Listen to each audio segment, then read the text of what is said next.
Good morning, everyone, and welcome to LibertyCon 2025, Students for Liberty's largest pro-liberty annual event.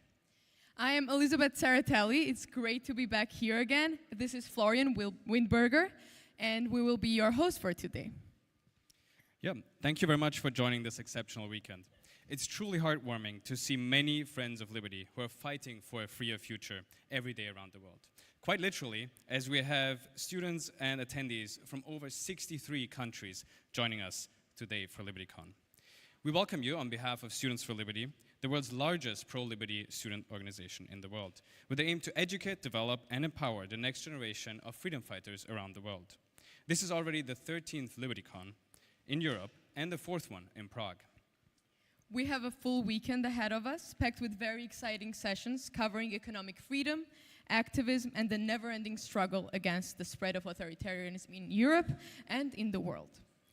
International cooperation, free market environmentalism, the war on drugs, and so much more. Don't forget to visit Liberty Fair, where you can meet many pro-liberty organizations that have prepared different materials, educational materials, free market materials, as well as sharing internship opportunities with you. We are grateful to them for their important work and for joining us here this weekend. They're also the sponsors of the conference who helped make LibertyCon 2025 possible. So big thanks to them for their support.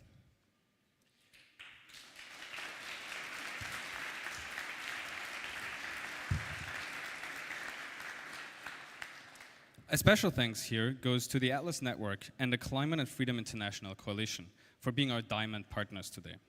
Besides our partners, you will also get to meet close to 90 incredible speakers.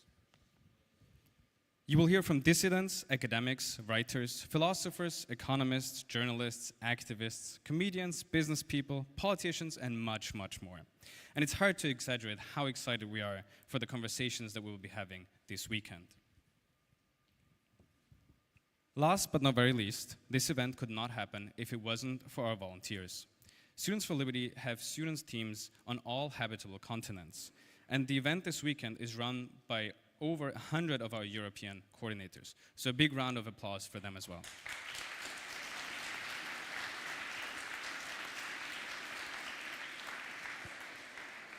You can recognize our volunteers by the pins that they are wearing and by their name tags. So make sure that you go up to them, speak with them a little bit, and learn about what they are doing in fighting for a freer future in their countries.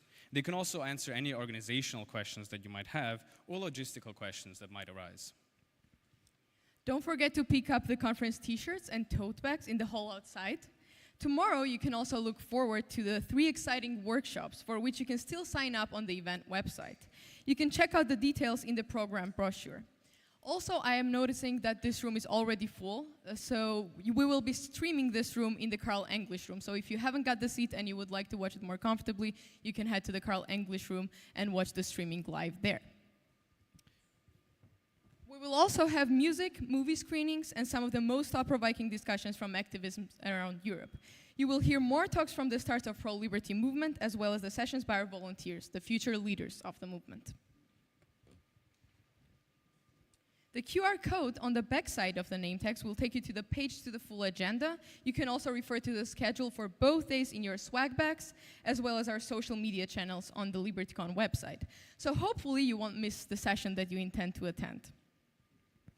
But now, I would like to introduce you to today's first speaker, Johan Norberg. Johan is a Swedish author and historian, well known for his optimistic outlook on progress and innovation, as well as its causes. As shown in his books, The Defense of Global Capitalism, Open, The Story of Human Progress, or The Capitalist Manifesto.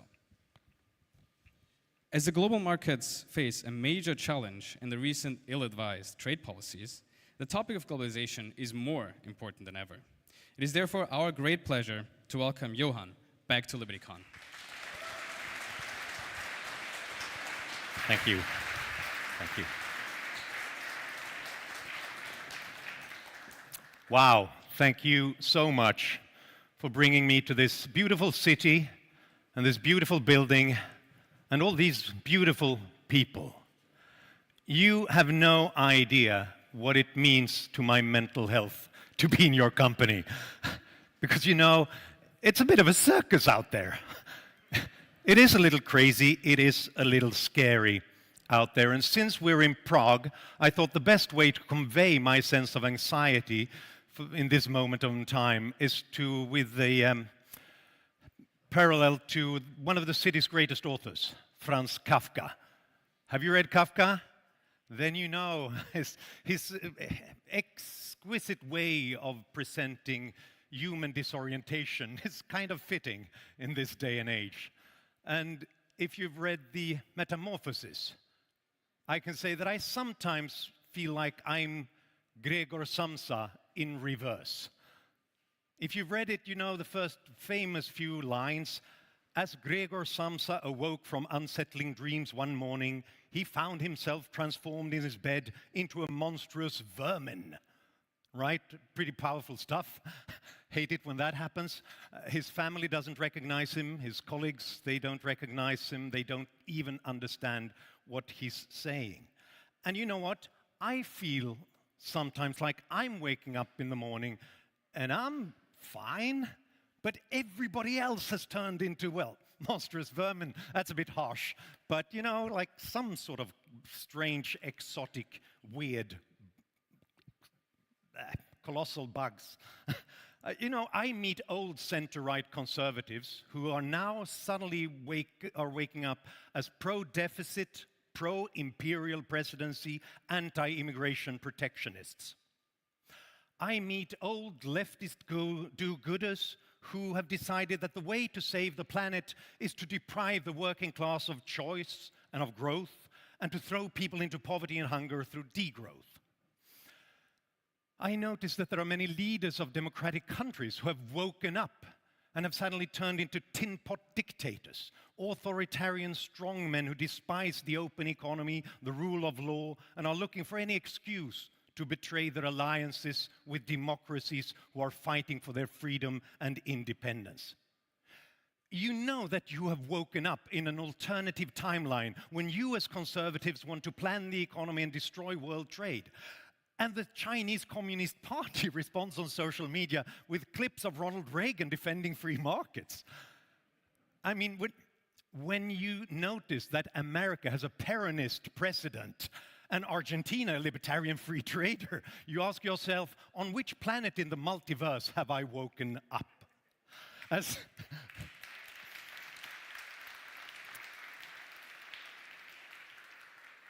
someone on X wrote recently, I just don't understand why economists don't drink themselves to death. and I know what he refers to when politicians are trying to destroy world trade and are building up unsustainable debts that will destroy our economies. In this day and age, I find myself saying, this is more important than ever a lot. I say it again and again, and I'm afraid I'm going to have to repeat it, because it is more important than ever in my lifetime, at least, to defend a simple, yet somewhat counterintuitive idea: openness. The idea that we should reject demands for orthodoxy, top-down control, one-size-fits-all, because all kinds of progress depends on openness to surprises. If we want something better than we have to be open to something new. If we want to innovate, if we want to grow and create, we need new ingredients in new combinations. The world is a game of discovery, and only the curious, those who learn, those who grow, can win and level up to the next level and face the new challenges. I'm happy to announce that I have a new book coming out in just a few days, May 1st, Peak Human. And thank you. And Peak Human, one of the guys at the publisher said it sounds like an exercise book about how to stay in shape. And then a colleague of his said that, well, in that case, it'll sell better if they think it is. So let's stick with that title. But really, it is about how to stay in shape, but as a culture, as a civilization, as an economy. It's looking at openness from a historical perspective, looking at ancient Athens, looking at Rome, at Abbasid Baghdad, Song China, Renaissance Italy, the Dutch Republic, in our moment in time, and to think about what made them prosper, at least relative to contemporaries and what came after them. And in every instance, relative to their contemporaries, they were more open to new ideas, methods, and experiments from other places. They were traders, they used strategic tolerance, constantly picking up new ideas and new institutions from new places. The ancient Greek city-states and the Italian Renaissance cities, they were trade cities. They noticed other ideas and goods and services in other places. Rome was a vicious, brutal state, but it was also strategically tolerant, constantly picking up new ideas, from religions to the best ways of building harbors from the places they went through. They even experimented with war elephants after having met Hannibal and his war elephants coming over the Alps. Migration, merchants, missionaries crossing borders, constantly coming up with new ideas. And intellectual openness, like in Abbasid Baghdad, where they didn't believe in Islamic science. They believed in objective science. And then it doesn't matter where it comes from. If it's based on facts and finding the patterns of nature and how to manipulate this with new technology, then you accumulate knowledge and you go further than anybody else.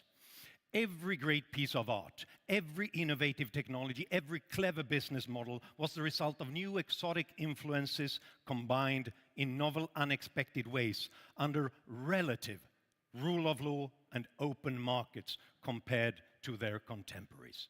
Do not be afraid of the unknown. It is our only hope. And it still delivers results in this day and age. This day and age, which is, for all its fault, the best world we've ever been to. Not the best imaginable, possible, but the best one so far if we're looking at the average living standards, well-being, freedoms, opportunities of the average person on the planet. And it still does, despite all the headwinds, despite all the problems that we're seeing around the world. Just look at these past 25 years. Think back in time. If we had met here 25 years ago, around the turn of the millennium, and had this kind of conference, and someone were to tell you what would happen in the next 25 years, what would you have thought? If someone had stood here and said, in the next 25 years, we'll have massive terrorist attacks, we'll have migration crisis, we'll have endless wars in the Middle East, we'll have devastating financial crisis, the return of inflation, a pandemic that will shut down the entire world, and then Putin will invade Ukraine and start the largest industrial war since the Second World War. What would you have expected from these 25 years? I know that I, for one, would have expected that now we would be living in some sort of post-apocalyptic scenario, some sort of Mad Max, Last of Us scenario where we would ravaging around, fighting each other for the last bits of food and fuel to make it through the day. But look around. I mean, it's not perfect in any way. We do have awful, terrible problems and headwinds, but it's not Mad Max. On the contrary, these 25 awful years have also been the 25 best years in human history. If you look at objective indicators of human well-being, on average, not in every place, but on average. If we measure global wealth by looking at GDP per capita, adjusted for inflation and purchasing power, roughly a third of all the wealth that mankind has ever achieved was created during these 25 awful years. Extreme poverty came down by 130,000 people every day during these 25 awful years. Child mortality was roughly cut in half, which means that last year, 4 million fewer children died than in the year 2000. In other words, for some reason, when everything was going to the dogs, everything turned out pretty good, at least compared to everything else in human history. And why is that? Had someone had a plan for this? Has this been achieved by one guy who was elected to solve all our problems? Or a dictator somewhere? They would have erected statues to him everywhere. But it wasn't created by one man or one plan, but by millions of people and millions of plans. Millions of individuals, households, entrepreneurs, innovators, and workers who looked at the problems that came their way and constantly adapted their ways. They adjusted, they improvised, they experimented. Businesses rebuilt supply chains in real time when the world was shutting down. They tweaked manufacturing to be able to produce something when they couldn't get the inputs and the workers that they needed. Households and entrepreneurs constantly changing, adapting their ways, constantly developing new technologies and innovate our way around every problem that came our way. As Henry David Thoreau, the transcendentalist poet and philosopher, said 150 years, it seems like business and commerce are made of rubber because they constantly bounce on top of every obstacle put in their way by politicians and by nature. But it takes room for improvisation. It takes freedom for adaptation. It takes freedom. It takes free markets. You can't put too many obstacles in the way because we need that ability to adapt in unpredictable ways when we face unpredictable problems, especially in difficult times. That's the basic Hayekian insight that we constantly have to remind people of. How little we know of how we can design a society top-down. How much knowledge we deprive ourselves of if we do not liberate and unleash the individual creativity and local knowledge of millions and millions of people in households, in culture, in businesses around the world. Every mandate, every regulation, every government intervention, every top-down control blocks our discovery process and makes it more difficult for us to face our challenges and level up. Just look at how every business model surprises even the entrepreneurs who started it. Because you can't do it from the committee table or from the blueprint. You have to face the feedback from people, from markets, and constantly adapt and change and suddenly find something new and useful. Just look at how robotics suddenly improves by looking at gaming and what has been discovered there. Or just look at my own favorite example of surprise serendipitous innovation, which I was told about recently from a guy who's very active in furry fandom. Are you familiar with furry fandom? Someone of you might be involved. It's actually people just like us meeting at big conferences like this, only they dress up as animals.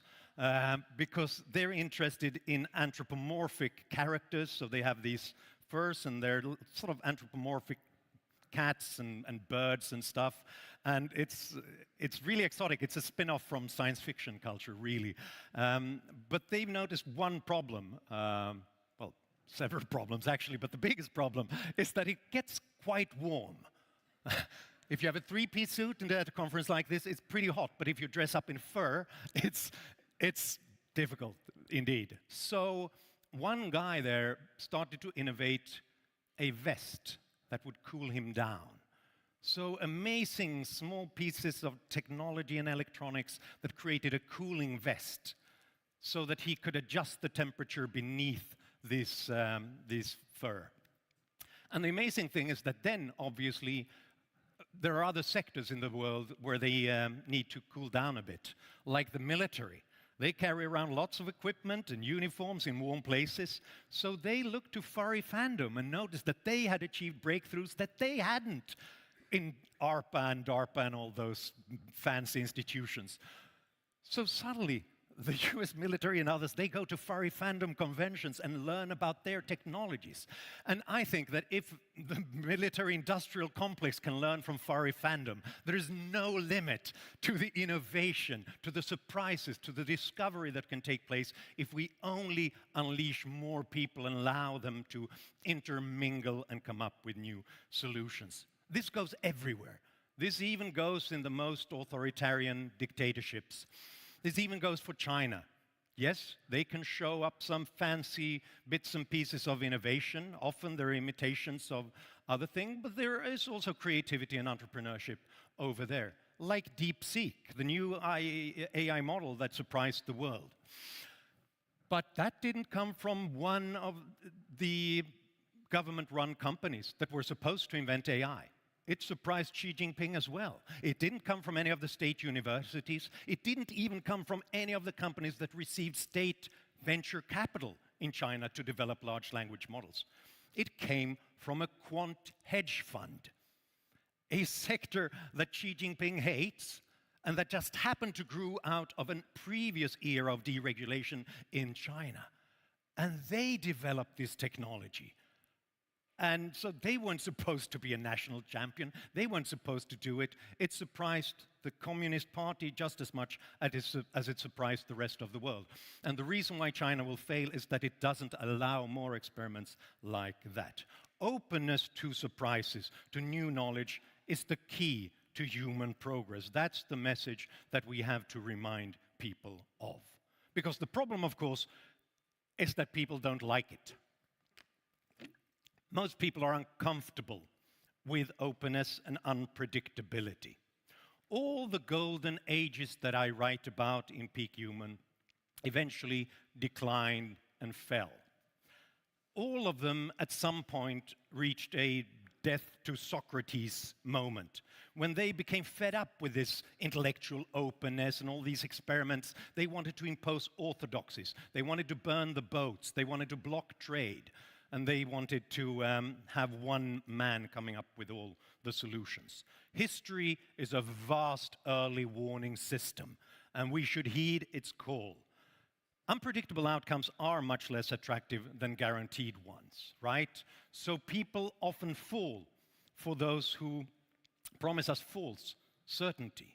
And since growth, innovation, trade, and peace are new phenomena, our Stone Age brains have a hard time understanding positive-sum games, mutually beneficial outcomes. And that's why we always hear at the back of our minds what Mario Vargas Llosa, the great novelist and great champion of liberal causes, called the call of the tribe. The call of the tribe, trying to pull us back from modern civilization, back into disappearing in the crowd, into the collective or the swarm of monstrous vermin or whatever. The temptation to let somebody else call the shots and guarantee the results. Vargas Llosa warned that socialism and nationalism is nothing else than the call of the tribe, trying to destroy the individual and pull us back into the past. And now we hear the same call from the authoritarian forms of populism in many places. And that's why we have to remember that just like in Ronald Reagan's days, the 9 most terrifying words in the English language are, "I am from the government and I'm here to help." Because top-down solutions to our problems just mean that we replace the wisdom of billions and their constant experiments and feedback with the preferences of a few people in the top. And that's why every time a politician or a populist tells us that I have the solution to all your problems, just give me the power and I'll give you the results, I'm always reminded of the old joke about the job interview. You know, the guy walks into the office, they're looking at his CV, it says, "You're quick at maths. You're very quick at mathematics, okay? Prove it. So what's 11 times 16? And he goes, "That's 42. What? That's not even close. No, but it was quick." And that's the problem. It's always tempting with quick maths, but we don't want quick maths, we want correct maths.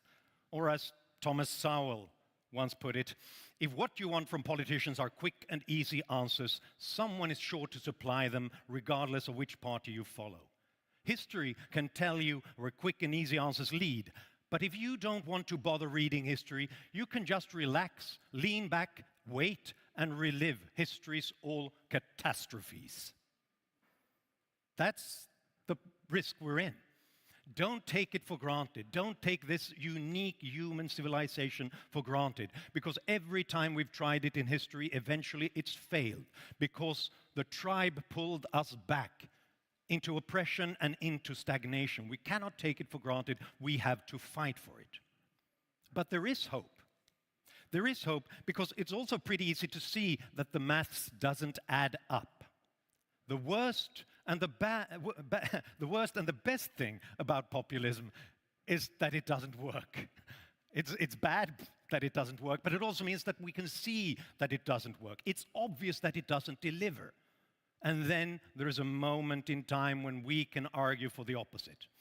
Or as Gabriel Boric, Chile's socialist president, discovered recently after having promised the world if people only give him power. He just said, it seems like representing discontent is easier than producing solutions for it. Yeah, right?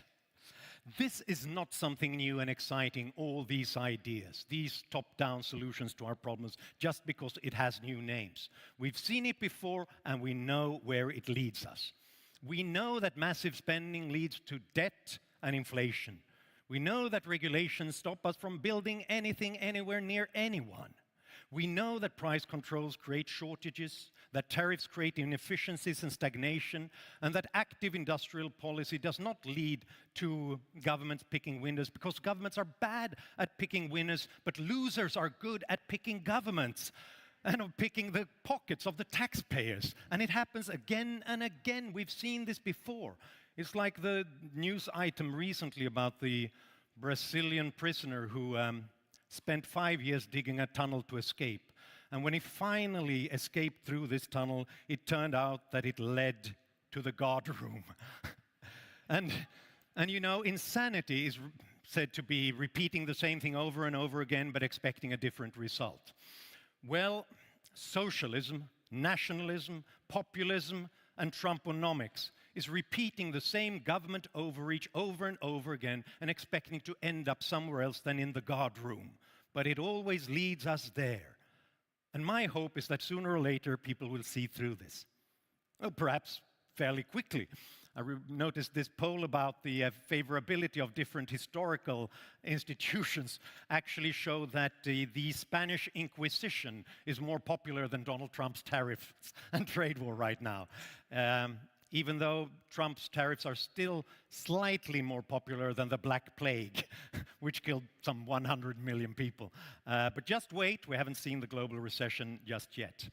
But if only people saw this in time and acted on it before strongmen changed the constitution to stay in power forever, we will be saved.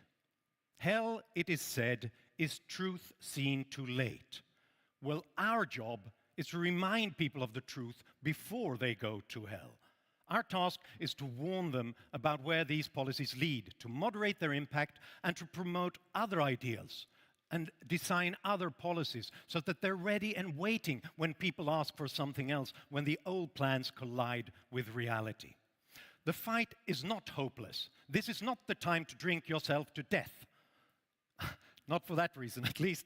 What I've found in researching this book is that we often have these cycles of backlashes against openness and against liberty, but they don't always succeed. It depends on what happens to the fence-sitters, on which side they come down, and whether those who know better fall silent or whether they begin to mobilize. So the temptation is there to fall for the strongmen, especially in times of trouble, but it depends on what we do.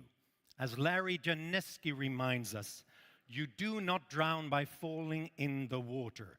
You only drown by staying beneath the surface. Well, we've fallen into the water, but we don't have to stay beneath the surface.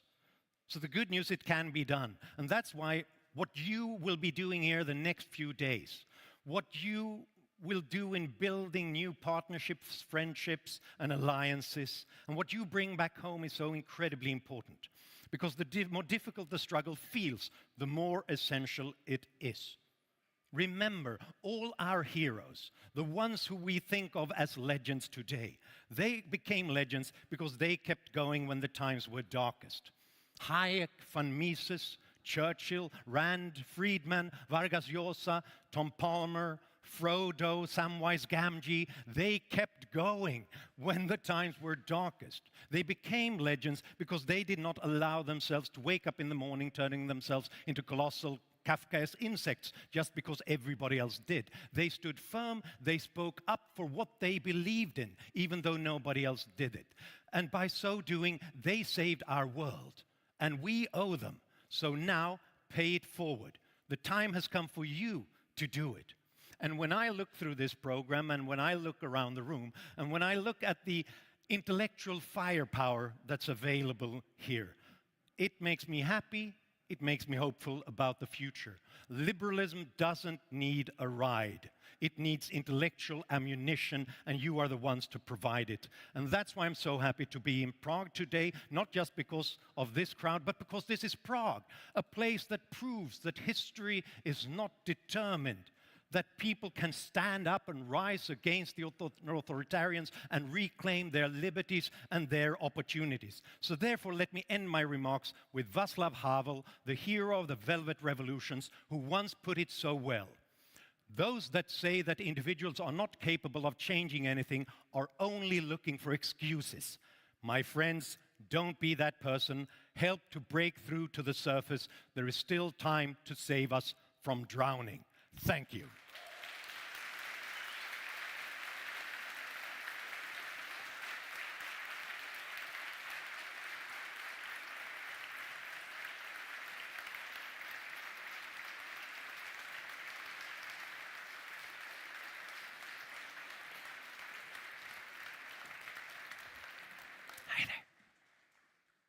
Thank you so much. What a powerful way to start us off. Before we continue, let me also thank our platinum partners, Center for New Liberalism, Friedrich Naumann Foundation, and for Liberty, Thalos Foundation, European Liberal Forum, and LIMEC. Without their huge support, this year's LibertyCon would hardly be possible. But now, let us continue the conversation about globalization. And for that, we have the honor to be joined by David D. Friedman, Radovan Durana, and Tom G. Palmer.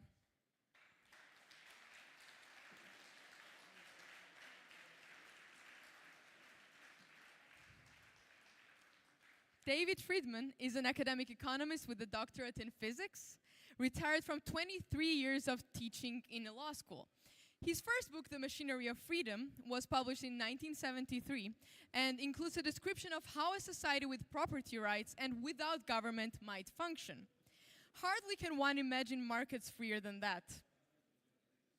Radovan Durana is the co-founder of the Slovak think tank Ines. After quitting his job as a credit risk analyst at a commercial bank, he has dedicated himself full-time to spreading the ideas of freedom. By advising on various policy reforms, it is sometimes said that Europe excels at regulation, Radovan's expertise is the opposite, reducing market barriers. And finally, the session will be chaired by Tom G. Palmer, the Executive Vice President for International Programs at Atlas Network, and a great friend of Liberty everywhere. Please join me in giving warm welcome to our panelists.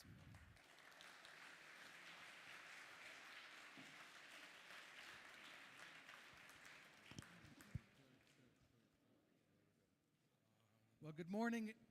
Are we on? Yeah. Good morning, everyone. We've got another mic coming for David. Yep, here we go.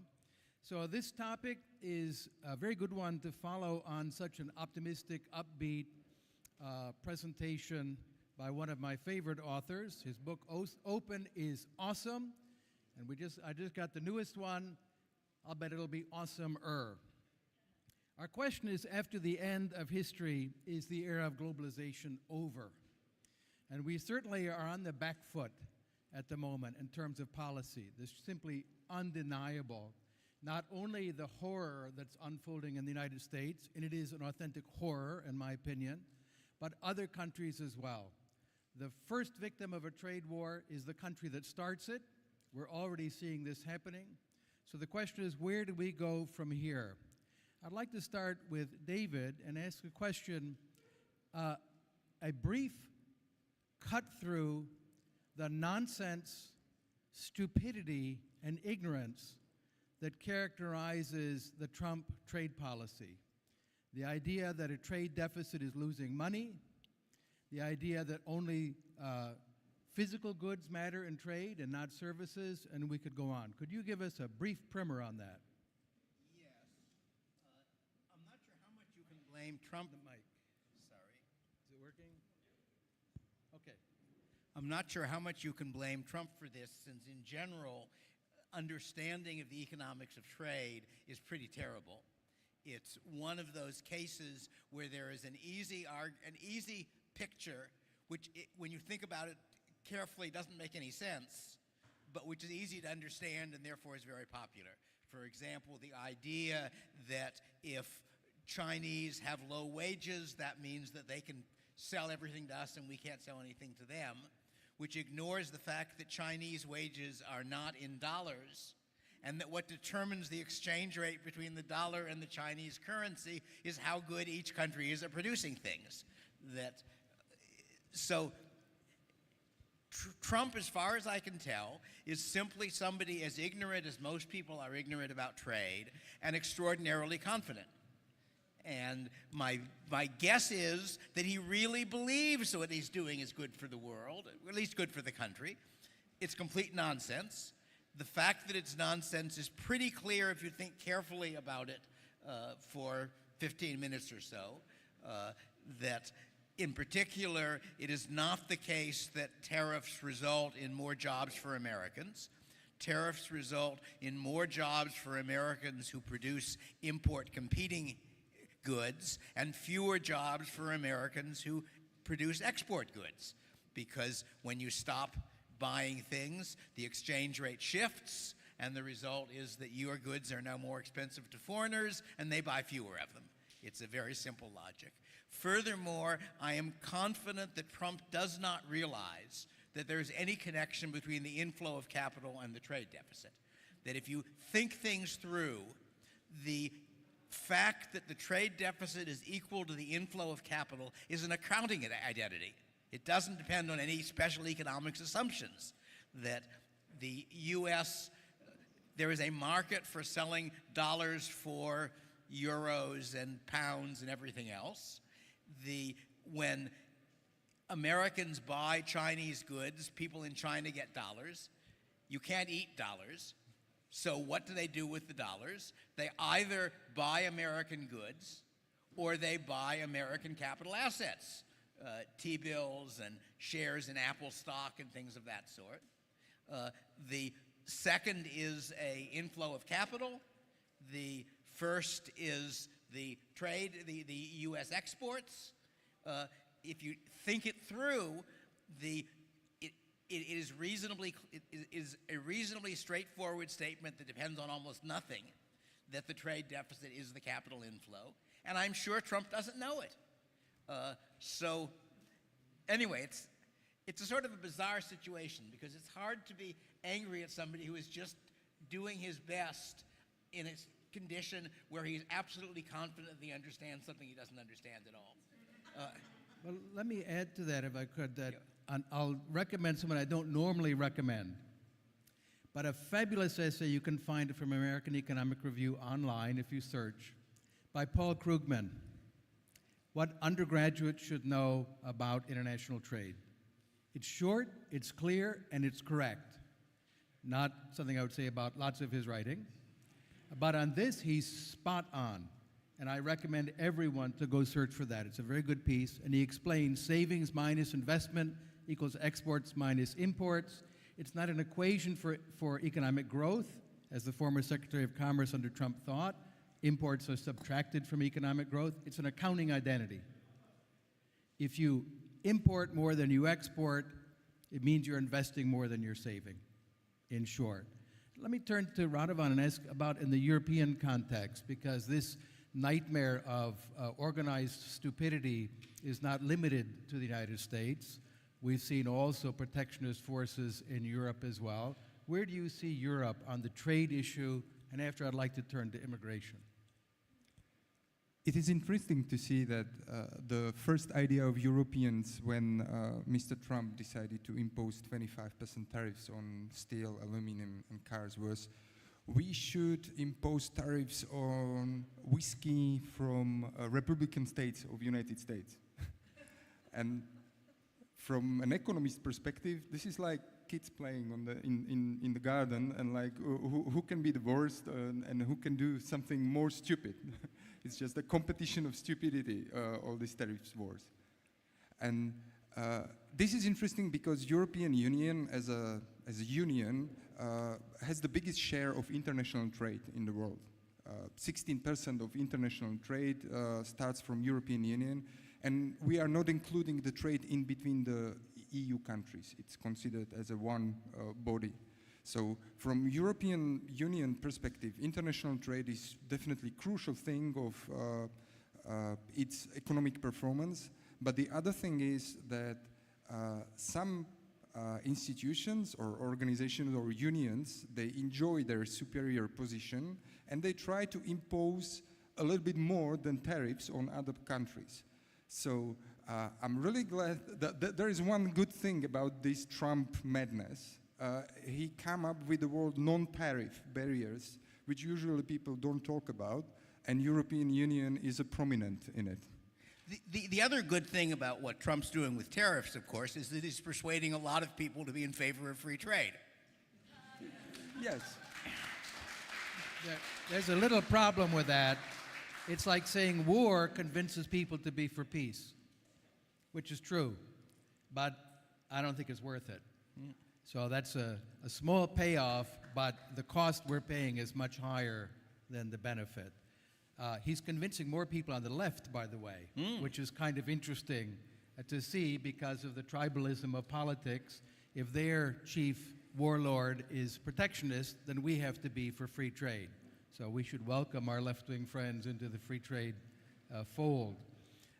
In terms of the non-tariff barriers, though, within Europe, so let's just talk about internal to Europe, a lot of Eurosceptics pointed out that the standardization had lots of problems. Instead of having competing regulatory standards, you get one.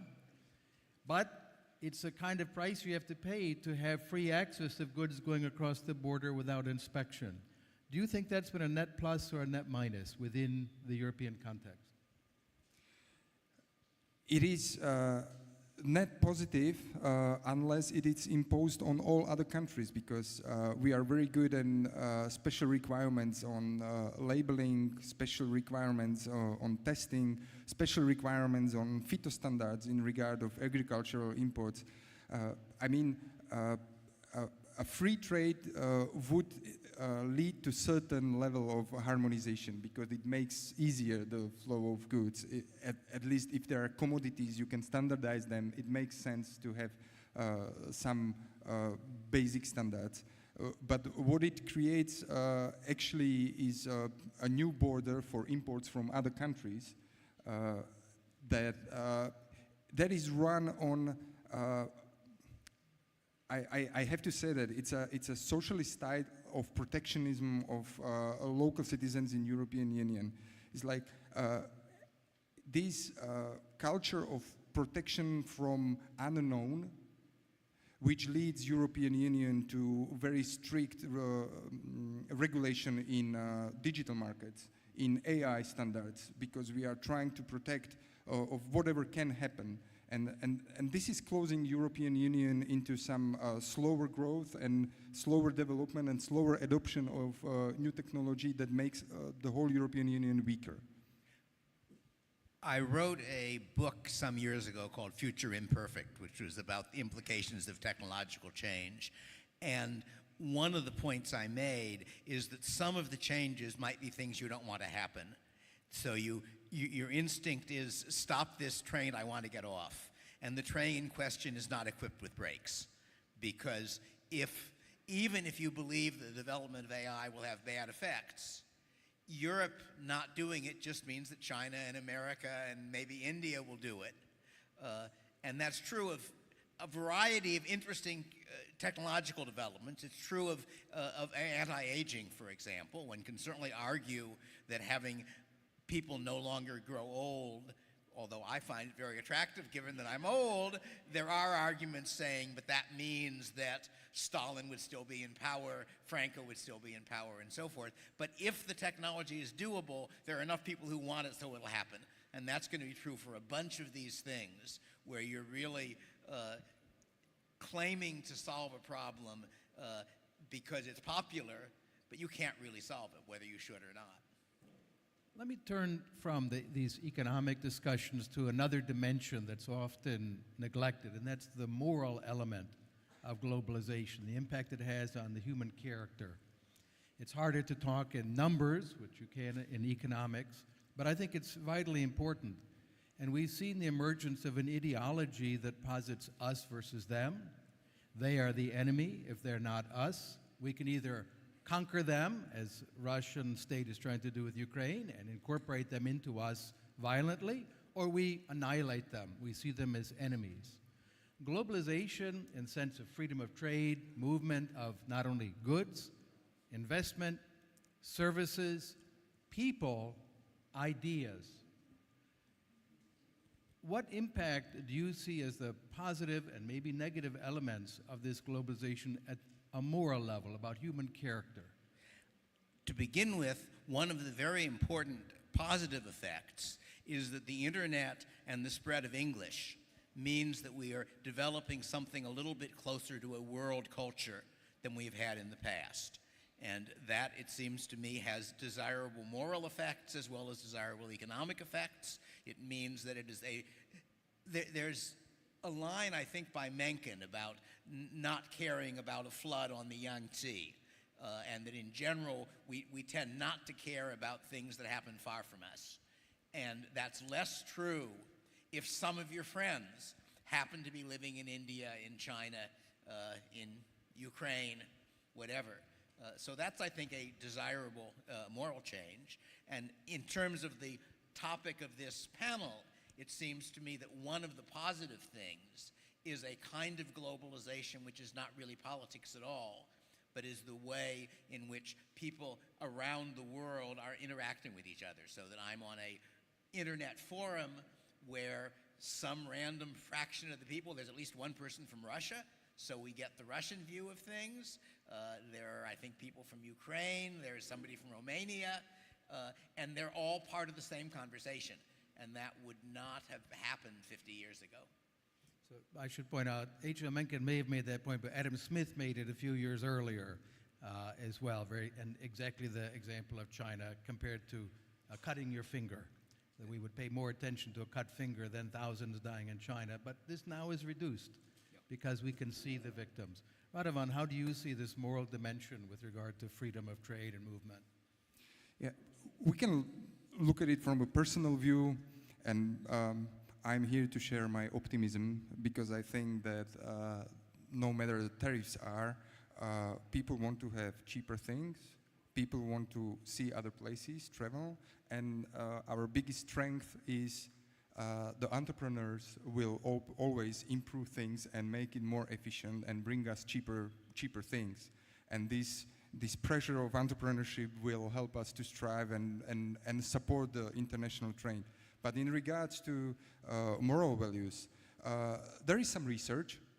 There is some research even done here in Prague by our friend Niklas Berggren, who analyzes what's the correlation between the growth of international trade and tolerance, and he finds positive results. People who are buying and who see the products from other countries, who see other sellers or people from other country are slowly changing their tribe thing into accepting in the larger acceptance of other people and other cultures.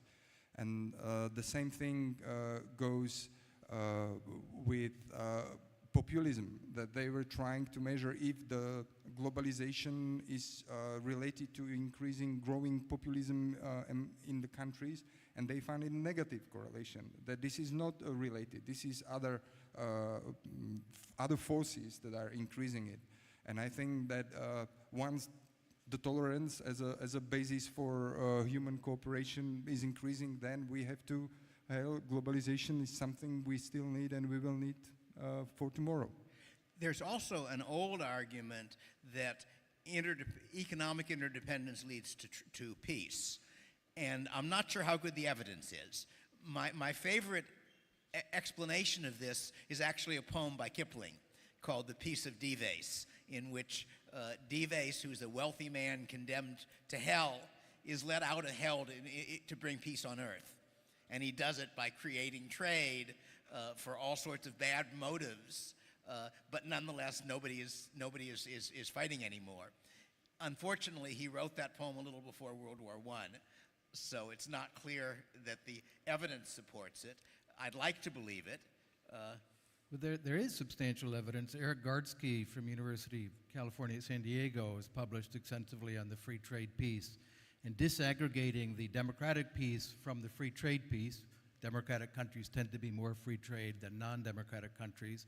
He said the bulk of the work was being done by the free trade element. And then Patrick Michael in his book I don't remember the exact title, but from Cambridge University Press, who argues that the key element is when we disaggregate state trade from private trade. Private trade between nations is a strong predictor of peace. State trade is not, which tells us something about Russia, because the bulk of Russian products that are exported are state-owned industries, extractive industries. And so they belong to one warmonger, and he doesn't particularly care about the impact. He's willing to spend that to conquer neighboring countries.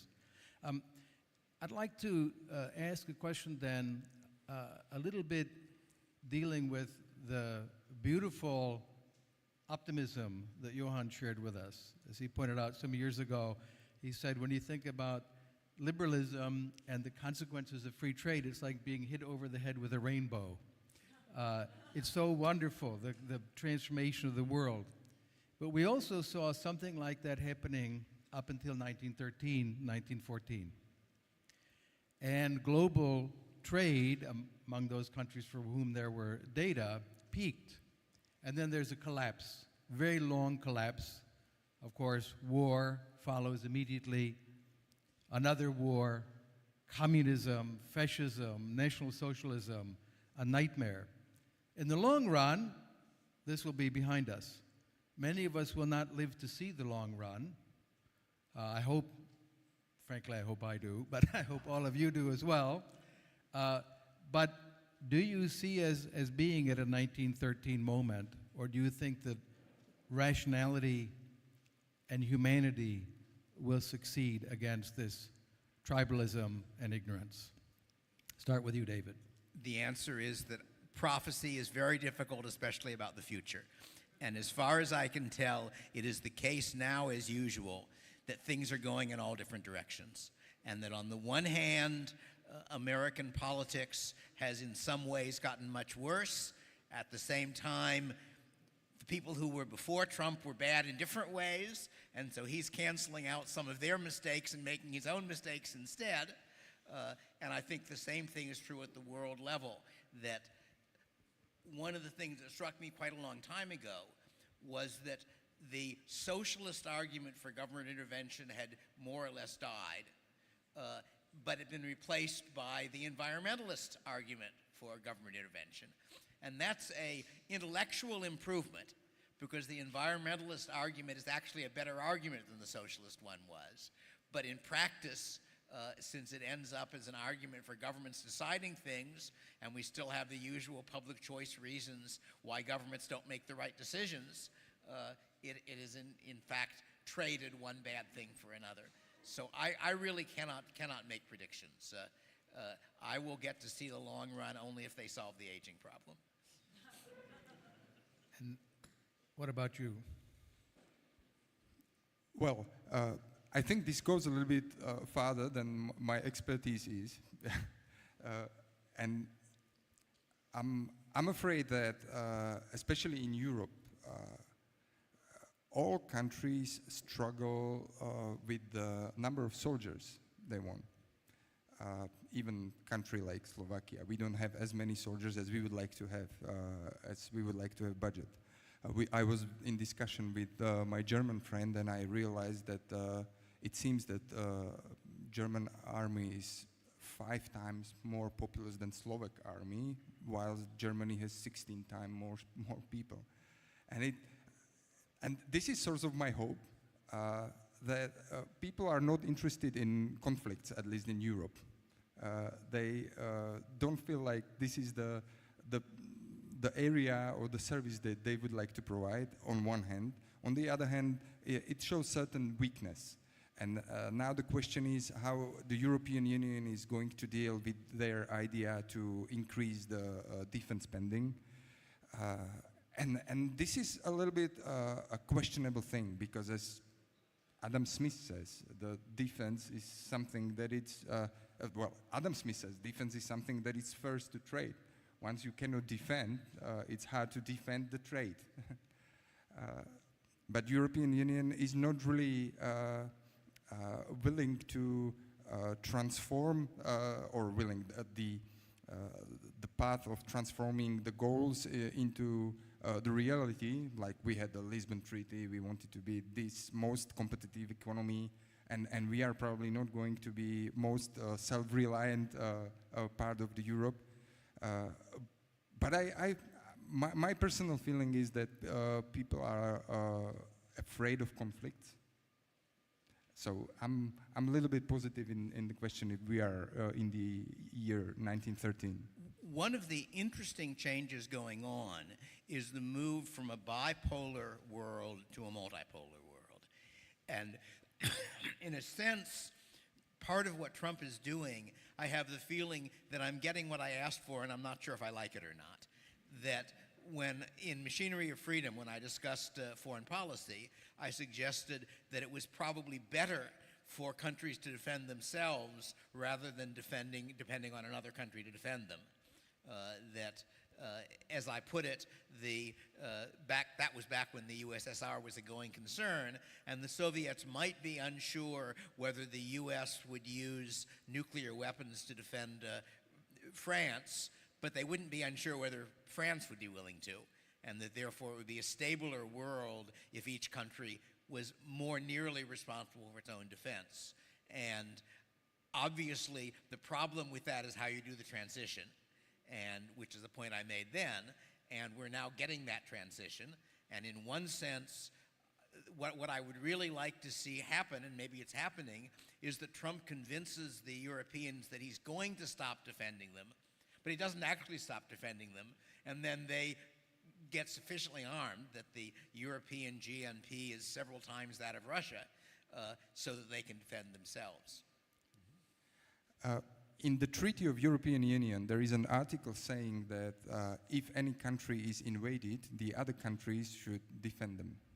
So I was in one discussion, and there was a journalist who raised this question I never thought about, and it's a picture of time we are living in it. So if United States invades Greenland, will European Union countries defend Greenland? Think about it. This is a topic I hadn't expected to get into, but something to think about. Ibn Khaldun in Muqaddimah raises this interesting problem. He has a cyclical theory I don't embrace, but you can have a settled trade-based society that becomes very wealthy, but that doesn't mean they cannot be overrun by people willing to sacrifice themselves in battle. Russia sends waves to find where the Ukrainians are. They know all of them will die. We've seen this on the battlefield.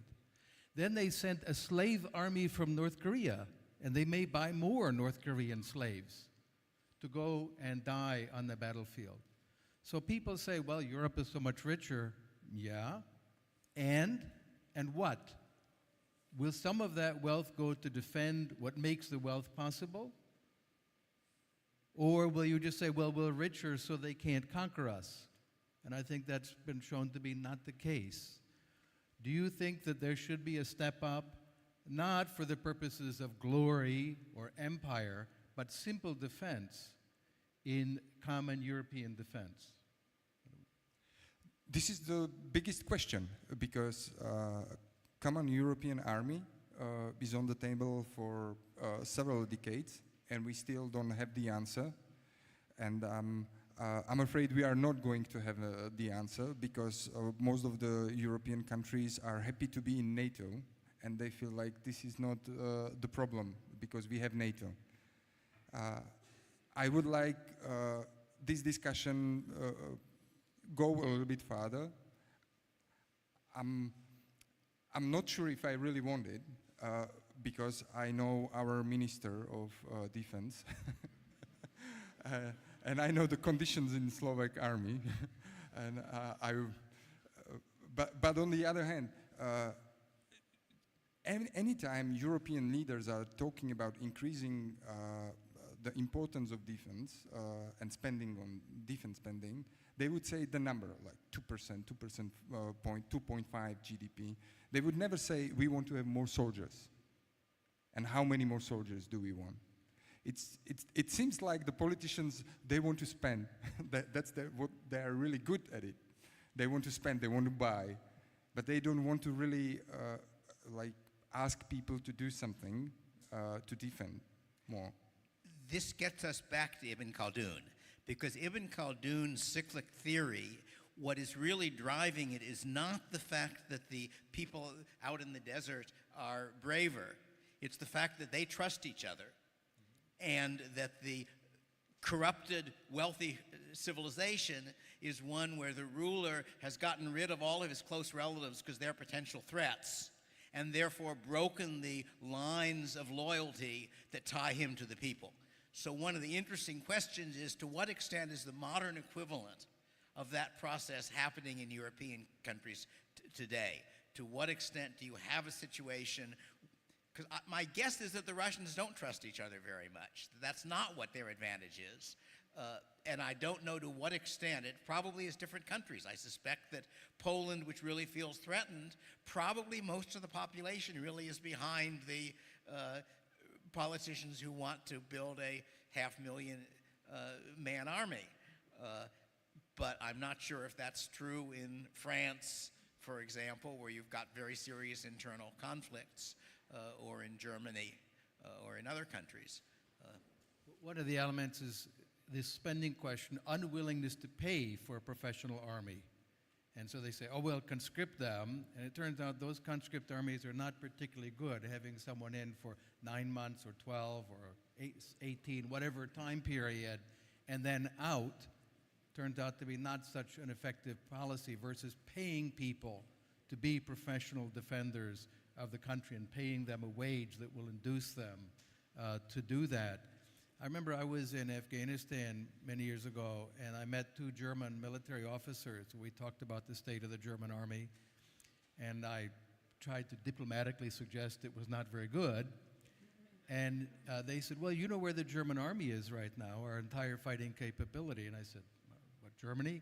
He said, right here in Afghanistan. The entire German army is here now. We have no army. This was quite an eye-opening moment for me. And this has to change if they want to preserve the peace that has made so much benefits to everyone. Let me ask a question now about another controversial issue. So globalization isn't just sending widgets back and forth across the border, or tomatoes and car parts. It's about ideas. It's also about people. People moving places, not only touristically, but also for business, and just to move and live there for whatever reasons. And many of our friends say, oh, when there's asylum and persecution, that's a reason. But what about the reason of just, I want to live there and someone will hire me, and I can support myself there because I like it, because I like Central Europe or Southern Europe or Asia or whatever. How do we address this question of globalization with regard to human beings freely choosing, not trafficked by slave traders, but freely choosing where they want to live? There are several things that undercut the obvious arguments in favor of free migration. The one which is a good argument is the welfare state, that it is a legitimate worry. I'm not sure if it really happens, but it's at least a logically legitimate worry that if you have a generous welfare system, then poor people will come into your country just to live off of it. And I've long argued that the solution to that is to say you have free immigration, but the immigrants do not have access to welfare payments. And it's a sort of an odd situation where the left is unwilling to have a two-class society, but the result is that you have your two-class society. It's just that the lower class is on the other side of your border, which is not very attractive. The other problem, which becomes an argument, is the sort of cultural thing of they're different from us. And the U.S. in the past has done pretty well with that. There have always been movements that are hostile to immigrants back into the 19th century, but in fact, we've absorbed them fairly well. And one element which is fake, but which is coming out of that, is people believing implausibly bad things about immigrants. That a lot of Trump's rhetoric and the rhetoric of his supporters really views the immigrants as mostly criminals who want to rob you and live off your taxes and all sorts of evil things. And I'm in California, which probably has the highest fraction of illegal immigrants in the country. And as far as I can tell, they're the people who are trimming my trees and building things and painting. It seems to me that, in fact, the picture, the anti-immigrant picture is mistaken, but then it's hard to have an accurate picture of big things, and it makes a good story. There are always bad things happening. There undoubtedly are some immigrants who are criminals, and if you want to rouse your voters, you emphasize those people. I would mention there's a phrase that people in Central Europe should hear and get a shiver. Immigrant crime. Remember, Jewish crime was a phrase used by National Socialists. And now immigrant crime.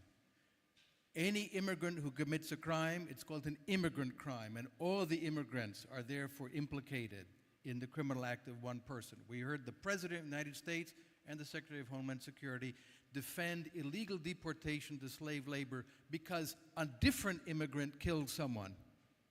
And that was seriously their argument in public forums, as if this was a justification. Radovan, how do you see it in the EU context in terms of friendliness? We know Britain, this drove the Brexit, fear of Polish plumbers. I lie awake at night always shivering at the thought of a Polish person fixing my plumbing. But then also we see in Germany, AfD, the votes of the anti-immigrant party overwhelmingly in the places that don't have any immigrants, which is kind of interesting. The least likely to run into an immigrant are the most likely to vote for the anti-immigration party. How is this going to play out in Europe? Well, I just talked to a friend of mine who is working on the factory of batteries for Volkswagen electric vehicles in Germany. And he said, if there were no people from Czechia, Slovakia, Poland, this factory would never exist. And this factory is designed by Chinese. And the only Germans are Turks, and they are responsible for cleaning. And I'm sure that, well, definitely Germany is highly dependent on immigrants' work. The situation in Central Europe is a little bit different. Czech Republic is a place where immigrants are doing the best, I think, in general. In Slovakia, if you want to get the papers, you need to go there at least 24 hours before with your sleeping bag, because our immigration office, outside of the Bratislava in the fields, is made in a way that we don't want to give papers to anyone. And the best thing about our immigration policy is that when you get the paper and you get the job, after 3 weeks you have to go to medical inspections and our government wants to make secure that you didn't bring any infectious diseases after 3 weeks of working there. And when I had a friend from South Korea in 1999 or 2000 in my hometown in the central Slovakia. And the worst experience with her visiting us was the question my mother told me when she left. The neighbors asked her, how does she smell? And this was kind of wake-up call that in Slovakia, which is like 99% white Christian people, that it's not a good idea just to open the borders. You have to keep a certain pace till the culture and people are a little bit accustomed with it. Like this year, they would not ask this question, because in Martin we have the medical faculty with a lot of international students. and people are more used to it. And it takes some time, and I think it's better to go a little bit slower to increase the acceptance of the general public for the immigration, which is definitely a reason for more growth and positive outcomes. One point that I think has not occurred to Trump is that to some extent free trade is a substitute for immigration. That is to say that if you think about kinds of work which are labor intensive, if you have free trade, then the advantage of immigrating is less because people can do the same work and then sell the goods to you and still stay where people speak their language and they feel comfortable. So in that sense, he's shooting himself in the foot. But again, I mean, a whole lot, in a sense, the people you should really blame for the tariff policy are the legislators in the past who set up a legal rule which could be abused by a president to unilaterally make trade policy. In theory, tariffs ought to be decided by Congress. But in fact, Congress made this emergency rule, basically saying, in an emergency, the president can set tariffs. And then Trump says, well, I get to decide what's an emergency. And he then sets tariffs. The problem, just a moment on a U.S. economic history, after the Smoot-Hawley tariff passed by Congress, which is a catastrophe, 26,000 tariffs on different goods, pins and manufactured goods, unbelievable. The Congress then said, oops, we're not good at this. We'll delegate it to someone who won't be as driven by short-sighted political interest. And then we got this monster. And now we're paying the consequence for this. But in a sense, what Trump really is an argument against monarchy. Yeah. That is, yes. Because as I say, I don't think it is the case that he has evil objectives. I think he really believes that America would be better with the policies he wants. I'm going to disagree on that. I'll tell right. you why. Because what he wants to do, I'll be very direct, this is a dictatorship in which he gets to personally decide you're exempt, and you're exempt, and you're exempt, and you're exempt. And I've talked to businessmen in this field, and they said our business was hammered the last round of tariffs, but our competitors got personal exemptions by order of the president because they donated to his party, and we did not. This is where the action is. It's not merely stupidity, although it's that. It's also centralization of the power to make exceptions, which is extraordinarily valuable for someone who wants to be in office for life, which I think is where we're headed. Let me end with just an opportunity for 1 minute each. Johan gave us such a beautiful picture and such reason for optimism. Are you optimistic? 1 minute. I am neither optimistic nor pessimistic. I can see several directions in which the world could get much worse, which include Trump making such a mess that the left takes over in America, and includes his not making such a mess that the right takes over in America. But I can also see positive futures coming out of largely technological change and the implications of that. So I really am not going to be either an optimist or a pessimist. As I said, I'm optimist. People want to have better lives. They want to have new things, and there are entrepreneurs who are willing to serve them. And this is the source for optimism. And we have touched free trade. We have touched the huge advantages of free trade. And with the help of internet-run globalization, as you said, we will still ask for things from other countries and people from other countries. So I'm optimistic. Allow me to split the difference then. I think we're morally obligated to be optimistic, although I find it very hard to do in the current moment. And the reason is pessimism is self-fulfilling. If we are pessimistic, we will fail. We have an obligation to be optimistic because we'll be more likely to succeed.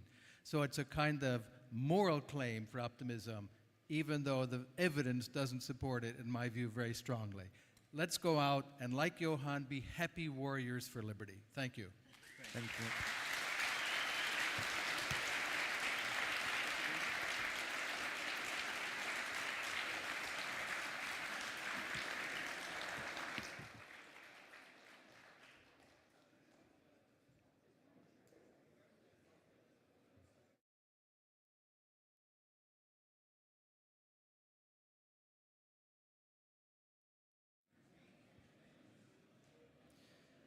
Before everyone disperses, a couple of notes.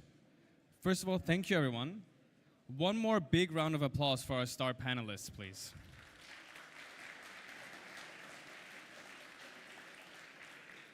Now, we're moving on to our first breakout sessions for today, starting after a quick break at 12. In this room, you can hear the sessions about the steps needed to boost Europe's growth and innovation with our partners from the Tholos Foundation. Across the hall, on this floor, in the Karel English room, you can hear a talk by Lawrence Reed on the values of liberty, titled after his essay, Are We Good Enough for Liberty? And upstairs, in the Borowski room, you can listen to a conversation on China's horrible track record of human rights violations with Lobsang Sangye, Feng Shuozhou, and Lise Colland. Consult the venue maps and our volunteers on the way to find your preferred room, or just follow the signs and find the right way. After the first breakout sessions, complimentary lunch will be available to all event attendees outside. Thanks for an amazing morning with you, and see you soon.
Hello, everyone. Thank you for joining. How can we achieve growth and innovation in Europe? America innovates, China manufactures, and Europe regulates. The saying goes. Can we reverse this growth-stifling trend? We will discuss this with our friends from the Tholos Foundation. Andreas Hellman, a policy expert and advocate for taxpayer rights, recognized for his contributions at Americans for Tax Reform in Washington, D.C. Currently, he holds the position of Director of Outreach, Tax, Regulatory Policy at the Tholos Foundation, where he spearheads efforts to address complex global economic challenges. Peter Klepa is a Brussels-based policy analyst dealing with EU affairs, Brexit, and the Eurozone. He's the editor-in-chief of BrusselsReport.eu, an online magazine covering EU affairs, and a research fellow for US think tank Property Rights Alliance. Fred de Fossard is the director of strategy at Prosperity Institute, a free market think tank in London devoted to the renewal and restoration of British prosperity. He previously worked as a special advisor in the Conservative government from 2020-2022, working on economic deregulation, Brexit opportunities, and government reform. Anne Strafman is a Students for Liberty member, originally from Germany, and studies international relations and international law at the University of Edinburgh in Scotland. The session is moderated by Lorenzo Montanari, Executive Director of the Property Rights Alliance, PRA, an advocacy group think tank based in Washington, D.C., USA, affiliated to the Tholos Foundation, committed to the protection of physical, legal, and intellectual property rights around the world. Please give a round of applause for our speakers.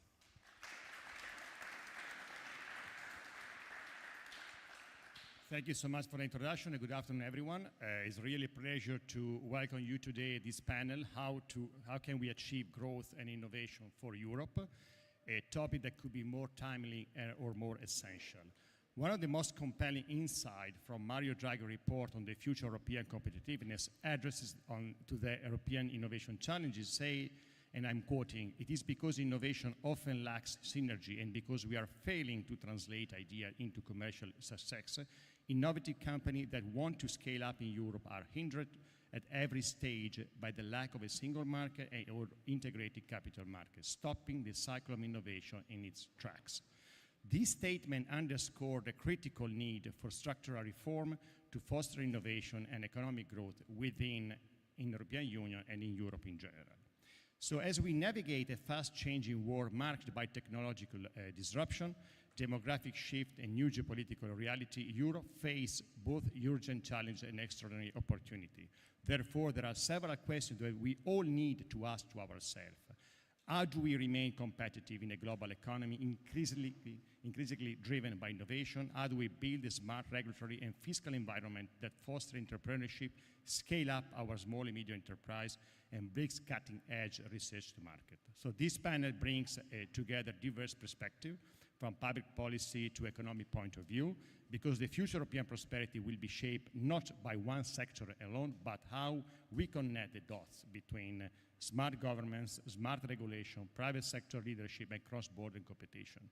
So it's my pleasure today to introduce our panelists. I wanted to start a first round focus on the topic of the title, and the second round will be a Q&A, and there will be a few minutes for Q&A from you guys. So I want to start with Peter Klepp regarding the topic of this panel. What is your opinion? What is your insight? Well, growth in Europe, we haven't seen all that much of it in recent years, and there's of course many causes for that. I mean, I deal with European Union policy. I focus on that, writing articles criticizing it from a free market policy perspective. And I think apart from all the mistakes that are being made at the member state level, there's something to say that at the EU level, a lot of mistakes have been made. And first of all, I should start with what has not happened. So the European Union Treaty foresees that there's a free flow of people, goods, capital, services. And when it comes to goods, the internal market has sort of been freed up, not entirely. But certainly when it comes to services, if you want to buy an insurance in another European member state, if you want to buy a car in another European member state, e-commerce, if you start a small company trying to sell stuff across Europe, I mean, this, if you do that in the United States, it's much easier than in Europe. So if you're talking about the capital market, if you're looking for capital, if your company has grown a little bit, you see many of these companies moving to New York because there's a lot more capital over there. And part of the reason, not the entire reason, is that we still have lots and lots of national protectionism. Now, should we blame the European Commission for that? Yes and no. No, because it's of course mostly the member states that say no consistently when the European Commission has proposed to do something about it. But yes, they're not even trying anymore. The priority for the EU Commission has been to try to harmonize at the highest level, come up with ever more money for the EU budget and the COVID recovery fund, and they try to use every crisis to achieve those goals. So I think they've been neglecting their core business entirely. Even trade policy, opening up not only trade within Europe, but with the rest of the world. Certainly since the British voted to leave the EU in 2016, the EU has had very little success in concluding trade deals. Thankfully, finally, they had a deal with Mercosur, with the Latin American trade bloc, at the end of last year, but that still has to be approved by the member states. However, there's hope. We now have Donald Trump in the White House, and he's sort of managing to reconvert the European Commission.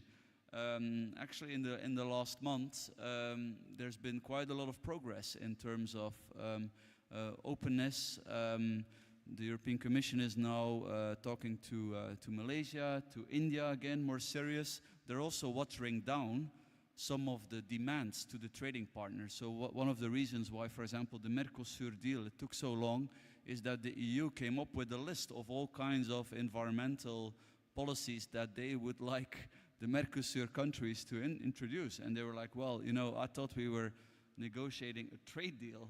I was not under the, we were not supposed to receive a list with policies.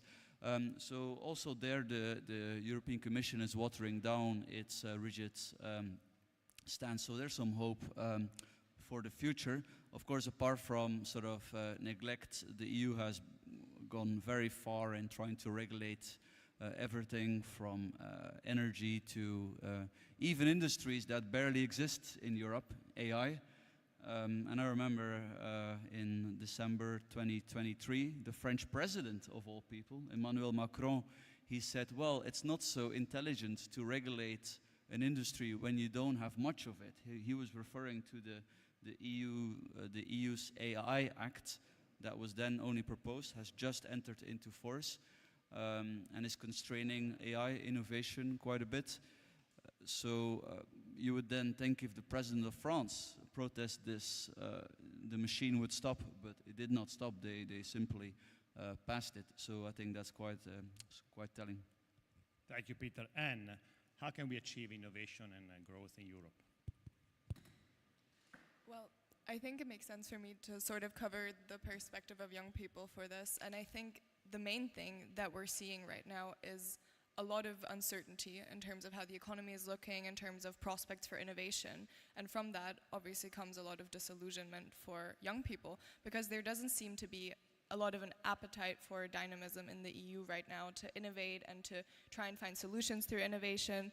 Whenever we're faced with some sort of economic problem, the trend is like another regulation to figure it out, and not so much how can we foster an environment where young people are actually encouraged to solve these things through innovation, through creativity. And that brings a lot of uncertainty, that brings a lot of disillusionment. And what I also think, unfortunately, it creates is a lot of polarization, because young people are very uncertain when we look at our economic future and economic stability, prospects for jobs. And that, of course, is identified by almost every young person, I think, in the EU right now, but also our perspectives on how to solve these problems are vastly different. And you see young people sort of shifting to the opposite ends of the political spectrum because of it. So it doesn't really feel like there can be a concerted effort from young people. How can we fix this? How can we address this together? And on top of that, I also think it's a bit of a cultural problem right now in the EU with innovation, with a mindset of we want dynamism, we want people who bring innovation, we want to encourage young people, because I think in the environments that we young people are in, for example, universities, academic environments, there really is more of a kind of like participation award mentality, not so much like we are going to encourage whoever stands out, we're going to encourage whoever actually wants to bring solutions, who wants to innovate. And much rather it's like, oh, if you're not comfortable doing this, you don't have to. And I think, so there's just a necessity of actually motivating young people to want to contribute to innovation through, well, making it less bureaucratic, thinking of how can we resolve all of these red tape issues that are really massive barriers to even just motivation to want to try something, and then the cultural aspect of addressing the polarization that comes from all of this uncertainty, and also trying to really come back into this mindset of innovation is the way to go and not like complacency, comfort. Thank you, Anne. So considering the overregulation, we have a country that decided years ago to leave European Union. So Fred, what is your thought on that? Thank you very much, Lorenzo. I will talk mainly about Britain, but I think the overall picture affecting Britain is very, very similar to that affecting the European Union. You may saw the news this week that the IMF has downgraded growth forecasts around the world again. Everyone's terrible, basically. I think the US just avoids a recession because the US, despite its recent errors, is the strongest economy in the world, but Britain and then the big economies in Europe are doing very, very badly. It's quite tragic to see this because I think so much of it's self-imposed, and it has basically shows the picture that Western Europe hasn't really recovered since the financial crisis. We've sort of partly put ourselves back together, but we've indulged in an economic model which is so self-defeating. The European Union is regulating its economy to death. It's a great thing that Britain has a lifeline, has an exit route by voting to leave the European Union, but so far our political class hasn't managed to do it. Maybe we will in the future. Without taking too much time, I think some of the worst policies at the moment are probably in the world of energy policy, digital regulation. We touched on digital regulation already, but energy policy like the ETS policy that the European Union has and that Britain is still insisting on copying is just destroying heavy industry in Europe and in Britain. 20 years ago, the UK had one of the best chemicals industries in the world. We had low cost of gas, low cost of oil, a very, very open and lightly regulated market. We had a decent quality labor market, and actually quite a good tax system for building business. Now, since the introduction of ETS rules, net zero rules, steady increase in tax and labor market regulation, all of these competitive advantages we have had have blown away. And this has really been exposed, I think, after the energy price spike from the Ukraine war and the end of the zero interest rates era. I think the zero interest rates era allowed Britain and Europe to sort of paper over the cracks and think everything was fine because, you know, house prices steadily increased in value, so middle class people felt like they were getting better off, they were increasing in their wealth, but everything just fell apart from 2022. I think that provides an opportunity, though, because there's no room for complacency. The Britain being outside the European Union is quite helpful because no longer can a British MP just blame the European Commission. Now British MPs are responsible for the state of Britain. That is something I'm very, very grateful for, and I think that whether you're German or Belgian or from any other country around this room who's in the EU, it's something you lack is the democratic accountability. So maybe we have a route out. I really, really hope Britain secures a trade deal with the United States. That does seem like the most likely trade deal that the US will sign this year. But the most important prize from that would be a way of re-engineering a properly deregulatory approach to government in the Western world. It would mean that Britain can finally break away from the European Union's process, regulatory, precautionary principle, risk-averse approach to something much more dynamic and much more pro-innovation. And before I wrap off, I do also think it's worth mentioning the disastrous immigration policies that Britain and Europe have had in the last decade too, because it has not enabled greater innovation and experimentation. We're seeing this situation now where it looks like contributors from Britain will be leaving to the UAE, to USA, to Australia, and the people we will be bringing into the country will be burdens to the state, not contributors to the state. I think that's probably true in Europe as well, and that's a great worry for the next few years. Thank you, Fred. Thank you so much. Last but not least, my colleague Andrea. Well, thank you for the question. I just would like to answer the question, and my answer would be, don't do anything. Stop whatever you're doing, and just don't do anything, because it can't get much worse. And I'll just give a couple of examples where I feel like that statement is true. The European Union and its member state Germany, for example, had the leading industry in automotive manufacturing, parts, engineering, that kind of thing. And because of European Union regulation, that industry now is crippling. And whenever politicians decide that a technology is the chosen one, like electric cars in this case, and there's no room for innovation anymore because politicians are choosing the way forward, companies can't thrive. And usually all of you make decisions for your personal lives. You decide what phone you want to buy, you decide what car you want to buy, you decide at what restaurant you want to eat. And so the moment a politician steps into this and decides something that is very personal to your lives, it will affect your choices. And that system just doesn't work. And if we look now, we didn't have growth in many European member states since COVID. There's no hope really to see that in this year or next year there's growth coming back to many of the member states, especially not to Germany that is financing most of it. And if we now enter the new era of the Trump presidency, where we see the next 4 years, the US is doing the exact opposite on all policy issues than Europe. So you have mass migration in Europe, you have deportations in the United States, you have higher energy costs and more green regulation in the European Union, and you have drill baby drill in the United States. You have tariffs now bringing some jobs back to the United States. That's highly controversial, but there will be effects to it. And you have the opposite, you have manufacturing leaving in the European Union. So we can go from policy area to policy area, and we will see that it's just the exact opposite that's happening in the United States, and that increases pressure on the European Union, because the US is going to be so much more competitive, and we're just not playing the game that we did under 4 years of Biden, where we're just basically paying for European defense, we're paying for European welfare spending, but at the same time we're being taken advantage of. And so that will put more pressure on Europe. I hope this is a good turning point to see that we have to act. We have to come back with regulation. We have to let people live their lives, innovate, and be able to grow their personal lives and businesses. And then we can be successful again. Because Europe has a long history of being the most innovative continent on basically every issue except tech policy or tech companies like Facebook and Google and others. But there is a comeback, and I hope that maybe Britain can be a good example. So far, what Britain did was they left the European Union, and then they not only copied some of the European policies, they made it much worse. With the DMCC, for example, they made the DMA much worse. But if Britain would come back and just slash regulation and adhere to the principles of the free market economy, they might be the leading star. And then if other European member states would follow that example, I think that would be wonderful.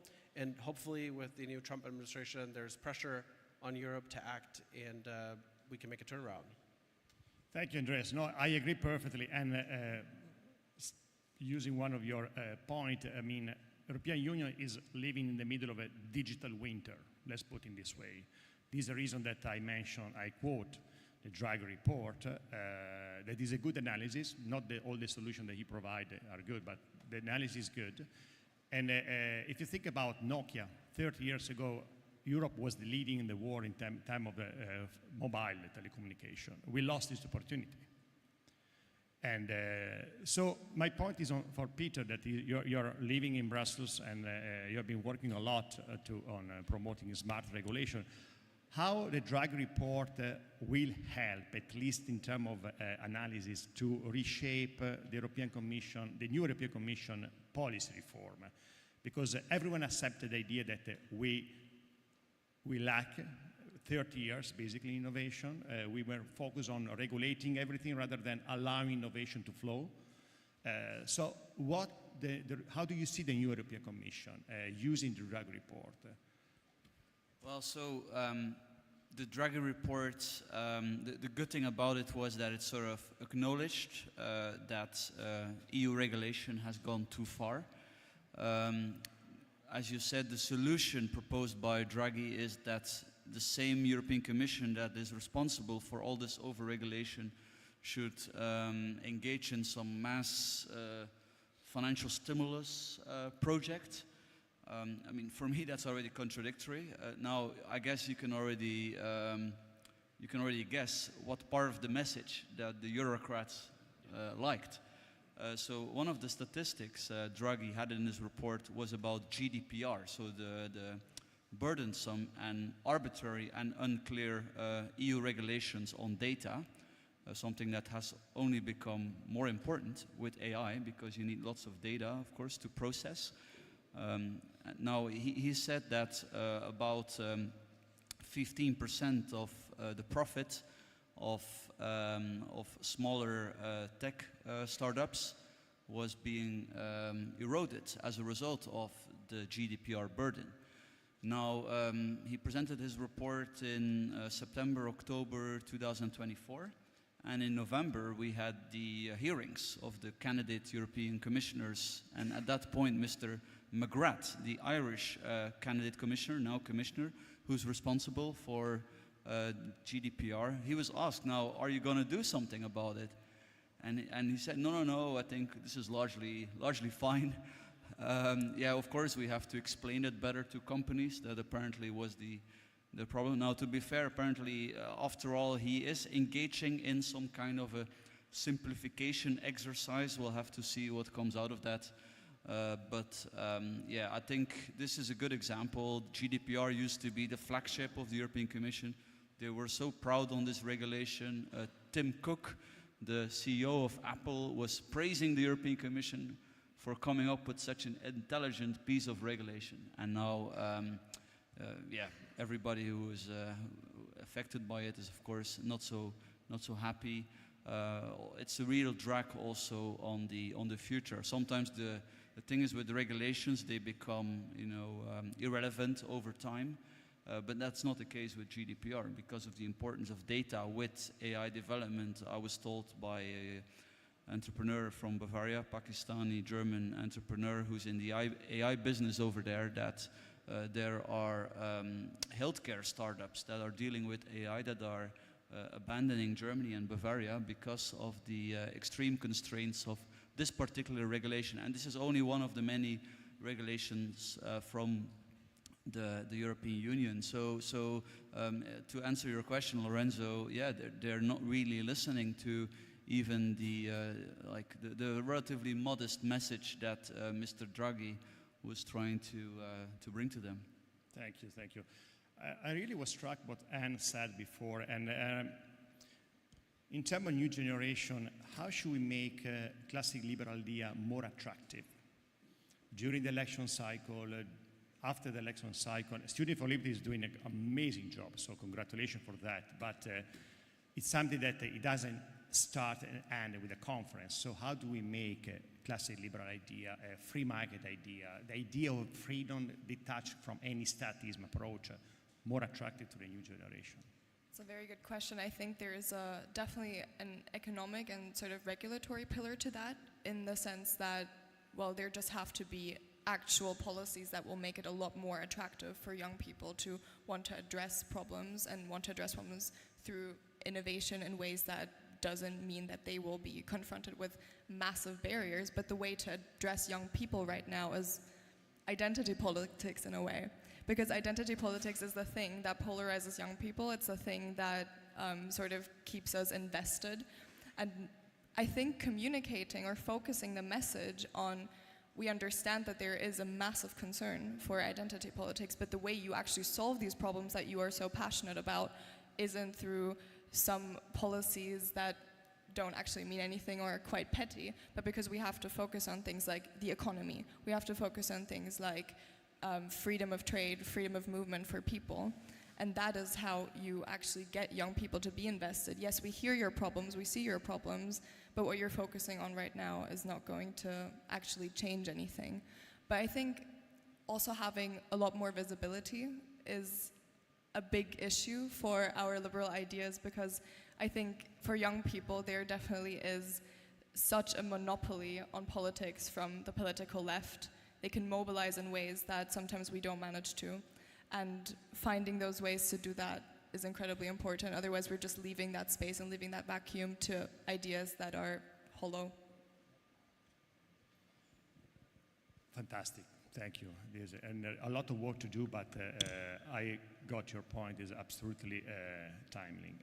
Andreas, going back what Anne and Peter said, during this current trade war, and now we are in this 90 days period of pause between this trade war between European Union and United States, what the European Union should do to prepare the field for the trade agreement between United States and Europe. For example, the Digital Service Act, the taxation of big tech, is one of the main crucial points of friction between United States and European Union. What the European Union should do to allow, to make the trade agreement easier. Yeah, just real quick, because I feel like we're running out of time, and we would love to also take some questions from the audience. I think maybe there is no trade war. Maybe, obviously there was a lot of opposition to the tariff announcement from President Trump, especially because some of the decisions that the administration made were difficult to understand, how they came up with the numbers and the math behind it. I guess I still haven't met one person who could explain it to me in a coherent way.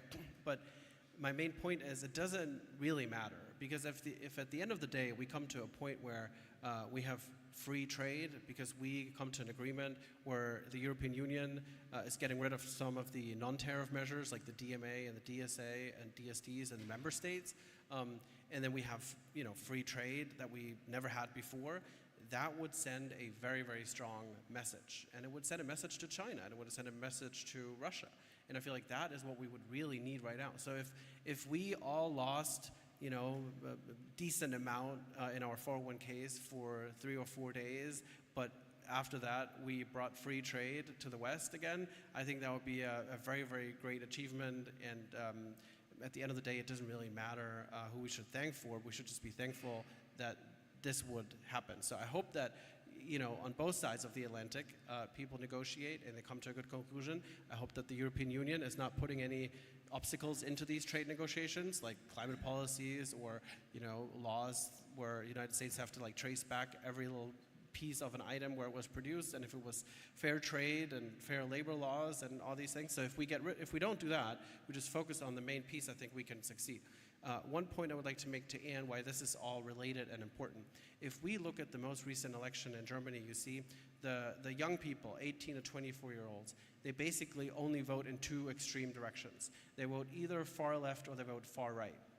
If we cannot bring common sense policies back to the tables that bring real solutions to people, give freedom and decisions back to their lives, and show that you can grow and you can achieve something in your lifetime, and you can make decent money, you can provide for your family, and you're not just reliant on the big state, and there's competition for you, and you can achieve something, I think then we can get these people back. But we're at a turning point.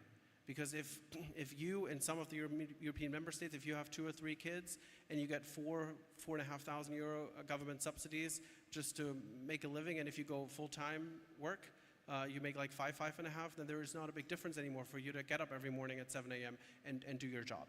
So we need to make it work for all of them. It has to be fair again. It has to be competitive again. And so that's all interconnected, and then we can also achieve different election results. But if we continue on this path, we have more extremes, we have less economic opportunity for all of us, and I just don't see a great future. Okay, thank you so much. We have still 6 minutes for Q&A, so if there is any, please go ahead.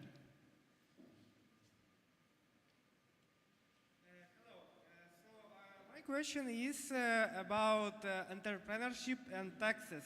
So as entrepreneurship is a base for the innovation, it's important that Young man can easily start a business and develop it without a lot of burden.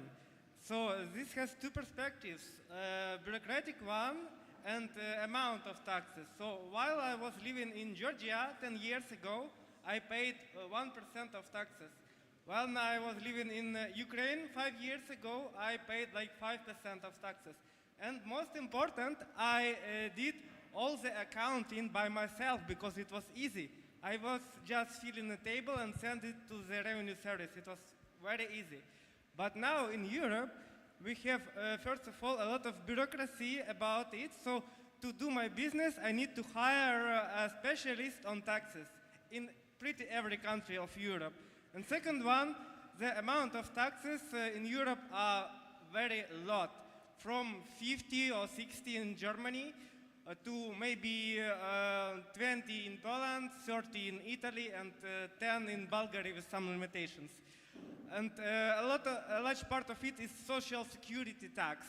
So from my perspective, this should be done on the community level, not on the state level, so people may choose if they want it.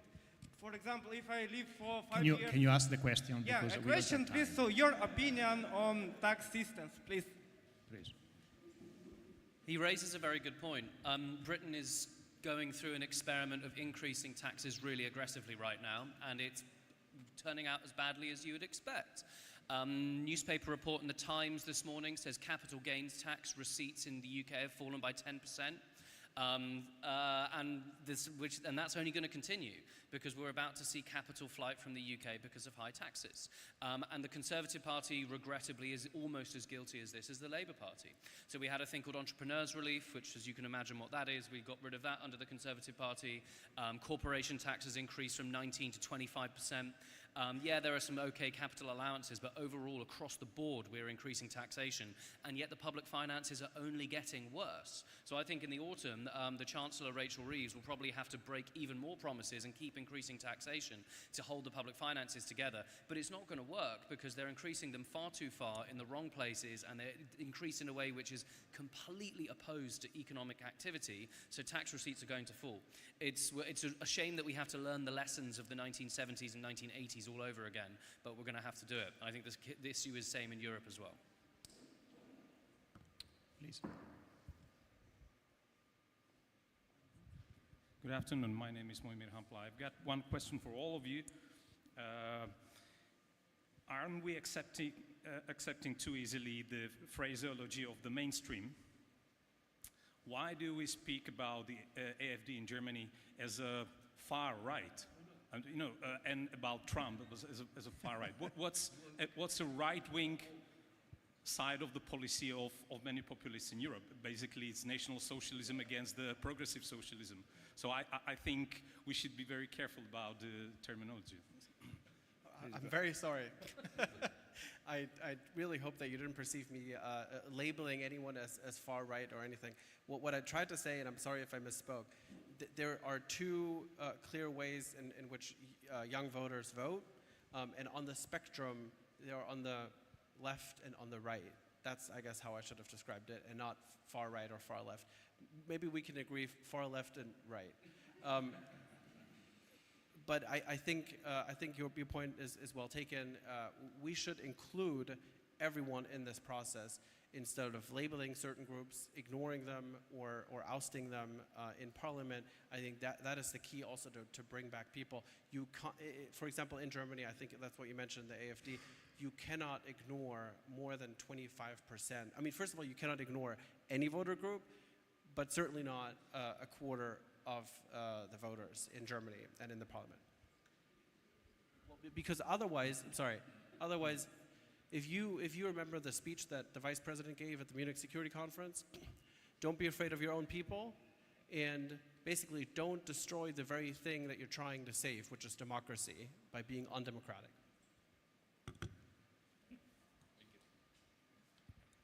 Jesus Olivares, I have a question for Peter. Peter, how serious do you think the European Commission is this time with the simplification / deregulation agenda? I come from a company that has spent over 60 million complying with EU law over the past 20 years. I know that in the past the Commission has made similar commitments. Now it seems that the ideas are more concrete, more scrutiny on amendments, more scrutiny on delegated and implementing acts. But I think, given the precedents, given the lack of follow-up based on communications, do you think this time the Commission really means it? Thank you. I don't think they're very serious. I mean, a main reason for the lack of Europe's competitiveness at the moment is the energy price. Energy is crucial for every sector.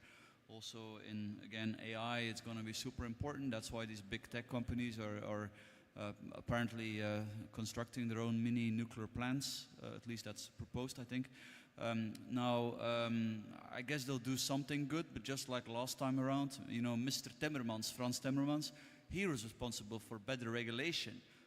The next term, he became responsible for climate, and then he came up with this monstrous series of Green Deal regulations. And look, for example, if you look at the natural gas price in Europe, it's 5 times the level of the United States. But the EU's ETS climate tax is higher than the total American gas price.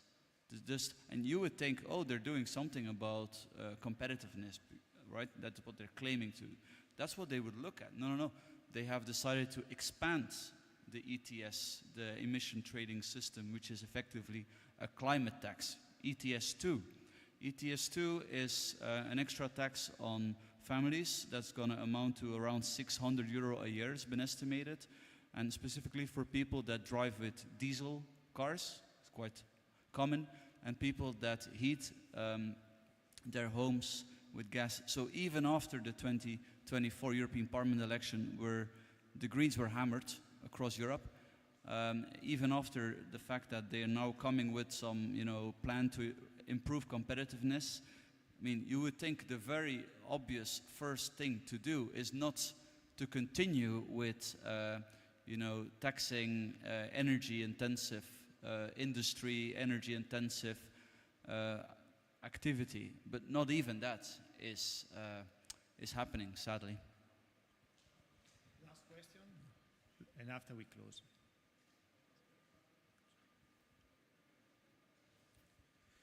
So I have a question. I really enjoyed the part about the EU regulations, mostly because I'm working in European Parliament, so I witnessed some of this stuff and I'm still witnessing it. Of course, we had this Draghi report discussion last year. He proposed emitting 500 billion euro of debt, but Germans blocked it. But we had, for example, in 2000, the Lisbon agenda that said that we will become, as the European Union, we will become the fastest developing and the most innovative part of the world.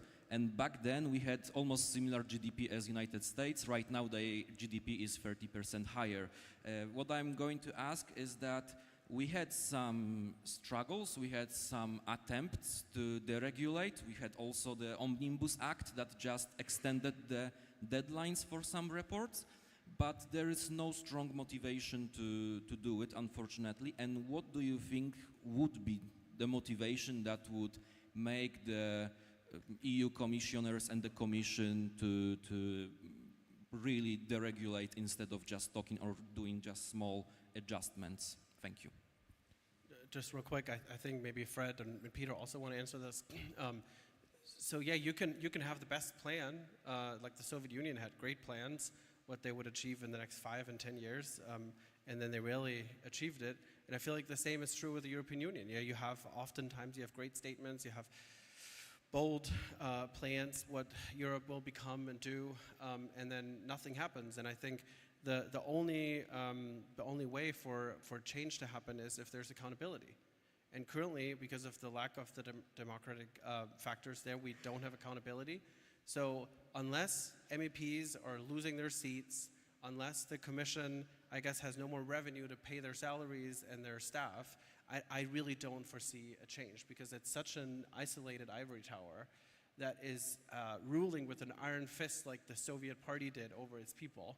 And it's undemocratic. I personally feel like some of the policies are making a lot of lives more difficult and not easier.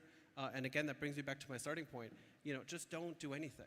Like just sit in your nice office, drive around in your fancy cars, but like let the people live and leave us all alone. And then you have growth and innovation again. Maybe Peter. Regrettably, it needs a bit of a crisis, and more of a crisis than Europe has right now. The post-war consensus in Britain took about 35 years to unwind after the end of the World War II, before Margaret Thatcher took place, and that was after the most brutal, humiliating 1970s decade for the United Kingdom.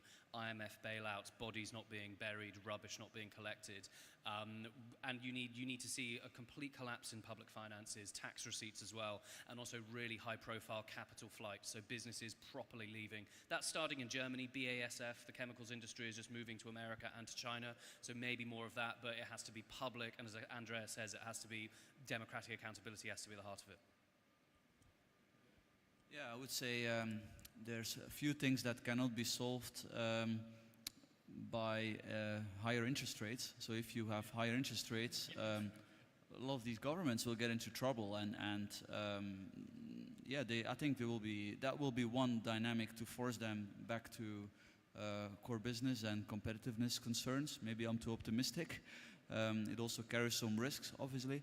Now, specifically, if you would like to reform the EU, I'm not saying that's going to happen. It's very difficult.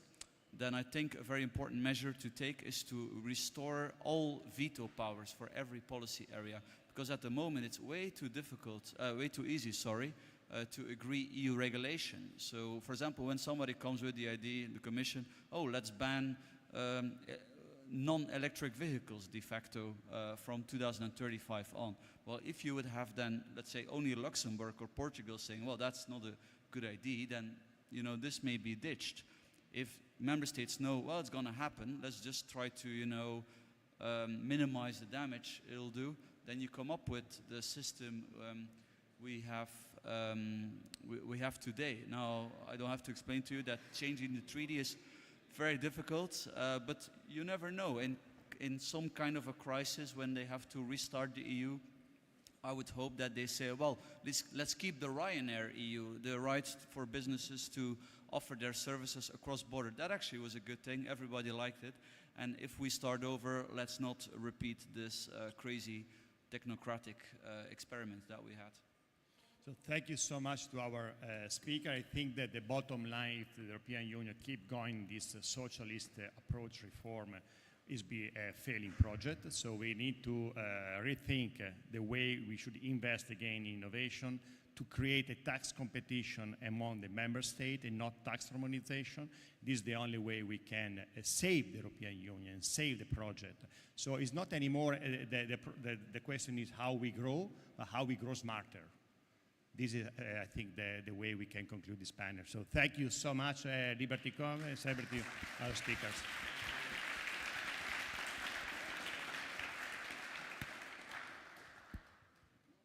I just want to announce that there is a complimentary lunch happening right now outside. Thank you.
Welcome back from lunch. I hope you also had some time to check out our partners' booths at Liberty Fair, which is on the right-hand side from me, or books by our speakers in the library upstairs. If you haven't done so yet, you still have some time to do it after this session. Speaking of our partners, before we continue with our programming, allow me to thank our gold sponsors, who helped us make the event happen. They are Human Rights Foundation, We Are Innovation, Ayn Rand Institute, Institute of Economic Affairs, Epicenter, Lithuanian Free Market Institute, and World Wafers Alliance. And now, I am excited to see you back for our next panel on a heavily debated topic. What would free market and alternatives for environmental conservation look like? Joining us for the conversation are Rob Armstrong, the director of the Institute for Free Trade in London, Lukasz Wojdyga, director of Warsaw Enterprise Institute's Center for Strategic Studies, and José Carlos Rodriguez, representing Instituto Juan de Mariana from Spain. The session will be moderated by Peter Kleppe, a policy analyst and an editor-in-chief for Brussels Report. This session was made possible by the Grace Richardson Fund and Rod Richardson. Please welcome our panelists to the stage.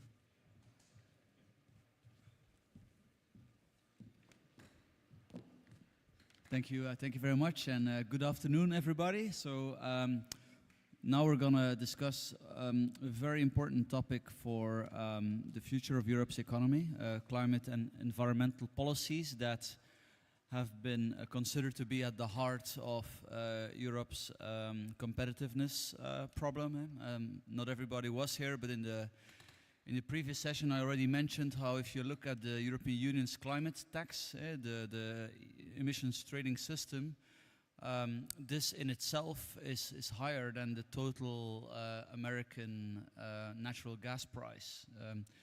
In Europe, natural gas prices are 5 times the level of the United States, because in the US, fracking has been legal.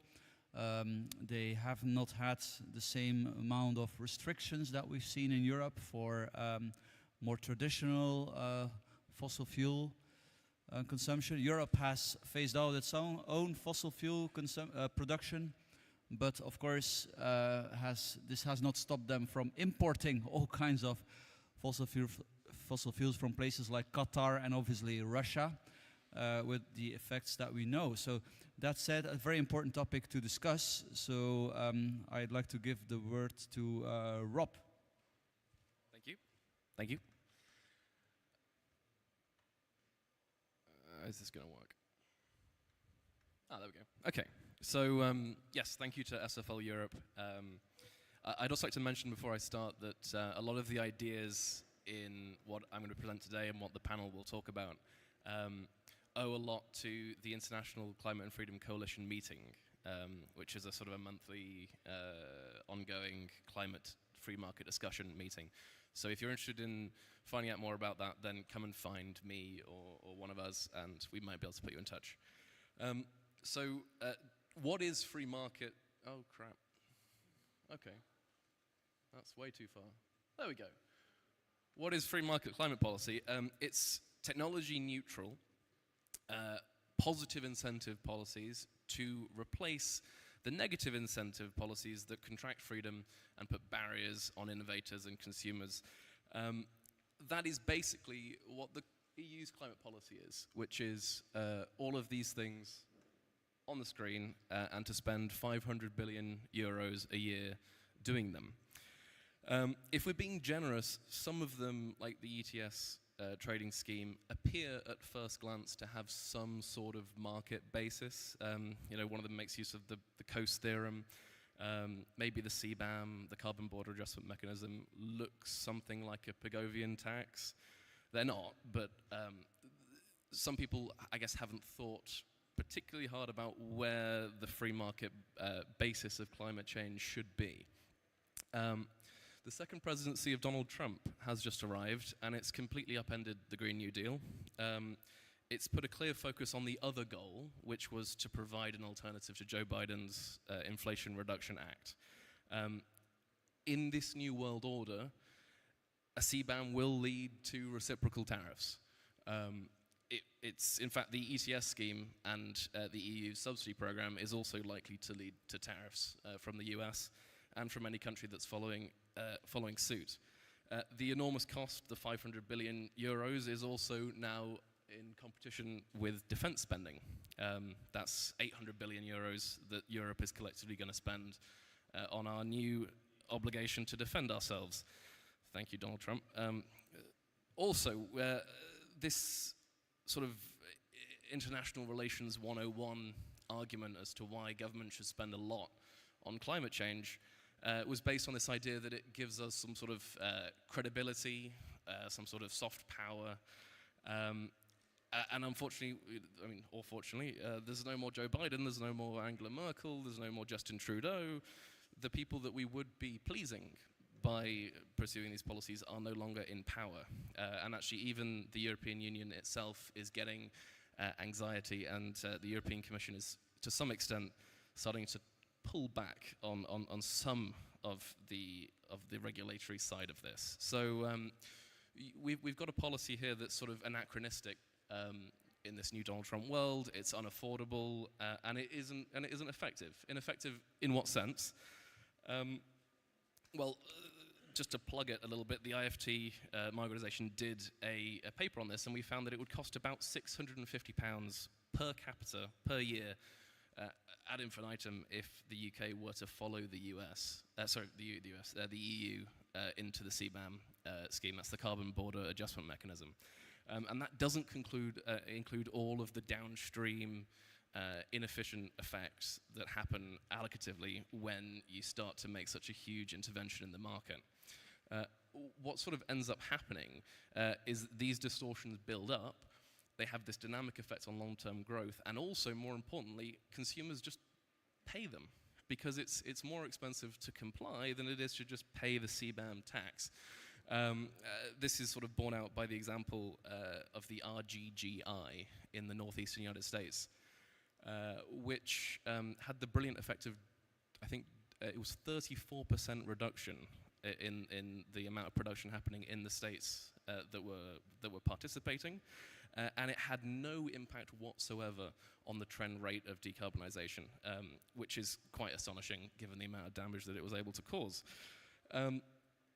So the outcome is that, quite simply, consumers just don't change their behavior, right? The CBAM doesn't do what people claim that it does.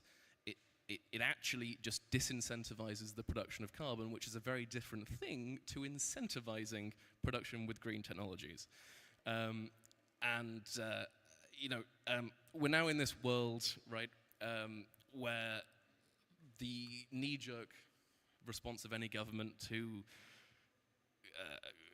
a problem or a demand to do something about climate change is just to slap money on the table and spend it. I remember when I was at school, there was every child was shown the Al Gore documentary, An Inconvenient Truth.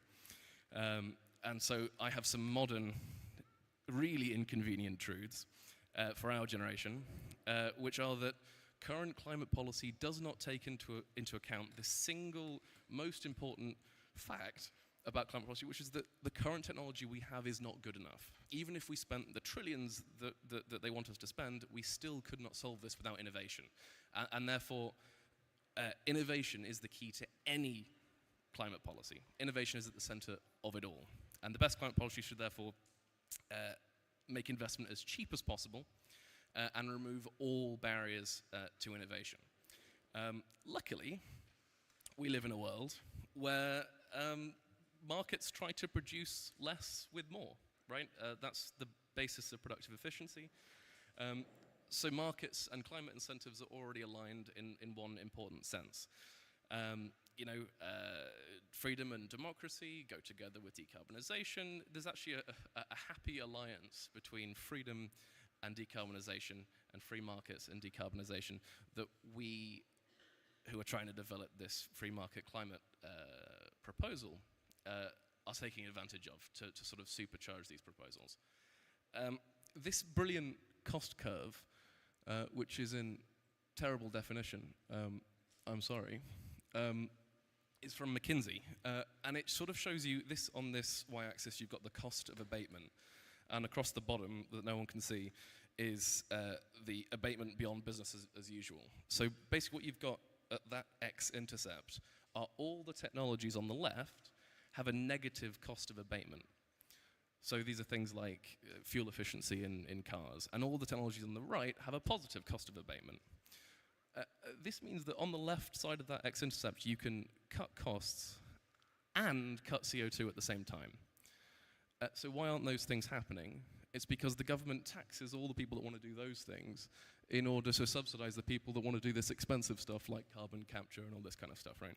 So free market climate policy is about undoing all of that, about removing the taxes, removing the barriers that are encouraging people inefficiently to go into these inefficient investments, and instead allow investors to choose for themselves where they can cut costs, where they can cut carbon, and replacing negative incentives with positive incentives. So these that you can see three of are the basic proposals: decarbonisation tax cuts, which are sort of the opposite of a carbon tax; the clean tax cuts on equity, which are tax cuts on equity. You can finance more if you can bring your profit level higher, which of course allows and incentivizes more investment to take place. But the kicker that I want to introduce, and that then we can discuss on the panel, is this idea of a rapid innovation fund, which is effectively a new way to raise money to finance property, plant, and equipment investment that would it would be tax exempt in the same way that government debt is tax exempt. But the beauty of the proposal is that rather than just tapping into equity, it's a supply side tax cut on debt. And interestingly, although you have to admit that just by raising more money doesn't necessarily mean that it's going to get spent on green investments. You can steer the investments with the targeted income and corporation taxes towards the kinds of investments that you want to see.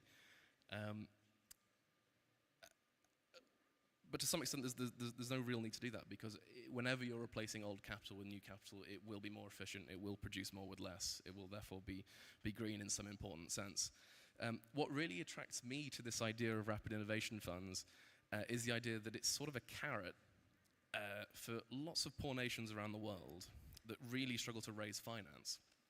If you can give them access to tax-free capital raised in New York or London or Hong Kong, in exchange for accepting the basic free market conditions, and for accepting some suite of tax reducing and tax removing and regulation removing proposals, getting rid of subsidies, etc., then that can be used as a carrot. You can have all this investment in your economy that you're desperate for, that you're starving for, if you liberalize your markets. And that's the basis of this sort of internationalization to replace the sort of the Paris Climate Accord model of let's just all agree to do something and then have no enforcement mechanism if we don't, which doesn't really work. The argument, if you happen to not believe in climate change or think that climate change is good, is just that this is so much cheaper than what we're doing at the moment. That the benefits of free market climate policy are that it improves growth by propagating free market economic policies, and therefore the difference between a CBAM and the Climate and Freedom Accord proposals, having been modelled by the Growth Commission, are about £1,000 per person per year, or about 1,200 euros. So that's the pitch, the basic pitch for free market climate policy. Over to you. Thank you very much, Rob.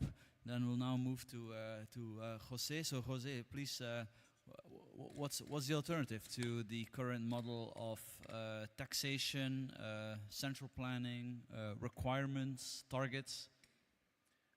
Hi, hello. Well, thank you, Peter. Thank you for having me. I represent Instituto Juan de Mariana, which is a classical liberal or libertarian think tank based in Madrid. And since October 2023, we are members of the Climate and Freedom Accord. By the way, we will start being the co-host of the Climate and Freedom Accord meetings starting next May, so if you are interested, you can contact us. So, yes, the current policies does not work. I will talk some about it later, but you should know that economically free countries have a 64% better environmental performance by the Yale Environmental Performance Index, and increasing economic freedom by 1% reduces carbon emissions by 0.3%. So economic freedom clearly is the way. And yes, the current policies, taxes, subsidies, regulations, they just don't work. They are making us poorer, and they are not effective. And now I'm going to speak about the case of Spain, because we have published this report about the green bubble, Spain's renewable energies from 1998 to 2014. So in 1998, we set the goal of achieving a 20% renewable energy by 2020. And there were some steps in that year, 1998, but everything changed in 2007. Then we had this regulation that that set a premium above market up to 795%. So you can imagine the brutal effect of this regulation. So the structure of the subsidies was that the bigger the installation, the lower the subsidy. So companies created those installations.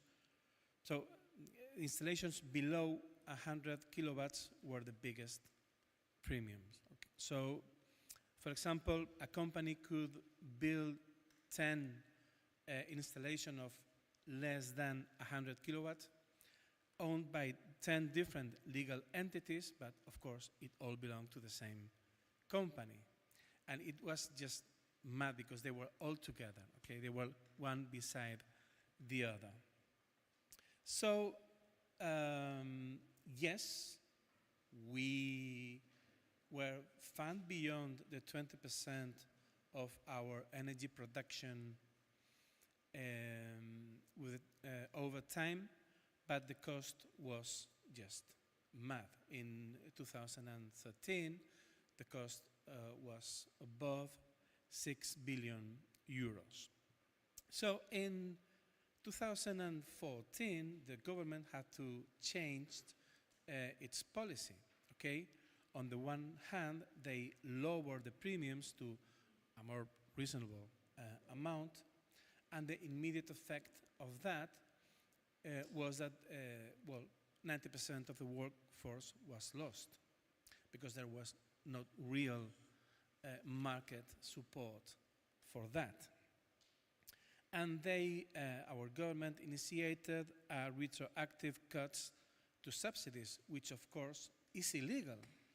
It is against the Spanish Constitution. So, and there has been over 50 international lawsuits against the Spanish government.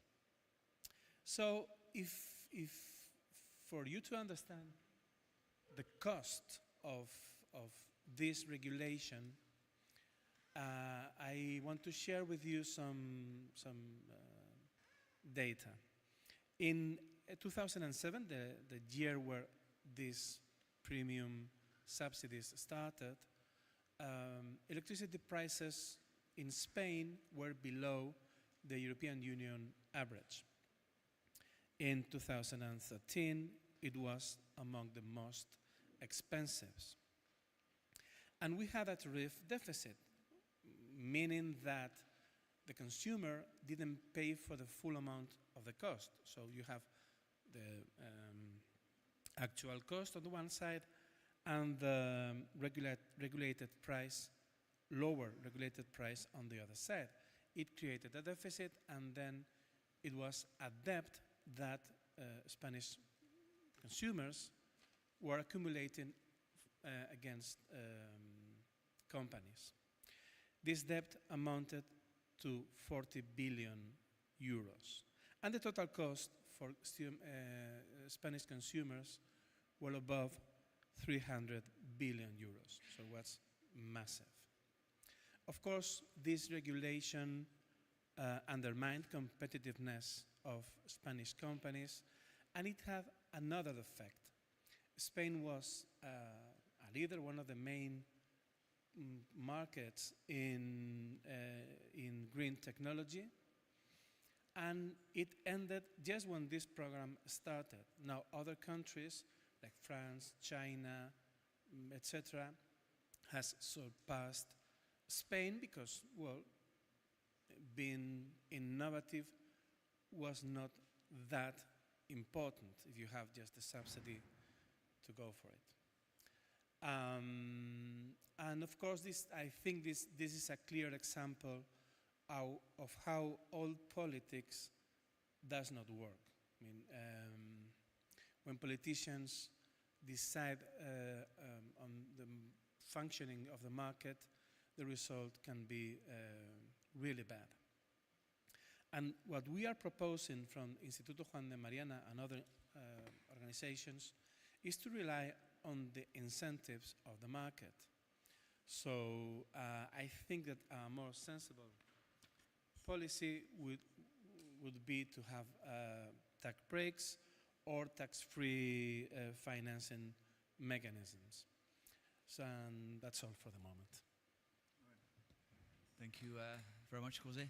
Then we now move to Lucas, who's with the Warsaw Enterprise Institute. Now, I know the Polish government, from different persuasions, have always been, let's say, among the more critical policy participants on European Union climate policies. Maybe that's because of the history of Poland, that they're more aware of the downsides of this kind of central planning.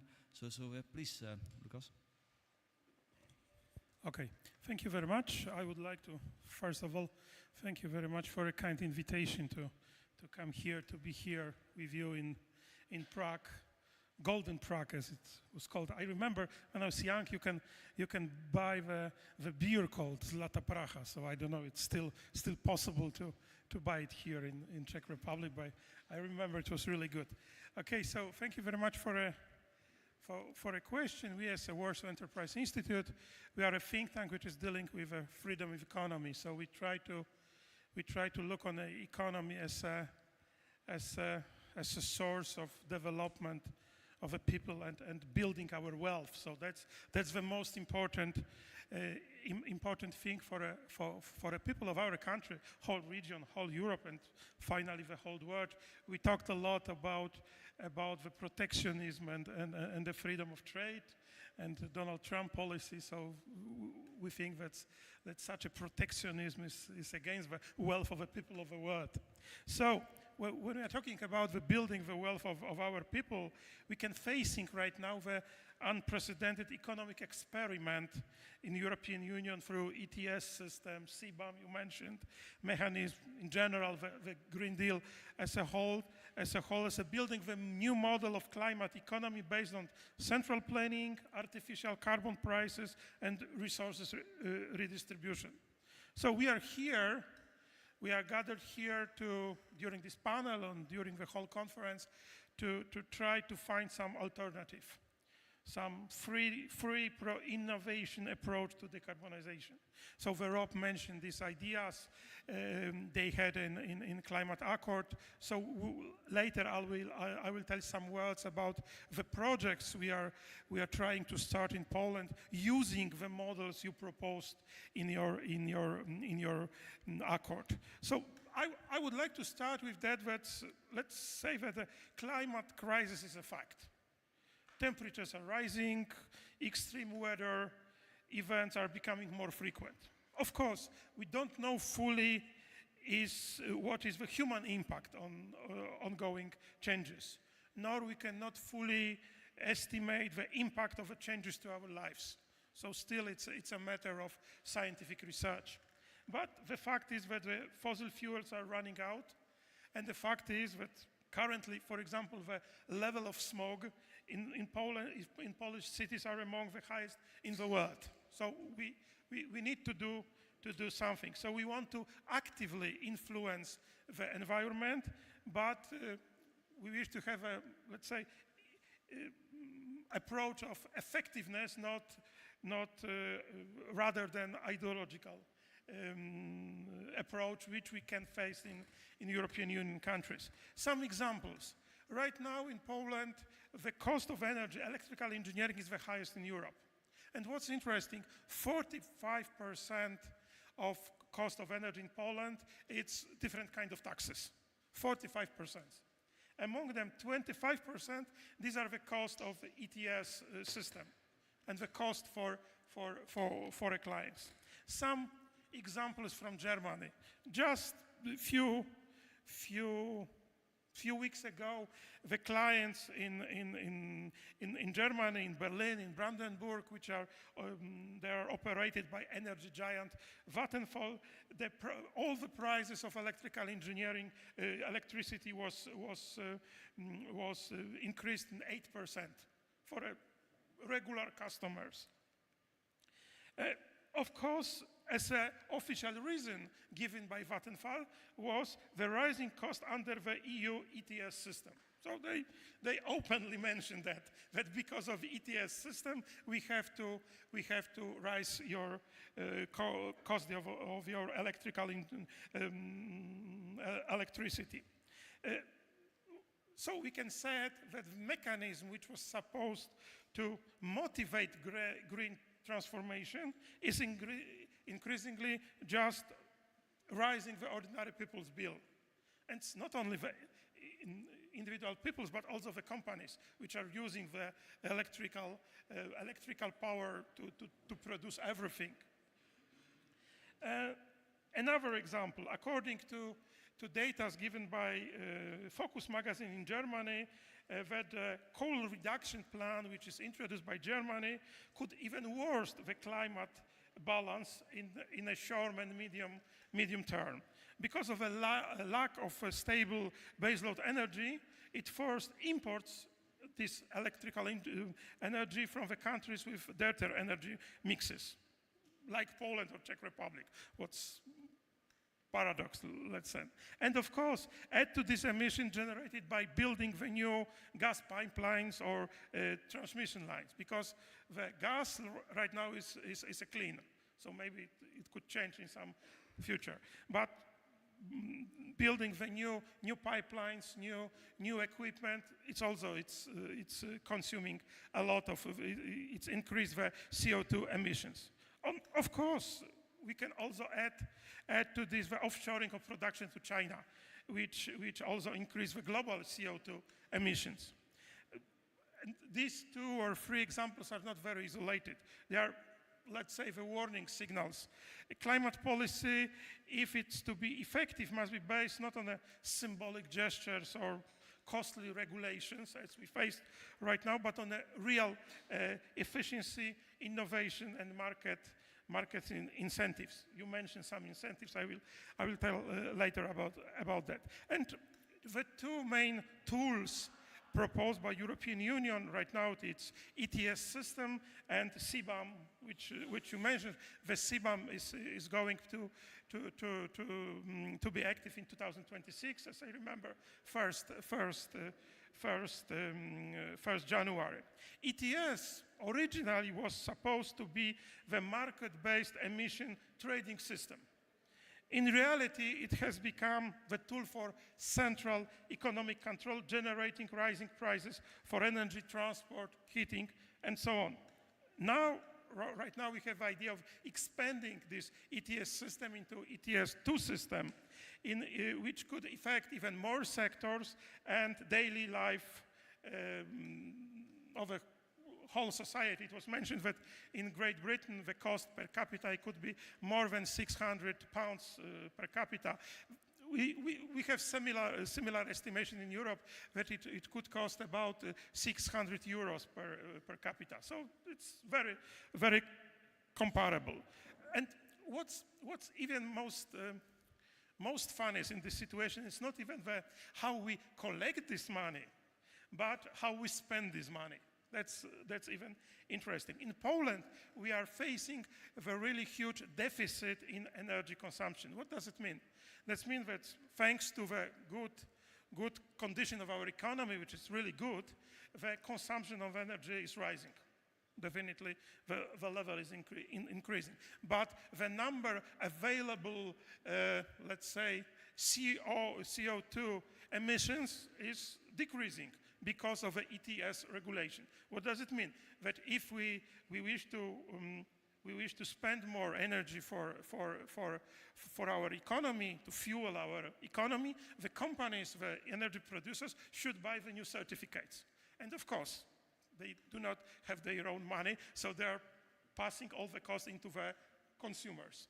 Thanks to that, our government is collecting each year about 6 billion euros only from ETS system. So it's last year it was 24 billion zloty, so it's 6 billion euros.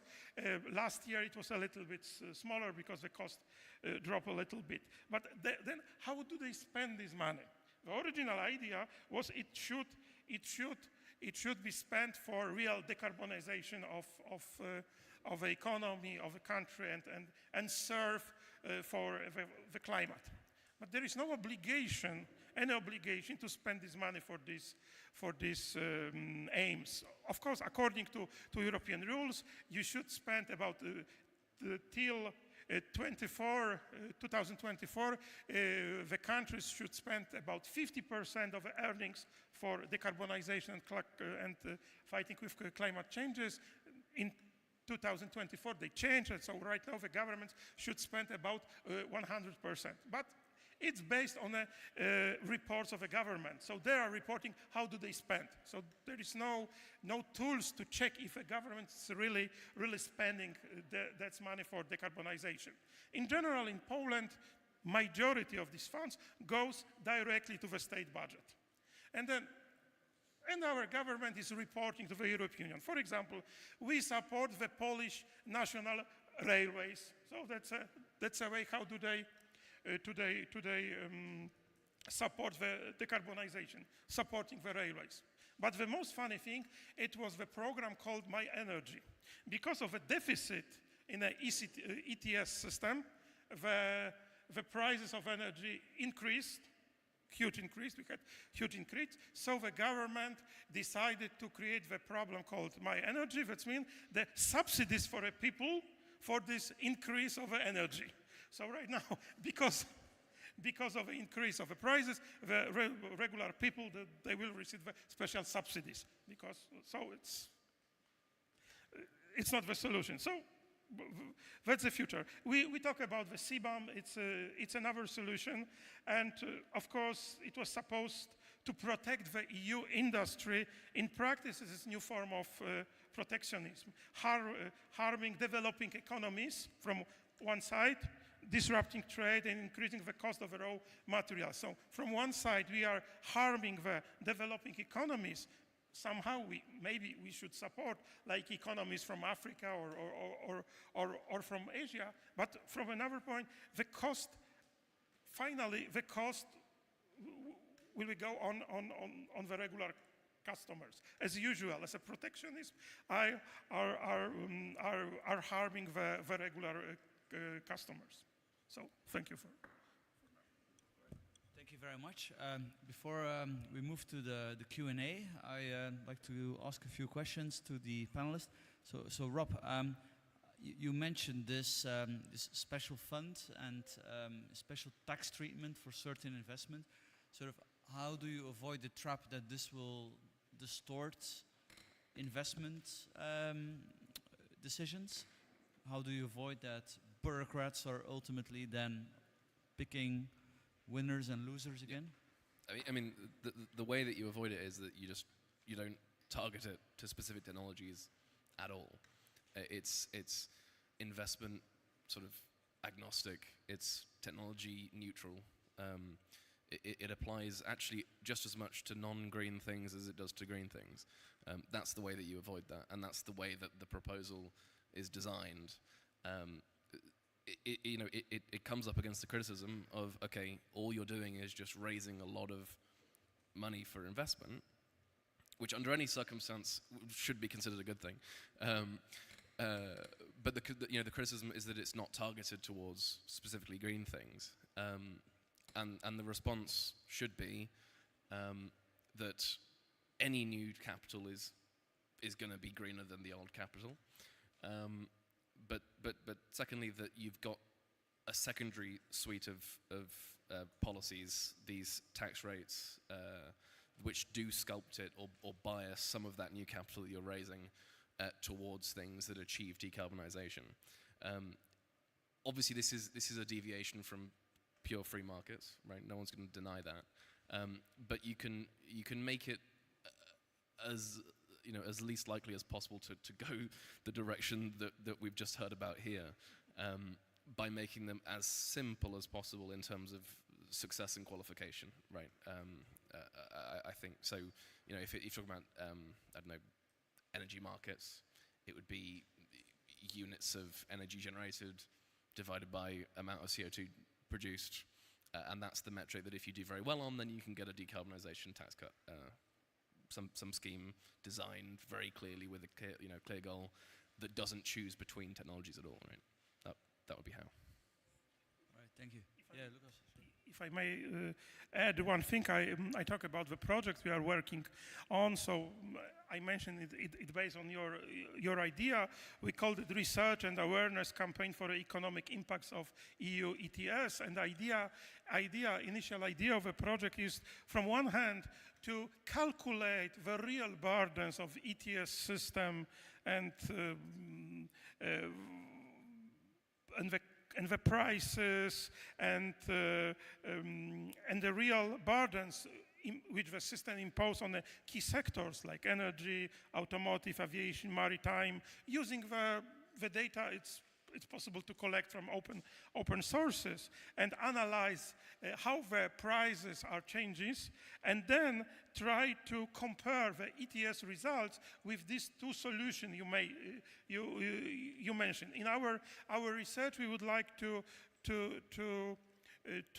think on this rapid innovation funds, which is really interesting solution. How with a creating the investment funds in order to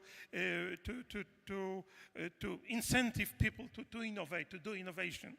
And another solution could be decarbonization tax cuts, which also somehow the incentives, because we think that economy is too complex process, dynamic system, that this requires incentives, not penalties. And we think that the basic lesson of economics that based on penalties are less effective and more costly. So that's why we wish to recalculate the cost of ETS system and the possible and model cost of these two solutions. And then our aim is to try somehow influential the politicians and societies in Europe, using some collaborating with us think tanks from whole Europe. We thought about some publication made in 15 languages in Europe. So let's a little bit appeal right now. If there are some donors on here, we would be happy collaborate with you in this project. Thank you. Right, thank you. And Jose, after Spain had this massive bubble in solar energy, and yeah, went bust, and you mentioned 90% of the project basically disappeared, right? So now we're more than 10 years later. Yeah, like how are things going with the Spanish energy sector, the role of the state? If I'm not mistaken, I understood that the Spanish government is considering to shut down the nuclear plants, or there were some noises, which I would think is kind of crazy if you're looking for a energy source that is both very efficient and carbon neutral. Yes. Well, you are right. You are well informed. The Spanish, is that the plan? Yeah, the plan of the Spanish government is to close our nuclear centrals. It's strange because we have this minister.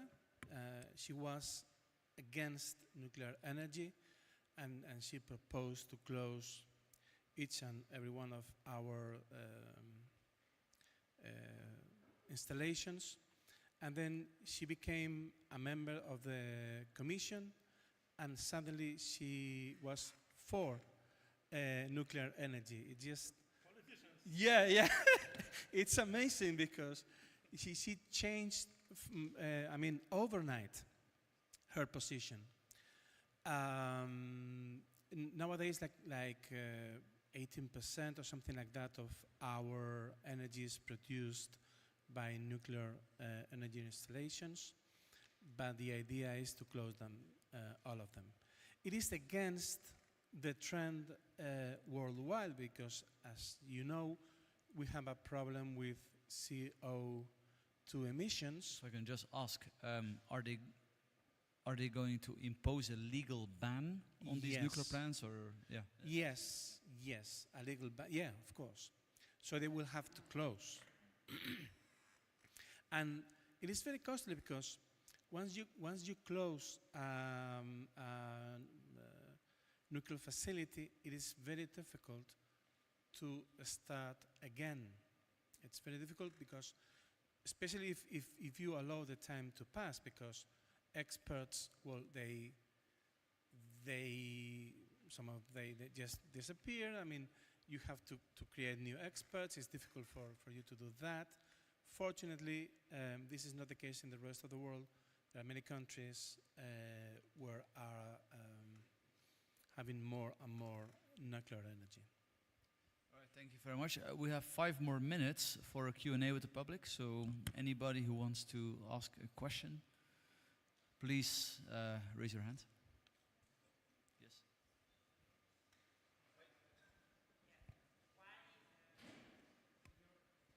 Why European Union doesn't use nuclear power? Why it's afraid of what? Well, I am not a representative of the European Union, but I think that the idea has changed. Of course, back in the days, there was this idea of nuclear energy as a menace. We had this 3 Mile Island thing, then Chernobyl, of course, and the case of Japan. But nowadays the technology has changed so much. It is so much different from what it was before that most of Europeans think that nuclear is a good idea, and even most of European governments are changing their minds. So I think that the nuclear energy is not the issue of European policy in general. So it depends on the country. So we have a country like France, which generally based on nuclear power. So it's mainly, I think in many countries, a heritage of German Greens Party, which they fought with all kinds of nuclear power, nuclear weapons in the 80s. And so it's more, I think, ideologically motivated. And of course, in Germany, the main factor for closing all the nuclear power plants were the Fukushima disaster, which is completely non-comparable to German situation. So it was definitely more ideologically motivated than with real effectiveness. And frankly speaking, it's the most clean source of energy human ever invented. Yeah. Current research shows that nuclear power is the cleanest. Yeah. Thank you. Any other question? Yes, here in the front, and then we can. So my question will be to the Poland representative. Poland is one of the most fast developing countries in the European Union, but you still use a lot of coal to produce energy. As far as you know, the coal energy is the most dirty energy, and I think you have all resources to switch to renewable resources, or let's say to develop another strategies to produce energy. Why don't you do that? What are the reasons? Because you influence the health of your citizens, as you said, a lot of smoke in Poland. So why you put the economic development on the first stage and then think about the health of the people? So generally, yes. I can answer all this question. That's fully true. That Polish energy mix based on coal. That's true. That was historical reason for that. And of course, it's impossible to switch into the natural or renewable energy from day to day. So it's a long-term process. It's changed. Currently, our government wish to open the nuclear power plant. So they are working on that for many years. I hope finally we will have that. But again, we have the coal. It's our natural, let's say, jewel of Poland. So it's very hard to close it from day to day. It takes time. So that's the reason. But the mix is changing from years to years. So it's better and better, I can say. Right, well, I think we'll have to leave it here because time is up, but please join me in giving a round of applause to the panel.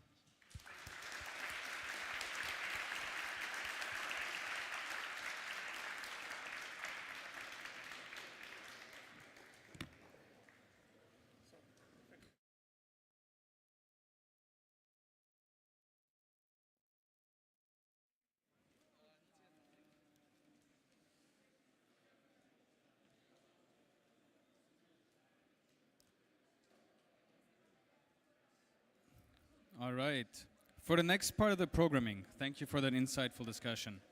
Starting at 2:30, we begin with a conversation about AI and its impact on electoral outcomes in this room.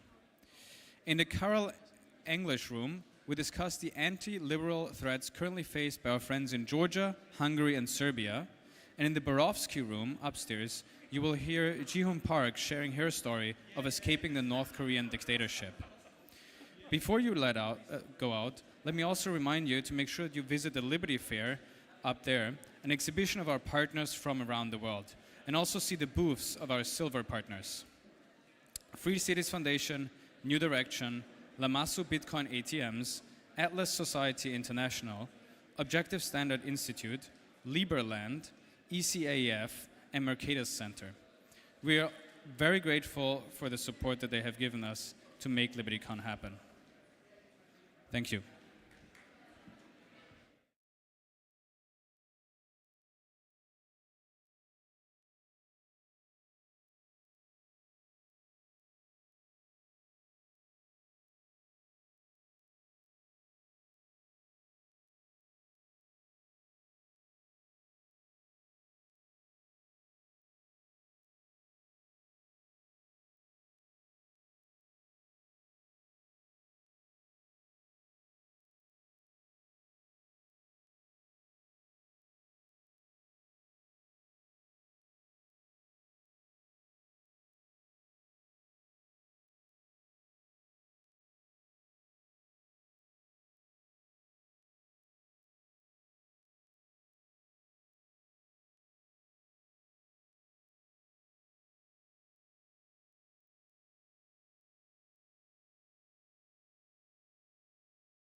Hello, hello, and welcome back, everyone. Guiding the discussion on the impact of AI on electoral outcomes is Francesco Capelletti. Francesco is currently pursuing a PhD in cybersecurity law at Vrije University, Brussels. His focus on cybersecurity law positions him perfectly to moderate a conversation on AI's potential effects on the integrity and security of elections. Our first speaker is Brigitte van den Berg. Her experiences bridges local governments and high-level European policy making. Brigitte serves as a member of the European Parliament, representing the Dutch political party D66 within the Renew Europe group. Furthermore, she contributes to the broader liberal movement through her position on the board of directors of the European Liberal Forum. Next, we welcome Ines Holzega, the president of LIMEC, the European Liberal Youth Organization, and a member of the National Council of Austria. She has been actively involved in campaign boards for parliamentary elections and stood as a candidate in national and European elections. Our final speaker for this session is Sven Gast, who will also moderate our later session on open borders. Sven is a philosopher of liberalism and political economist, equipped with an interdisciplinary academic background encompassing philosophy, politics, and economics. He is currently based in Kurdistan, Iraq, adding a unique geopolitical perspective to his work. So now I would like to call Brigitte as our first speaker. I think you have your own microphones. Can I take this? Yeah. Thank you very much. Thank you for having me on this beautiful day here in Prague. I'm very happy that you resisted to sit in the sunshine to be here and talk about AI and democracy. So yeah, I'm Brigitte van den Berg. I'm a member of the European Parliament since June from the Netherlands, and I want to tell you a little bit about my priorities and about the priorities of ELF, because I'm also a board member of ELF, of the European Liberal Forum. So in the Parliament, I focus on greenifying industry, making sure that the energy transition can be successful in a way that people can keep their jobs, because I'm from an industrial area, one of the few in the Netherlands, and I see what it means to an area like that to have these huge changes, and I want to make them successful. The second thing I'm focusing on is vocational training and education, because I think that a lot of people that are vocational professionals do not feel that society appreciates them as much as they should. And we need so many vocational trained professionals in the future to make our world future-proof. And the third one is housing. I'm in the new housing committee of the European Parliament because I think housing is the topic, is the least you can expect from a government to make it sure that people can live in a good way, so they can live their life in freedom. And all these things, so all these topics, I can put together as saying, I'm trying to make Europe fit for the future and make the people fit for the future. And that future is going to be totally covered with AI technology. And I think it's important that we don't look at that as a separate topic, but we integrate it in everything we do, just like the internet is integrated in everything we do. And that's why I'm very happy that ELF, our Liberal Forum, has made technopolitics their key priority, next to security and prosperity. Because, yeah, this is what we need to claim as liberals, those new technologies. And I think what we need to do to make ourselves the ones that can actually make that future with AI is three things. First of all, we need to educate ourselves. And that's why I'm very happy that ELF actually does a lot of events on AI, attracts a lot of knowledge from big companies, from experts. And I'm also very happy that this forum today actually attracts a lot of knowledge and that we can have this conversation. The second thing we should do is make sure we make our people ready, reskill our people. I learned that Estonia is actually the first country to integrate AI into their basic educational system. And I think that's a really good example for the rest of Europe that we can that we can talk about how we make sure that everybody can be part of that AI-proof future. And that it isn't something that divides us, but that it's an instrument that can make sure that everybody can be part of society. And the third thing we need to do is regulate. We need to regulate because we need to defend human rights. We need to regulate because we need to make it AI efficiently. And I'm very proud that the EU was the first one to actually adopt the AI Act in the world. An AI Act to protect us from really misuse of AI. For example, using ethnical, like, how do you say, like profiling in an illegal way, like abandoning that from AI. And for example, making sure that everything that's generated by AI has to be marked as that, so we know what we're talking about. And I think we have a lot to do still, because AI is developing rapidly, so we need to regulate rapidly. But what we need to do that, because it's such a new topic, is to have an open discussion with each other. And that's why I'm very happy to be here. I have a lot to learn about AI, and I hope to learn a lot from this audience. I hope to learn a lot from the experts in the panel. Because I think that in the end, we have to make sure that we can embrace AI for what it is, for the huge chances that it has, but we also have to really be careful of the threats that it has, because we need to protect our democracy. So I'm happy for the conversation. Thank you. Yes. For sure. Well, that's a great question, and I'm happy to have it, because freedom is something that you need to regulate to be truly free. If you are alone in a desert, you're of course very free, but you're not very free to do anything. You're very free if you have an active perception of freedom. So we need to, because if you don't regulate freedom, then the strongest person has the most freedom, and the less stronger person doesn't. So true freedom means also regulation to make things fair.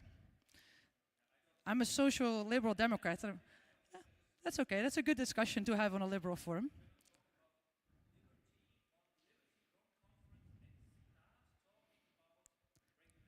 I hope you know the difference between active and passive liberty, and I'm a very strong advocate for active liberty, because that's the true liberty. And I'm happy to discuss. Thank you.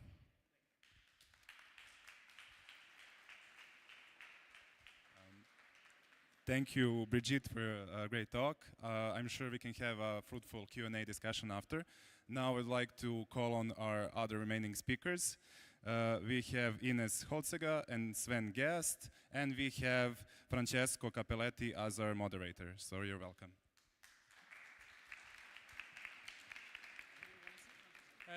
I'll stay in the middle.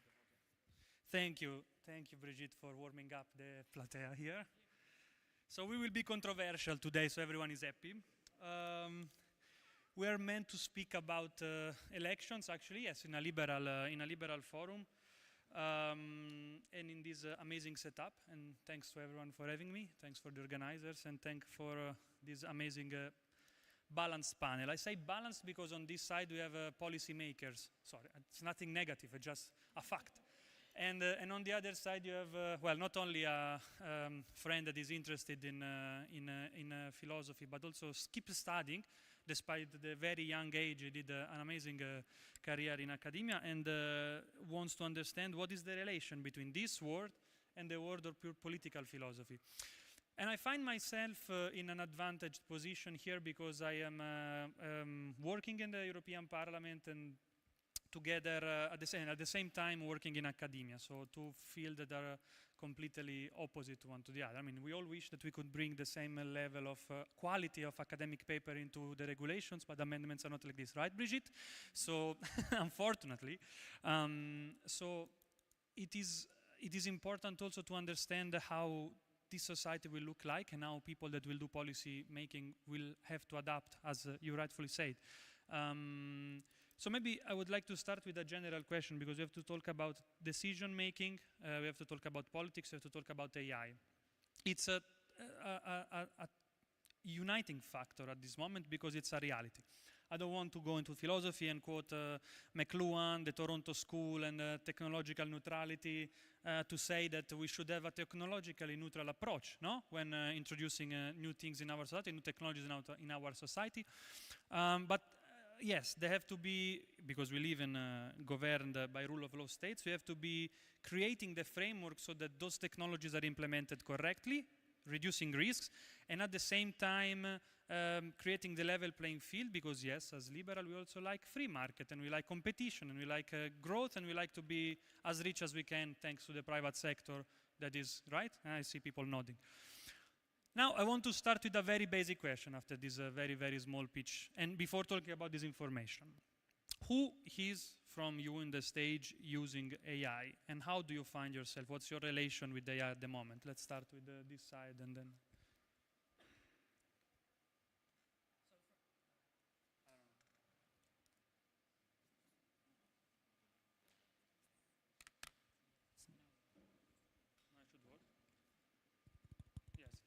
Yes, it's working. Yeah, so in my daily practice, mostly my assistants use AI a lot to inform me with summaries of acts, to inspire me for speeches. Yeah, so in their general work, they daily use it. But for me, as a politician, I mostly use it to look up information, to be honest, because I think it's important to keep having my own ideas and my own thoughts. Thank you. Ines, don't lie. You're using AI or not? Of course. Why would I lie? No, because everyone was saying when ChatGPT was released, no, don't use your GPT, and then all the text look like the same, bullet point and I stuff. think if you ask in this room who uses AI at least on a monthly basis, no one? On a weekly basis? On a daily basis? Well, I think that's the general public, actually, and I also use it at least on a weekly basis. Of course, it also brings some difficulties, especially when it comes to what Brigitte said, summarizing things. There's still room for improvement on certain information being actually valid. But I think we'll get to that in a later question on how we can tackle this. But of course, I use it. Thank you. Sven can't say that he doesn't use. Yeah, I mean, first of all, I already dressed like a tech bro, so I kind of represent that vibe. And I think I feel reminded of the discussions that we had about like Facebook 15 or 20 years ago. Who's using Facebook, and then everybody's use it. Like, I mean, if we are not using AI at an hourly basis at this point, we would be really lost. So the question that we have to ask ourselves is not that we are using AI, but rather is AI using us at this point? And I think that is the right question to ask ourselves, because it is maybe the most transformational technological force that we have ever seen. And that's, I think, what we have to flesh out from a political, philosophical, but also a social level, I think. Yes, and now, so far so good. You can use AI for enhancing, I don't know, surgeon. I think everyone agrees. If it can help to recognize patterns of disease beforehand, that would be a good use of AI, a good example of applying it. It can be used for possibly cutting the Leviathan, making bureaucracy small. You know how many hours per year, on average, in the EU we spend for bureaucracy? Like 32 hours of our life every year is to manage bureaucracy created by our own state. So if we can reduce this number, maybe we can have some, in my case, a spritz or red wine, in her case, other, sure, in beers or, and exactly, but AI can also be used to reduce complexity, therefore in public space, and maybe, Ines, you can tell something about it because you have been working extensively, and please feel free to share also your experience. It can also be a tool to bring government actually closer to the people and to open it, to make it more transparent. There's quite interesting tools out there for public sector to implement, so when you have a question that it can be directly answered and not go through layers and layers and layers of bureaucracy that we should also look into cutting. But I do think this is a tool and a great chance to give people more insight into what is happening on a government level.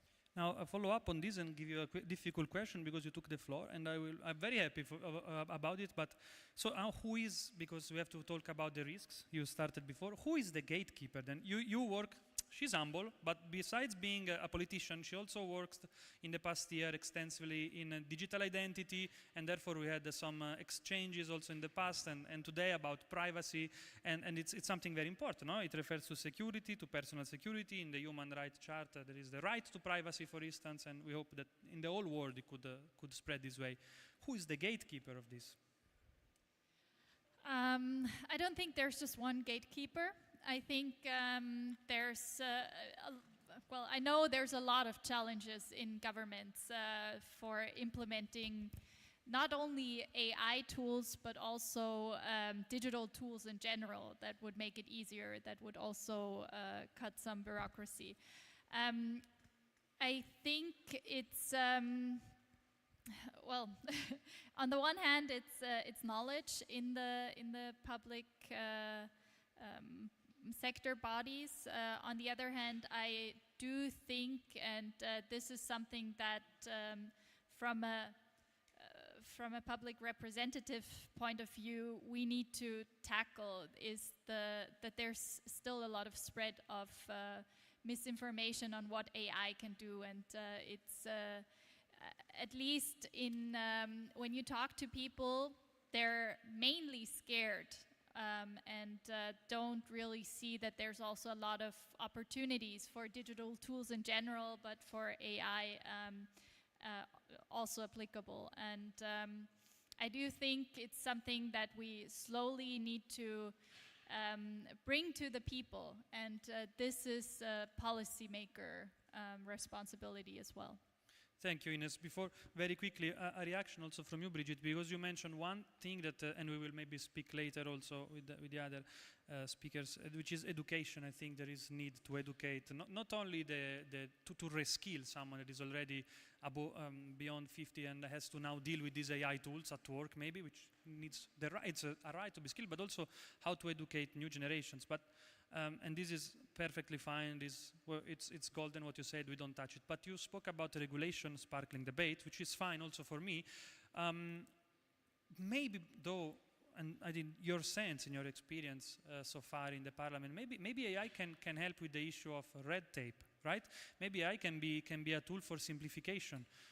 It's a machine. It doesn't have our political biases or political biases of Trump or other friends that are around at the moment. So maybe it could be used technically for simplifying our rules. What do you think about it? Yeah, I agree with you very much. As was mentioned in the introduction, I was a deputy mayor before here, and my city was part of a pilot that actually uses AI to do faster permitting for building. And it's a great way to actually make processes faster and to make rules simpler, because now way too many hours are spent on on rules and on so it's definitely a chance for AI, and of course that's also needs to go hand in hand with the ideas that we already had. For example, on human rights, I see it as like we added a new layer of reality when internet came, and with AI we are maybe adding another layer of reality. That is not a reason to let go of the values that we already established with each other. We just need to make sure that those values are also reflected in those new realities. And that requires a lot of technique and a lot of thinking on how to do that right without making it a huge burden. And do you think that your 719 colleagues in the European Parliament are all on this page? Or is still, because we're talking about AI, we're talking about metrics almost today, but I mean, in the end, people like paper and they're old school. Some people have been here for many decades. And so do you think that we can match somehow, at least at the European level, the pace of technology? It's impossible, my opinion. But no, but what's the trend? It's impossible, and at the same time, it's our obligation. That's why my first point was we need to educate ourselves. And that with ourselves, I mean the politicians and the policymakers. Like, there's nobody waiting for naive and uninformed people making rules about very complicated things. So I think, that's something we need to pick up, and as liberals, we can be the front runners on that. So let's take that role, but yeah, also accept that there are always people that are a bit slower and that are a little bit in the mainstream, but we'll get there in the end, as long as we take, if we put enough effort into to get there. And I mean, the majority of the parliament did adopt the AI Act, so and it was the first in the world to regulate AI. So I think that's an optimistic sign, and it's a chance for Europe to be a front runner on this. For those that don't know, the AI Act actually has quite an interesting component when it comes to private sector and companies, because instead of regulating the technology per se, it regulates the application. And there is a structure, a sort of triage, where harmful applications of AI are forbidden, then high-risk application, low risk, and so on and so forth, medium risk and low risk, and so forth. Oh, a lot of inputs from this side, Sven. I didn't forget about you, but I wanted to prepare the ground for some more tricky questions. Less on policies and politics. No, your questions were tricky as well, but and more on the what is zooming out from this very specific domain. What is the trend that you see with AI in shaping our societies? What are the risks? The risks, no. What are the challenges, or even better, what are the hopes that we can have? So, I mean, we will change. We maybe already, we are young, but we are super young. Also, Sven is very young. But what is the trend for digital native people that will be growing up with the AI system on their hand? What society will change, like it or not? What do you think? I mean, first of all, they don't have to wait for politicians to educate them on artificial intelligence. So when I see, oh, we have to take the people with us, they are already 5 steps ahead of any average politician. So to think, oh, we have to take the whole society with us and educate, I mean, they are already moving far beyond that. And there is, of course, a regulatory lack. Whatever you want to regulate, the new largest language model is already outperforming a lot of those considerations. I don't know how many of you already worked with O3 of ChatGPT. That is outperforming 99.9% of the people in this room, and I hold you in very high regards. But on standardized tests, it's already outperforming human capabilities on standardized tests. That's the aim that's the beast that we are talking about here, and beast is in this sense not necessarily bad, right? I just want to say that politicians, and I think that's the nature of the thing, politicians tend to think that politics downstream influences everything. However, it's more the fact that technology shapes reality, and technology shapes politics. It's a much bigger force. So instead of thinking, how can we regulate AI, we have to think, what will the future look like when AI is unleashed? However, this step in the European context never arrives, because we first already think where to regulate in the very early steps. Now, problems that arise with that, first of all, we deprive ourselves from really thinking, what are the implications? Is artificial intelligence, for example, the hyper-liberating force that I see it in? If we talk about the future of work, if we unleash this growth potential for society, we could finally talk about financing universal basic incomes or things like this. This would not be possible if we regulate very early on, don't have the tech companies flourishing up here, and lose the geopolitical race. That's the second layer that we forget here, because all of what we are discussing, Europe is, and especially artificial intelligence, doesn't know the boundaries of a nation state. It is a truly global phenomenon. As we saw, ChatGPT was implemented or taken by the hedge fund of DeepSeek. They built their model on it and took their own Chinese model at a fraction of the efficiency. We in Europe are looking at all of these developments in awe, because we are 5 steps behind it. And that's the nature of the game and the beast that we are dealing with. And I will close here my first little riff for a second, but I think people have to understand that artificial intelligence is the biggest transformational, like technological transformational process that we cannot even imagine right now. And it leaves transformational processes ahead of us that are far beyond technological regulation. It will impact how we see governance in general, because it's not clear to me from a philosophical angle whether we will have liberal democracy when we unleash artificial intelligence. Then we have completely new hierarchy and dominance structures of private actors. Just look at how Google and OpenAI are already outperforming the growth and GDP of many of the nation states. Do they wait for the European Union to regulate them? They are far outperforming them in terms of power structures. These are the things that we should be looking for. And again, there's an optimistic scenario. Future of work. The artificial intelligence can unleash so much growth for everybody. So these are just a couple of things that I throw from this corner a little bit back. As I said, to sum up my little intervention here, we are far beyond already that. And the genie is out of the bottle. It's like, how far do we want to accelerate things here?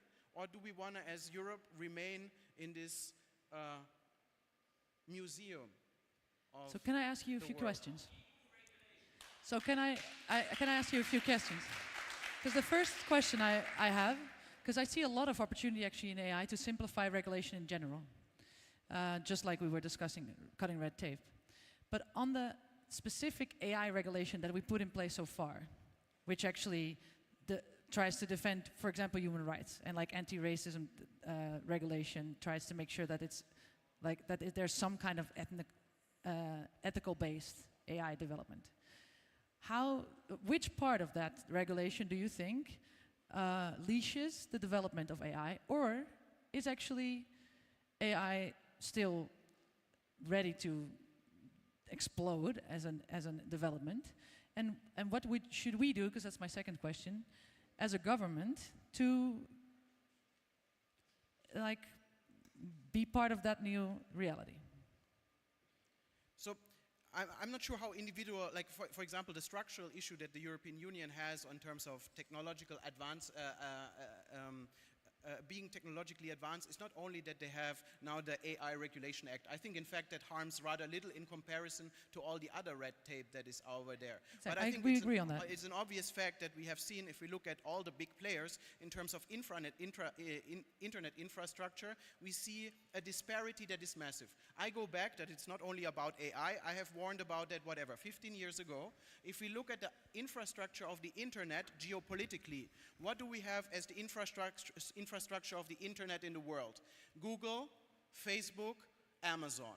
Now we have in Russia, we have Yandex, Kontakte, and whatever it is, Ozon or whatever. And then we have in China, we have Alibaba, we have WeChat, and we have Baidu. Now, where are the Europeans? The Europeans build upon This is where I wanted to go. This is exactly where I wanted to go. So let's stop bitching about like AI Act, because it's just the general layer that we needed to start the development. And let's talk about the market. How do we become part of the AI market as Europe? And what do we need to be part of those big players? That's different regulation, I think, that we really need to cut.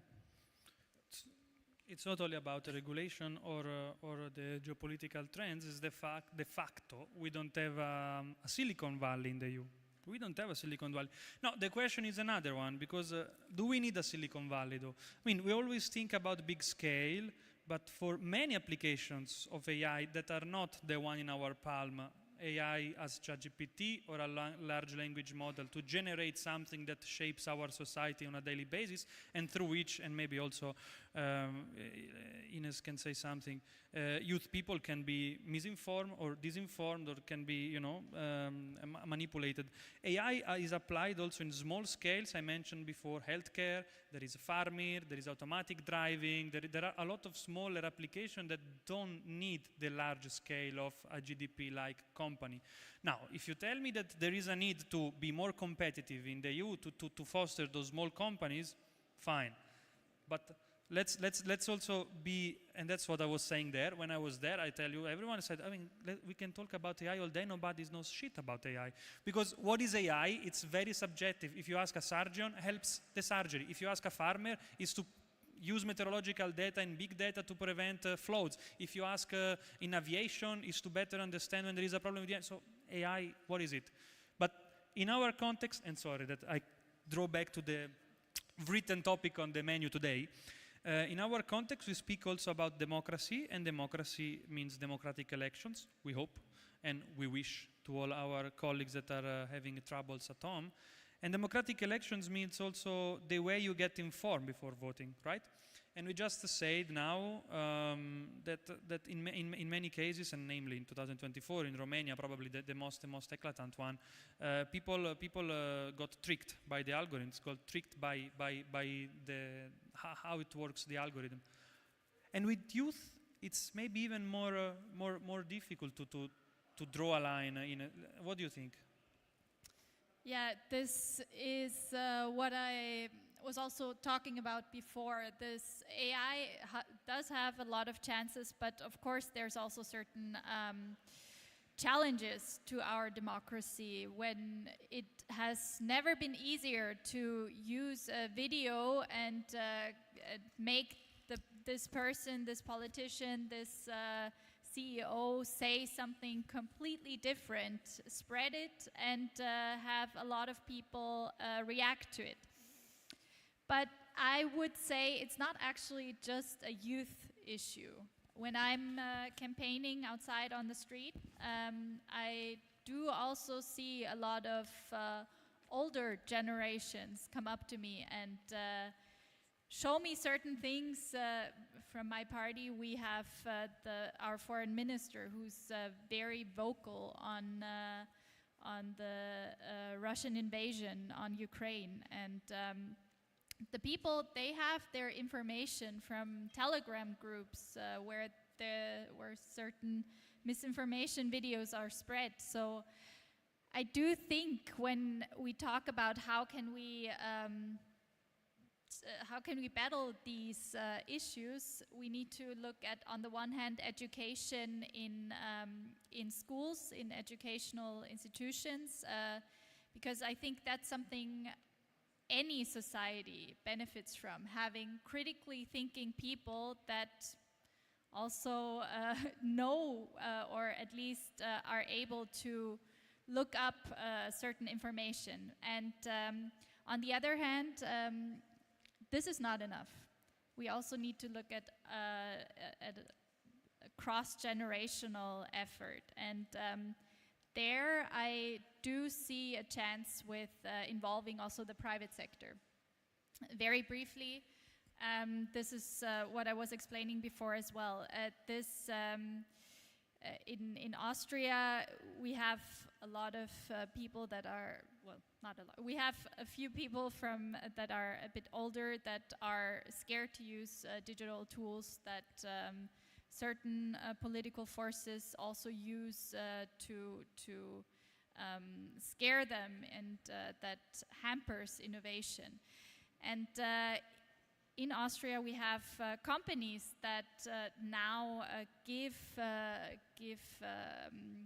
courses for using digital tools, AI, properly, and this is benefiting them. This is also benefiting the people, and I think we need to look at more models like that. How can we use private sector knowledge and resources to benefit the general public, and then in turn also benefit the companies? That's true, and goes on with what Brigitte said before. However, might say education takes a while, right? It cannot be done in 2 months before the elections, and we have a sort of a framework in the European Union, the code of practice on disinformation, which is voluntary, so you can imagine. And information travels faster than anything else nowadays, and information environment generates information warfare, manipulation, foreign interference, so on and so forth. And you put in place the DSA, the DMA, Digital Services Act, to kindly invite big platforms to comply with our value-based system. And as a result, when there was Elon Musk speaking with the AfD candidate in Germany, there were 120 employees of the European Commission watching if X was complying with DSA. Now, we can discuss, and maybe we can discuss it, sorry, Brigitte, was a bit provocative for you, but we can discuss about the efficiency of it, because information passes anyway, right? So I want you to understand I mean, and if you are a bit not frustrated, but if you understand, the frustration looking at this, I can't imagine in case of policymakers. So what could be a next step? Because if you ask for more enforcement, then you by force lead freedom in a way, right? In this case. Well, that's to be discussed, but yeah, I think this is the most difficult and most dangerous part of these developments. That how do we defend democracy in those new information times? And yeah, I think in the basic, we have to, we have to defend human rights also in these kind of in these next technology. And I very much agree with you that I think elderly are actually more vulnerable than young people because they didn't grow up with it. So they're in some sense naive when it comes to information. But I also agree with you that regulation is not going to be the main solution because you can never ban out everything. It's too fast. So we have to make sure that people are less vulnerable. We have to make sure that people are more conscious, that they know what's out there. And we have to make sure that there are other information streams that also reach a lot of people. And that is when we go back to the market. So that's why I think it's very interesting to have this two-sided discussion here today. That on the one hand, yes, we cover the basics, we lay a foundation for that new reality. On the other hand, we have to make sure that we have an active market, an European-based market, that actually provides with the information that people do need. And it takes some bravery also to cut the huge companies that do not want to comply. And that's what the EU is trying. Yeah, there is an issue that I always discuss with the students at the university, and it's they're students of law, so I'm teaching there, and then it is the issue of accountability and forensics, right? So this is something very difficult to make someone accountable because you spread this information online. I mean, it's a bit like cybersecurity. I mean, you can cover your traces. If there is a dead corpse here, hopefully not, by the end of the conference, there will be some traces around, and maybe the police will find out who did what, who exaggerated with the party. But on the internet, you can cover up. You know, if you're good, you can be quite anonymous, and therefore it's quite difficult to create the same accountability that the rule of law would require for functioning democracy. And with some, if in general this can be tackled with like-minded partners like the US and therefore companies operating in this market with their limitations, it is quite more difficult when we are talking about some other social media that are outside of our bubble, if you want, extended bubble of the West and the Atlantic plus countries, and namely in this case, since I quoted before the Romanian election case, TikTok. Maybe Sven, it's a fact that many people are on TikTok, and I'm afraid that many people will start, my grandparents do, not on TikTok, but on Facebook, reading news, right? I mean, if Facebook we can think of, in 1 minute, tell me what can we do with TikTok? In 1 minute, because I want to take a couple of questions.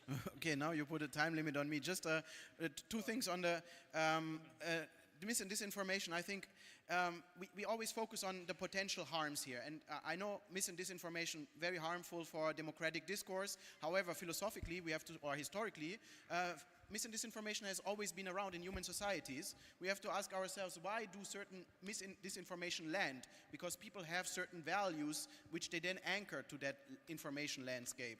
Now, I can of course lament about the proliferation of mis and disinformation, especially in a world where content creation comes at zero marginal cost to you. Or I can say, well, it enables us who also spread certain information and certain narratives out there to produce content at zero marginal costs too. And we can enable our NGOs, our organizations to be as capable. We don't have to leave it to the Russian bot farms to spread their narrative, but we can counter-use the force of artificial intelligence to educate and to go out with information that we want to spread. So we have to see always both sides of the coin. We always focus on, the potential negative outcomes of the proliferation of of information through, for example, TikTok, or artificial intelligence used then on the platform of TikTok. I think we saw where this could lead to in the Romanian case, but instead some of my friends did a meta study before the European elections of, I think, 14 out of 25 countries that they looked at. The far right is dominating with 50% plus TikTok content over there. So they just have the hegemony because they use this technology much more liberally as we liberals do it ourselves. So to not engage here with a pun, but I think there's a liberating force for us, especially those who operate under cost constraints, which are many of the NGOs and many of the civil society actors. And we can also say, well, content production comes at zero marginal cost to us now. and we should use that. And we can also help there to educate the democratic discourse. Perfect pitch. So technologically neutral approach, keep in mind, plus using the tools well, making people aware and educating people, not only when it comes to digital native, but also in terms of reskilling, and having a solid framework also for private sector to grow. These are 3 takeaways that we can have. And now 2 questions I can take, because we don't have much. 3 questions. You ask already questions. I'm very sorry, but we will have a discussion later with a coffee. 1, 2, and 3. Just be loud. And fast. We heard about EU regulations, and so my question is simple. And you also mentioned that the people should be aware that there is AI used on certain websites, for example. So my question is simple. Are we expecting to have yet another pop-up that will inform us that there is AI used, and we're going to waste hundreds of hours to click and not read it anymore, just like cookies and GDPR we have? Thank you. Who had a question? I have to stop in 2 minutes. Can I have 2 minutes? Okay, you, and then we have to stop. Please, please. We're liberals. Concerning the regulation, how do you manage the cost of regulation? Also the China and US problem, like China and US is way ahead of Europe in this race. Europe is just stuck with regulations. And how do we cope up with that? And also the cost of regulation, how do we address that? Okay, 30 seconds each. I have my clock 2 minutes back in time because I didn't put it back, so we have 2 minutes still. Joking. 30 seconds each for reacting to this. Okay, so on the first question, I think the simple answer would be no. I think we can be smarter than that. I think we can have like a water mark in everything that's AI based. Like it's just an obligation to let people know that it is, and that's not too hard to do in the right way. I'm sure that techies can make the most beautiful way to do that. And second of all, the cost of regulation. Did you ever ask yourself what is the cost of non-regulation? Because the simple thing that we have now is that the AI Act says we ban things that are totally unethical. We make it obligated that you can see that something is AI made, and we test AI things.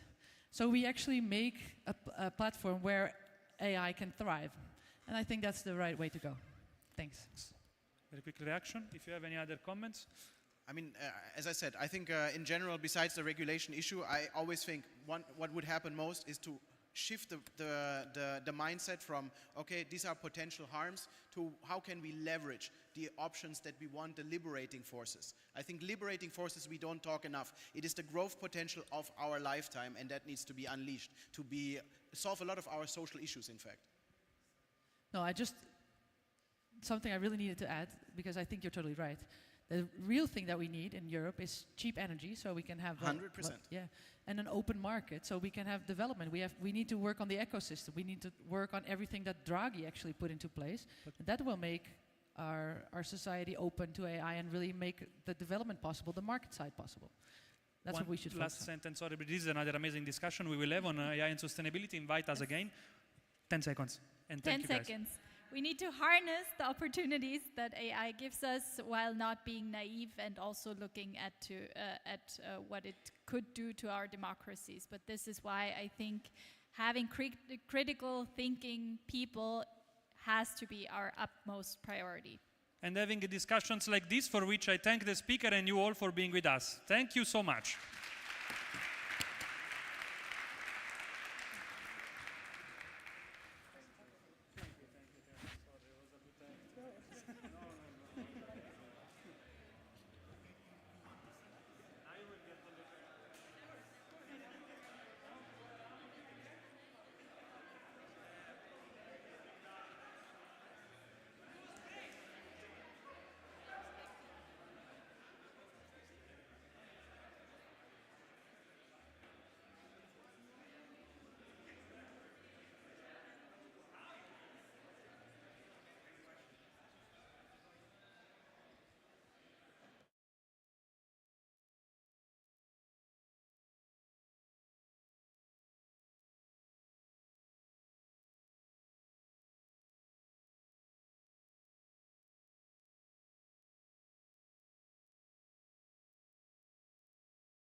Oh, yeah.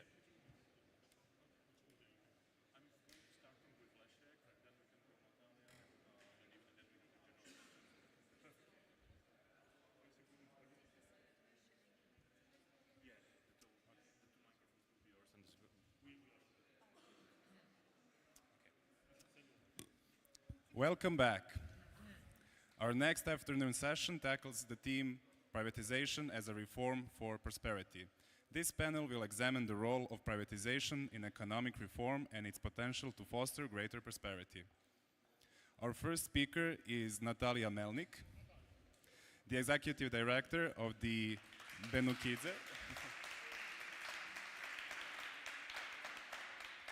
The Executive Director of the Benukidze Free Market Center, a prominent independent think tank based in Kyiv, Ukraine. Natalia is recognized as a Ukrainian expert on economic education and frequently contributes to international discussions on the war in Ukraine and the nation's economic and political development. We are honored to welcome back Professor Leszek Balcerowicz.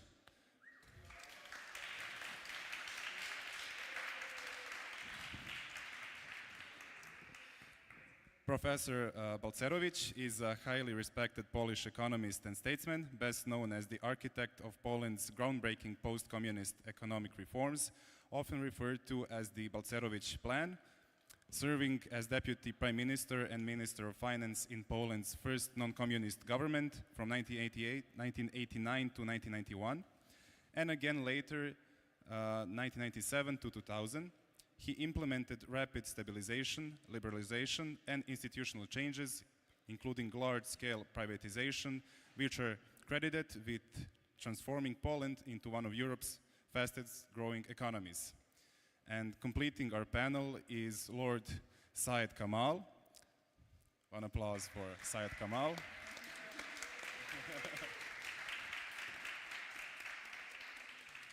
Lord Kamal is a distinguished figure in UK politics and academia, currently serving as a member of the House of Lords. He holds the position of a professor of politics and international relations at St. Mary's University, Twickenham, and serves as the academic and research director at the Institute of Economic Affairs, a leading classical liberal think tank in London. And finally, moderating this panel, our volunteer from SFL, Filip Blacha. One applause for him. Filip previously led the Czech team as it became our global group of the year and currently works as an economic analyst on a project for the World Bank. Please welcome our panel for Privatization as a Reform for Prosperity.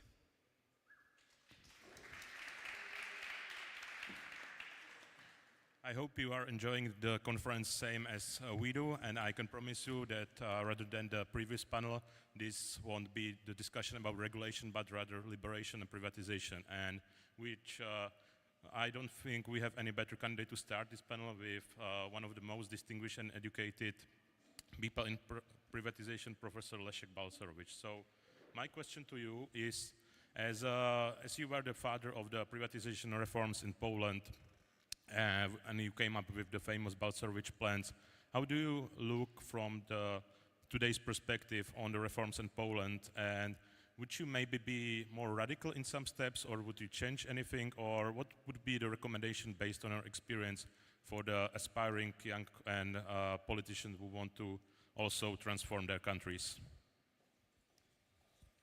Well, I will try to do more privatization than I managed to do, even though we are the pioneer of radical market-oriented reforms. Just to remind you, we inherited a catastrophic economic situation. Inflation was 50% a month.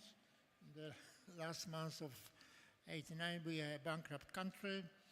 vis-à-vis the foreign creditors, and we have inherited deep recession. So this called for radical transformation and stabilization, which we started in 89, 91, and then try to complete later on. Now, so my short answer is direction. First, you have to establish the direction, and away from socialist towards private ownership, economic freedom, and then the speed. And usually the faster the better if you move in the right direction. But there are differences in maximum possible speed, and for example, you can liberalize the economy faster than privatize it. So there's a transitional period where you abandon socialism but not yet reach market competitive private ownership economy, and this is a very challenging period, but somehow we managed, even though we still have to finish privatization in Poland. Now, switching to completely another case, Natalia, as I also heard on multiple occasions in the SFL conference in Ukraine, you mentioned and describing how Ukraine has one of the most state-owned businesses and enterprises still.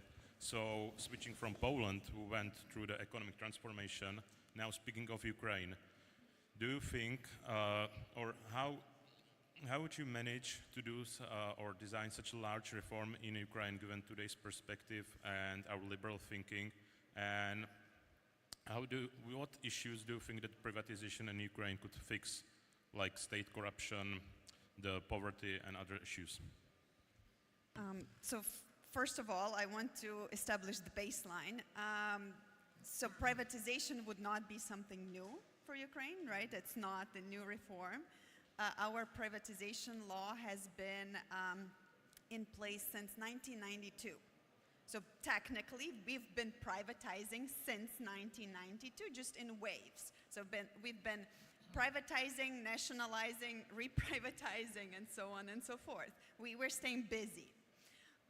But even if we're keeping in mind that 1992 as the launch of privatization, back in 2010, we still had over 3,000 state-owned enterprises, out of which about 20% were semi-profitable, right? So basically it shows that we have a lot of privatization left to do. We've been doing it slowly. We've been doing it over time, but privatization can be done in different ways, right? So our first try at privatization in the 90s gave birth to oligarchs. So it was all about privatization vouchers, meaning every single Ukrainian got a privatization voucher, which, if claimed, gave them shares of state-owned companies. 50 million vouchers were issued. Of course, people didn't really understand what they meant, so they hurried to exchange them for cash for very cheap, and that's how oligarchs started building their assets. So back then we did it fast, but we did it in a wrong way. Then fast forward to late 90s, the situation, the type of privatization changed, and we did it differently. We did it through selling or attempting to sell the biggest companies in to bidders, right? But it was rigged auctions, it was insider trading, and that's how oligarchs who built up their wealth during the early 90s were able to get control over the biggest, most profitable enterprises in metallurgy, in energy, and so on and so forth. So of course, corruption can very easily go hand in hand with privatization. So basically, we were a textbook example of how not to do privatization. And then we went into the stage of digital, right, privatization, meaning open bidding. And I think it became one of our pastimes, actually. It's so exciting, almost as exciting as watching your national team play football. when you're watching, you can easily follow online auctions and then see the increase in prices, right? When you start off with something very cheap and it's getting sold basically at the market value, and it shows people that it's transparent. They understand how it's happening. They can even themselves bid. We recently had a bid for a building of 1 grivna, right? So it usually starts very low. Of course, it didn't sell because they decided to reissue the auction. So with privatization, you need to be careful because corruption can intervene, and you need to have respect for property rights. Because if you privatize, then nationalize and reprivatize, it's giving the wrong signals to investors. And investors are the ones you want to come into the country. They would be the first adopters, let's say, of privatization. And we do have a positive example of reprivatization, actually. It was part of the fight with corruption in 2004. Krivorišstal, which is a great, huge steel plant, was sold for $800 million. After the revolution, the Orange Revolution, it was so nationalized and reprivatized because it was undervalued. So from $800 million, it went to $4.8 billion, which reflected, more or less its market value. So, we are a cautionary tale. Don't do what we did, and make sure you have safeguards in place when you are carrying out privatization. And finally, to go through our round, let's have some perspective on Britain, more specifically the Thatcher's reform. I think anybody in this room is well acquainted with the reforms, and I would be even bold to say that most people love it and would like to also have their reforms in their country. But my question is, Said, given today's state of the Great Britain, when you left the European Union and you kind of are the masters of your own fate in those economical affairs, don't you think, or wouldn't you expect some another stage of the privatization and liberal economic reforms in Great Britain in the same spirit? I would hope so as a liberal, but I think we have to be honest. What happened in British politics, we had a conservative government trying to run socialism better than the socialists. So we try to introduce what I would call, and I'm a conservative politician, but I'm a classical liberal. You have to find a home in a political party somewhere, and you often choose the party you agree with most or the one you disagree with least in politics. I think the lessons from privatization generally is you should not look at privatization on its own.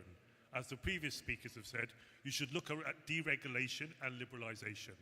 Because what you want to do as much as possible is just turn a state monopoly into a private monopoly, and then you've got crony capitalism. And you have to be very careful about crony capitalism. The second question is, why do you privatize? And there are different reasons.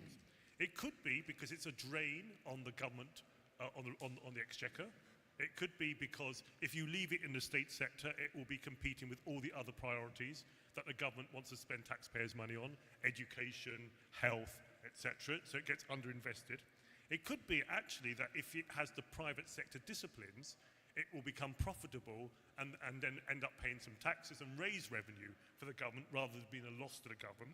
It might be actually because you want something that it doesn't have. And my PhD, I looked at the transition in Hungary of the Hungarian telecom sector, and I was trying to compare it with previous privatizations. First of all, you had the Post Telegraph and Telecoms, the PTT. Then you split the Post and the telecoms. Then you split regulation and operations. Then the operations of telecoms became a 100% joint stock company owned by the government, and then you sell stakes in it. That was one model. But when they sold stakes to outside investors, why do you want foreign investment? It's not just money. Sometimes it's materials, and sometimes it's knowledge transfer. So, for example, in Hungary, there was an American telecoms company and a German and a Deutsche Telekom who came in with a joint venture because Deutsche Telekom could bring technical knowledge and documentation, whereas the Americans could bring marketing and accounting. And you have to remember, in many of these telecoms organizations, when they were part of the state, there was no marketing. There was no accounts. There was no accountability. You know, you waited ages to get a telephone line, and if you said something against the regime, you waited another 10 years or 15 years. I think you have to look at why you privatized. Then the problem is, after you privatize, how do you make sure you have a competitive market? And one of the problems with some of our privatizations now is that we artificially created markets. So when we did railways, for example, we separated track from trains. Then we created over 20 train operating companies. We created train leasing companies. And we created a railway property company. And what happens after a while is that these companies buy each other up and vertically integrate unless you stop it. And then you go back and get oligopolies and unaccountability again. And this is why railway privatization, for example, in the UK is unpopular. The other thing we have to watch is who buys the shares. So when we privatized water, most of the money raised was able to be used to invest back in the water sector and to improve our water. But what happened is foreign pension funds bought shares for good for their investment, but they leveraged the company, highly leveraged it with debt. And therefore, now, one of the private water companies in London, Thames Water, and because it's in London, that's where the politicians are, where the journalists are, it's making privatization very unpopular. So we always have to make sure, how do we not only privatize, but how do we liberalize and deregulate, and how do we make sure there's a competitive market, so when you tell the story of privatization, it's a positive one. I see. You want to react? Well, perhaps a few remarks. First, diagnosis. State-owned enterprises are always bad because they are subject to political power, and politicians should not have economic power. This is why privatization is substantial and very important, and importance varies depending on the share of state-owned enterprises. In the West, in France, in Britain, under Mrs. Thatcher, there was a substantial state sector. This is why privatization, but nothing compared to what existed under in the socialist countries. So privatization in these cases are absolutely necessary, both for the economy and for politics. For politics in Central and Eastern Europe, fortunately, privatization was accompanied or even preceded by the introduction of democracy. So in Poland, Czech Republic, etc. In China, China would not have developed so fast without privatization, but in China, we don't have democracy. So different cases. Sorry. So I think all of us in this room can agree, or at least I hope so, that privatization is the healthy process for economy, and it brings the certain benefits. However, we also may agree that we are here in a very strong social bubble, and given the voters' results and elections, I think we could name only a few examples where actually society or voters have a very high regard of privatization. What do you think are the reasons? Is it because the privatization was done in a lot of countries badly and it turned into the oligarchic or more crony markets, or is it in just a general psychological view of voters that they are more lean to the leftist policies? And how possibly could the politicians or we as liberals fight against it? Okay. So in our case, this public weariness of privatization was very justified for the reasons I explained, right? And if the public is against something, it's very easy to blow that out of proportions and manipulate it further on. You know, as soon as you hear the word privatization, it's like a trigger word because everyone is thinking about the 90s. And it becomes problematic because politicians tend to abuse that, right? And once again, if you restart talking about privatization, you can always use this fear and saying, oh, you will have Chinese come into Ukraine and buy everything. We had this situation with the land moratorium, right? So you couldn't sell agricultural land because it was property of the people, right? So it would rather stay empty and no one would take care of it, but you cannot sell it. That has changed, but the same with privatization. And it's very easy also, especially in Ukraine, to play around with a so-called strategic importance of certain state-owned companies, right? And it's very difficult to argue with that. Railways would be one of the biggest examples. Ukrainian railways have been instrumental to saving a lot of people after the beginning of the full-scale invasion, because that's how refugees got out, right? This is how we were able to travel with no airplane access, and so on. And this is used as a label to protect certain enterprises from even being considered up for privatization. And it's a problem because very few big companies are not considered to be of strategic importance. And at the same time, you can have ridiculous examples of state-owned enterprises that are considered super important and cannot be privatized, like the National Circus of Ukraine. It's cultural heritage. So, and it's just one example of a circus. We have a number of circuses that are SOEs. So when you look behind this label of cultural heritage or strategic importance, you will have quite a few of surprises there. The problem is not very many people look into it, right? They don't try to find the real information.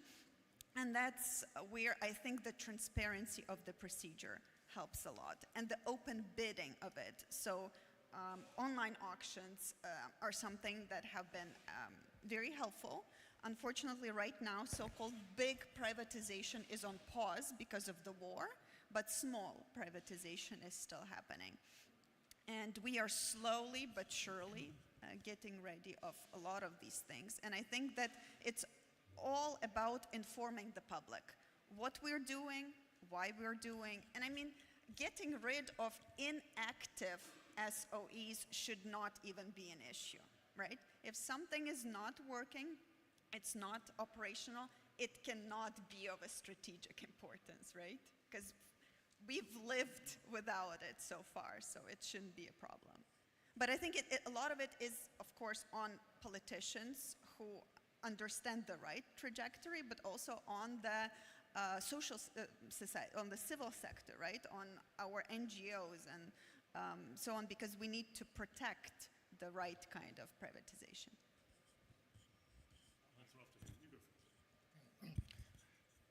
I agree with what was said, that language matters, and one should avoid words which refer to something positive but have bad emotions, like privatization.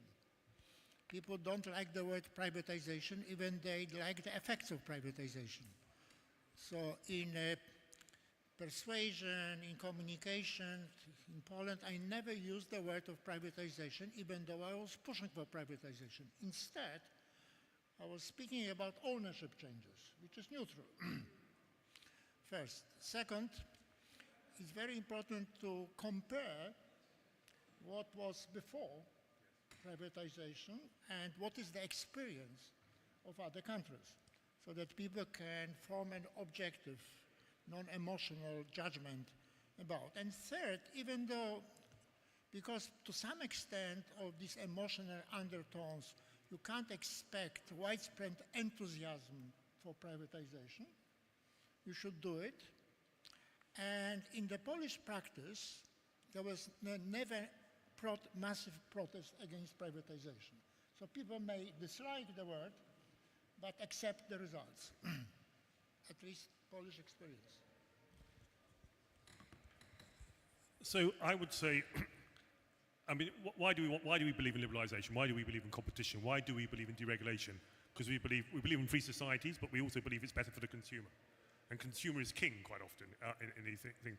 And what happens when the consumer's experience changes? So, for example, when we privatised railways, we have to remember the 1970s and 80s, we had a state monopoly, British Railways, but that came into being after World War II, when the 4 private companies had been exhausted. There was no investment during the World War. Clearly, they had to have long trains, think about a war economy, and they basically they basically utilized the tracks with no reinvestment, etc. And they had no money after the war. So the state nationalized it and created British Rail. Now, you and I know what happens when you nationalize. What happens, the consumer is no longer the king. And so therefore, the early days of privatization, when people saw new trains or saw different trains and new services and all the innovation that comes with competition and privatization, they were in favor of railway privatization. But over time, as you saw the rules change, so one of the weird things we did in Britain is that the way we nationalized it and we created all these artificial organizations was that we, if you bought a franchise for, say, the West Coast, not only was it wasn't just good enough for the government that you saved money and maybe you made profit, and then when you make profit you pay some taxes and that's good for the economy. You actually had to pay a determined return to the Treasury. So part of your bid was how much money you were going to give to the Treasury. And what happened, a lot of companies who bid made unrealistic bids, and therefore it was uneconomic for them to run it on that basis, and they gave it back. The other thing that happened is when you've got so many different companies, some don't have monopolies on their own routes, you have lots of choice about how you get from A to B. And it became incredibly complicated to find the cheapest ticket. There were some entrepreneurs who've now come up with ways, and they've got an app or whatever, and consumers didn't want that. They said, why am I paying this much when someone else can pay that much and for the same route or the same time? And it became incredibly complicated. And that's why privatization of railways became unpopular. And people are now talking about 1970s and British Rail in a positive way, because that whole generation who've grown up have forgotten about how bad it was. Similarly with water.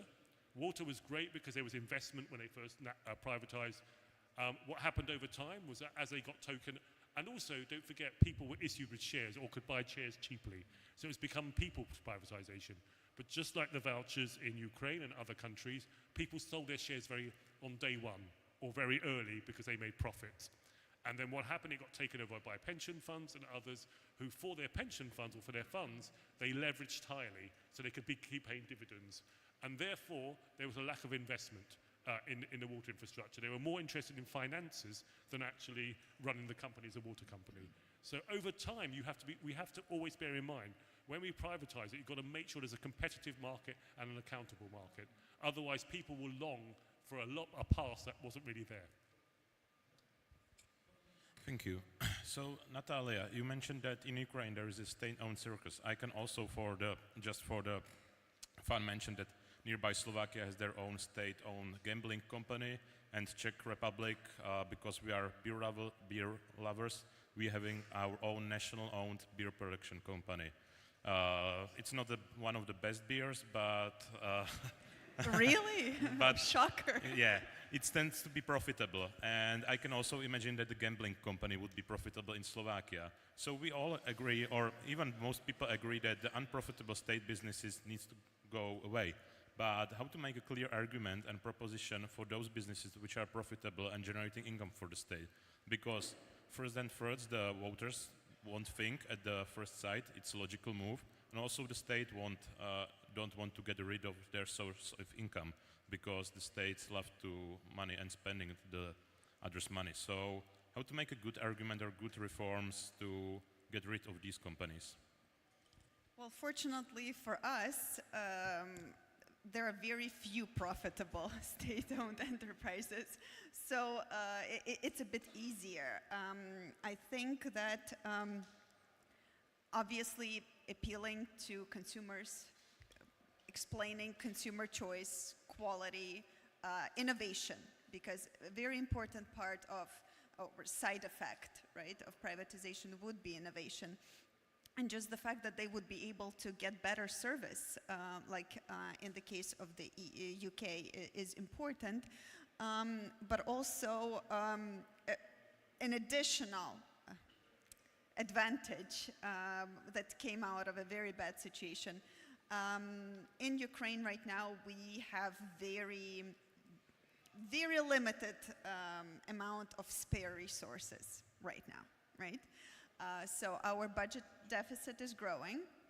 We are living on borrowed funds, essentially. The amount that we collect through taxes is only enough for supporting the existence of the armed forces and paying retired people and some salaries. Some, not even all. We can't cover doctors' salaries from our own resources. Then if you come out with a list of things that you would like to get rid of, people won't care too much unless, like I said, we would go after Ukrainian railways. I mean, I think that's a battle that we will lose, the battle for privatization with that one, because it has established itself as a strategic company. And we know that our security situation will not change anytime soon. So security concerns will be a very strong excuse. But at the same time, we have a Ukrainian post service that is creating its own bank. Like, why? Like, for no reason, just because they can, right? And I'm sure it's the same in your countries. Post offices have prime real estate, right? If you look at the location of the main post offices, that's something that would, if sold, just that property, just moving them out of those locations would bring a lot of money. So we need to pick and choose our battles. But like, if you look at the most ridiculous examples of state-owned enterprises, it's not even the circus. We had a whale breeding enterprise in Ukraine, located in Vinnytsia, not even close to the sea. So we have a whale breeding enterprise and dog breeding enterprise. Well, dog breeding had an official excuse because they would breed service dogs that would go on to serve in the military, police force. It doesn't have to be a state-owned enterprise. But with whales, I'm not so sure. I have to look into it deeper. Maybe they would be like military whales swimming in the Black Sea or something. But like some of these ridiculous, absolutely ridiculous things that should not be state-owned, I'm not even saying they should be state-run, because we know that the government is a shitty manager. So state-run, it's just an oxymoron in my opinion. But we need to understand why it's state-owned, right? And if it's state-owned, we need to explain that it should not be. And again, who we are explaining to the consumers, because then the consumers can vote, you know, and bring in certain politicians into power that would make decisions like, you know, abandoning the land moratorium or maybe speeding up, right? Because we're not talking about the privatization reform, because like I said, it's happening. But speeding it up would be extremely helpful. And I'm hoping that as soon as the war is over, we will restart the big privatization. Because selling during the war is, as you can imagine, very problematic, especially due to the fact that even there are interested investors for sure, but even if they come into Ukraine, sell something, the very next day it can be destroyed by a missile. So, you know, the risks are way too high right now. But I think our job is making sure that, you know, it's continuing after that, and for what reasons. And we have something to play around with. You know, if we bring in more money to the budget, we will be able to support the armed forces. You know, we will be able to have our own resources to buy the ammo, to buy the whatever we need to protect ourselves. So we also have this ammunition to use for the sake of privatization or faster privatization. Well, this was about explanation. I mentioned two shortcuts I've been using in trying to undermine this anti-privatization propaganda. First, pointing out to Belarus, where there is a lot of state ownership, and asking, do you like us to be like Belarus with restoring the state ownership? And second, people usually do not like very much the politicians. So I'm pointing out, do you want to reduce the power of politicians, take away from them the power over enterprises? And it seems to me it's pretty effective. So two devices. I think you hit an important point, is when the state organization is running a profit or a surplus, as they say. They don't like to say profit, they say surplus, don't they? Which they can then reinvest. One of the issues, though, is whether they reinvest that profit back in their services, or it just goes into the general pot to be spent on something else. The other thing I would say is, pick your battles. In politics, anyone who's read public choice theory, you've got to be very careful about which battles you fight. So today in Britain, for example, I would say, if there's lots of loss-making companies and they're terrible, or they've got a terrible reputation, it's state-run, then it's probably relatively easier to sell them off, especially if you do a public share and let members of the public buy them. And that's what made privatization very popular in the early days. Anyone could buy shares. But of course, what happened is that they sold those shares very quickly. But what I would also say, though, is think about whether you actually have to privatize that state. I mean, of course, you and I would prefer it was private and it was a competitive market. But there are probably so many things that you can privatize that, leave the ones that have got a surplus for now. But also, at some stage, they may well be still have old infrastructure or old, equipment or old procedures, and they can't modernize even though they are making a surplus. That's when you can then privatize. Because the case for privatization is, they need an injection of cash and expertise. The government doesn't have that money. It will cost taxpayers 5% more on their tax bill. Therefore, let's privatize now. But I would not necessarily start with the ones that are making surpluses. Can I add just a short remark? So, by being the person who runs Bandukidze Free Market Center, I have to go back to Kahe Bandukidze, and he was radical supporter of privatization, and he said that we should sell everything except our conscience. But remembering that, there is one thing that we need to be aware of. Because of the number of state-owned enterprises in Ukraine, at some point, about every third Ukrainian worked for the state. So they were employed by state-owned enterprises. And that's a big concern, and that's a big power to politicians to talk against privatization, because they can say, you're going to lose your jobs. You're not going to be able to find a job. And this is something that you need to have counter-arguments to. I think that speaks to a wider debate that we all have. When we are advocating for change, there are winners and losers. And as we know, international trade or privatization, liberalization, in that case, there are winners and losers. And quite often, the losers are concentrated, so they can organize and campaign. But the winners, they don't organize. They don't say, great, I've got cheaper prices and more competition. They don't all get together. So, in fact, quite often our consumer organizations are run by communists or people who, or people who are very left-wing, who think the state should be doing stuff. So, therefore, it's a challenge that we face on many things, winners and losers. And how do we make sure that we address that issue? We have a couple of last minutes, but we have time for some questions. And I see the advisor to the government of the member of the National Economic Advisors to the government has raised his hand, so give it to Moimiram, please. Thank you very much, and I've got a question for all of you. What would you privatize immediately now in your respective countries if you had the power to do that?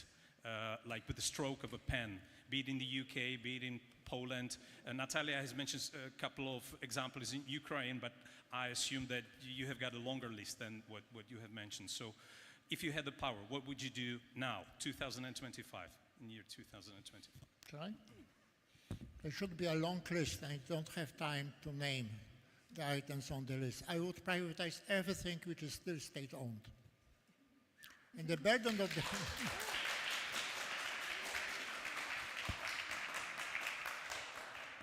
I would start with the low-hanging fruit as a case for success, all inactive companies. Just get rid of them, and then keep cutting after that. I think it's more complicated in the UK because some of our privatizations are now unpopular, and it's a real challenge. But actually, at some stage, I think two things might come up. If we have a Labour government that builds lots of state housing, a future Conservative government can sell them to their owners, or their owners. The other thing is, once the nationalisation of railways becomes an issue, and people are getting bad service, we could re-privatise it, but in a different way. I would follow the Japanese model. Because that way, the companies, they own their property, their railways and their infrastructure, if that's possible in Britain, and they actually make money on property development to pay for the railways. But I think it's more difficult in the UK because some of our privatisations have become unpopular. Actually, I'm a shadow health minister, I've been a health minister. I would not privatise the NHS. What I want to do is I want to grow non-state. And the same thing when it comes to, my wider thing is, if you are a classical liberal and you want a smaller state, the first accusation against you is you don't care about the poor or the needy. And I think what we need to do as classical liberals is not just talk about a smaller state, but actually grow civil society. Go and grow organisations that are not necessarily private for profit, but non-state, that can tackle poverty and some of the real problems we see often much better than the state. And that way, we can show conservatives who think they can run socialism better than the socialists, and the people on the left, that there is an alternative to the state when we want a smaller state. Okay, we have time for one last question. Here. Yeah.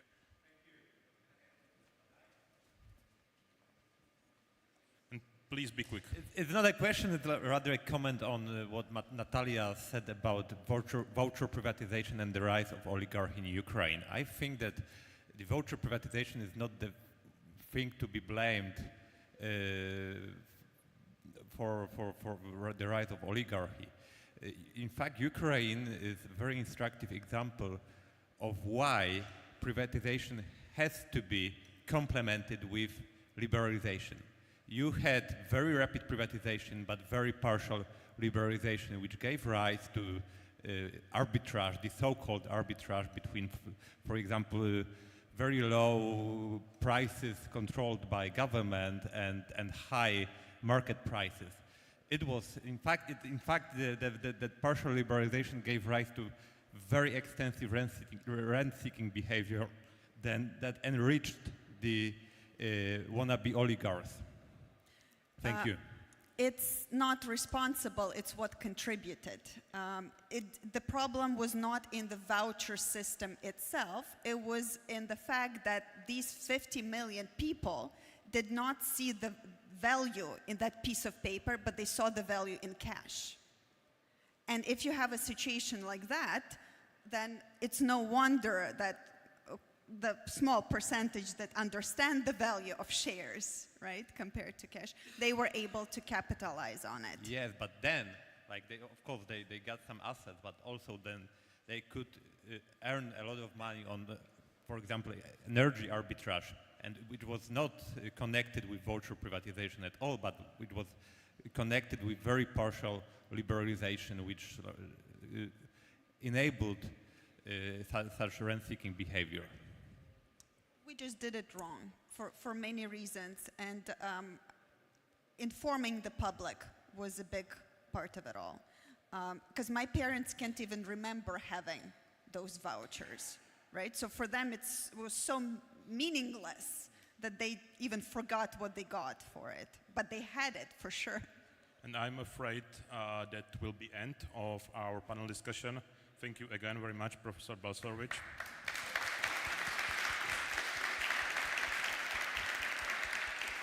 Natalia Melnik and Said Kamal. Thank you.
Welcome back, everyone.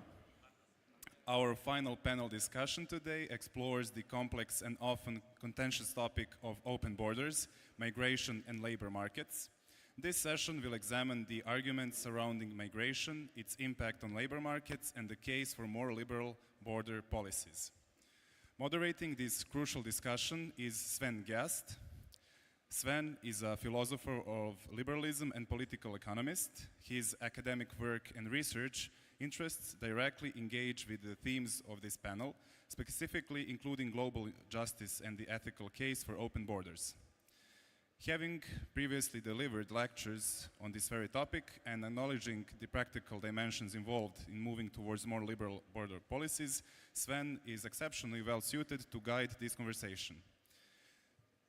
Joining the panel is Diana Ross. Diana serves as the Director of Workforce Policy at the Progressive Policy Institute. Her role at PPI, an influential policy organization, provides her with direct expertise on labor market dynamics, employment trends, skills development, and other workforce issues that are central to understanding the economic impacts of migration. Next, we have Marcin Zielensky, President of the Board and Chief Economist at the Civic Development Forum, a prominent free market think tank in Poland. Poland's recent experiences with significant migration flows, both emigration after joining the EU and large-scale immigration, particularly from Ukraine, makes his perspective highly relevant to the discussions of migration's real-world effects on labor markets and the economy.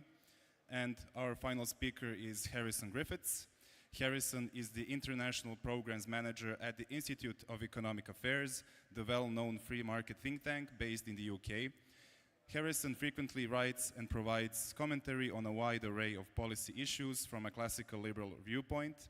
He has a particular interest in migration policy, having authored numerous articles and commentary pieces analyzing UK migration trends, challenging common criticisms, and advocating for liberal approaches.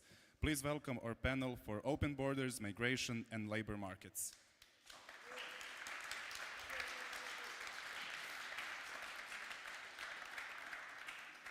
Okay, welcome everybody, and it's a great pleasure for me to moderate this very timely discussion.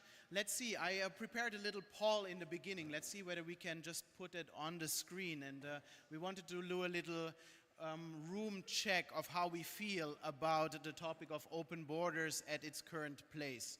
So let me see whether this is technologically possible to just put the slide in the background. If that's not possible, I will do it by the show of hands. Okay, but cool. Now you can't even see the options, but okay. Let's give it, I will verbalize it for you and I guide you through, so let's all pay attention. Go to on your smartphones to the website menti.com. So you go on your smartphones to the website menti.com. Okay, and then it should ask you about a room code, and there you plug in the number 25323833. Unfortunately, that cannot be displayed here, but 25323833. It works? Perfect. Then I give it one last round so that everybody can connect. Menti.com, here is the room code 25323833. Well, as you can see, I studied many years of philosophy to read out numbers. Huh? But, well, the question that I posed for you was, should liberals uphold the ideal of open borders? And I gave you a couple of options. One is like, hell yeah, so yes. One is no. The other one is not sure. And the last one, that was not our ideal in the past anyways. So let's see how the numbers will plug out. And in the meanwhile, I will explain why I'm asking this question. The number? Okay, one last time, otherwise people are missing out. I hope you can plug in the number. I don't see anything actually. 25323833. Does it work for those? Can you Paul? Like, you already did? Okay, I would be very curious because we don't see any results here. That's not very dynamic. Okay. It's refreshing, but I have to, oh, we see the polling coming out. Okay, so the refreshing shows 35, 36 for yes, 9 for no, 14 for not sure, and 2, well, it was never our ideal anyways. So I give you a little bit of context why I'm asking this question. Because roughly 10 to 12 years ago, I also, in the starting parts of my connection with the Liberty movement, I wrote an essay called The Ethical Case for Open Borders. And at that time, I felt that open borders was really permeating like the liberal movement. We made a very strong case for the open borders case. But it was when populism was not so much around as it is today.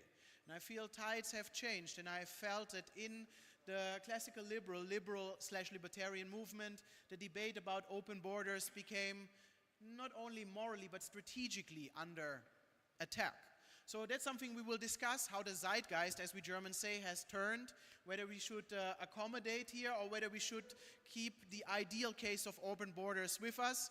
And besides this philosophical discussion, we then will look at 3 different labor markets and the impacts of immigration in Poland, in the UK, and of course, very contagiously today, the United States, where Donald Trump made this the centerpiece of his so-called administration. So let me see the final this polling. 37 say, well, we are the open borders crowd, 9 skeptical, 14 not so sure, and only 2% dispute whether this has ever been part of the liberal agenda. So let me throw that, and after all that yapping now, to the panel. What do you think? On a philosophical level, should we still be committed to the open borders case? So I would start maybe with the United States, where this is, I think, very prominent. Should open borders be still something that we classical liberals, libertarians should uphold? So I think this is a question that both Republicans and Democrats in the US are sort of trying to figure out right now in general. More so, I know kind of the Democratic Party perspective a little bit more, and so I'll speak a little bit about that.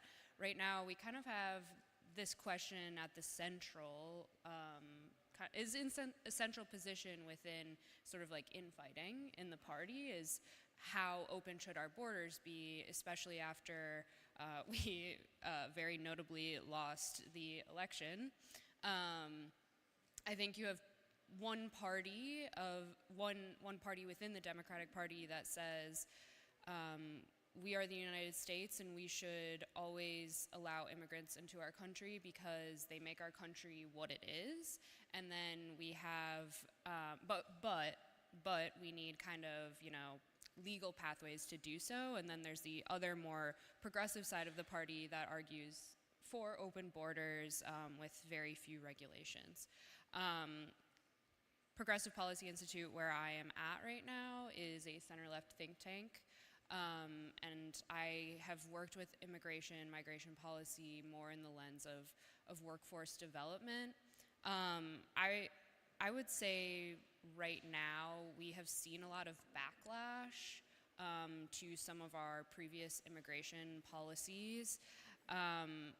In 2022, the foreign-born population within the US reached a record of 47.8 million, and that was the highest it had been in, I think, over 20 years, since the early 2000s.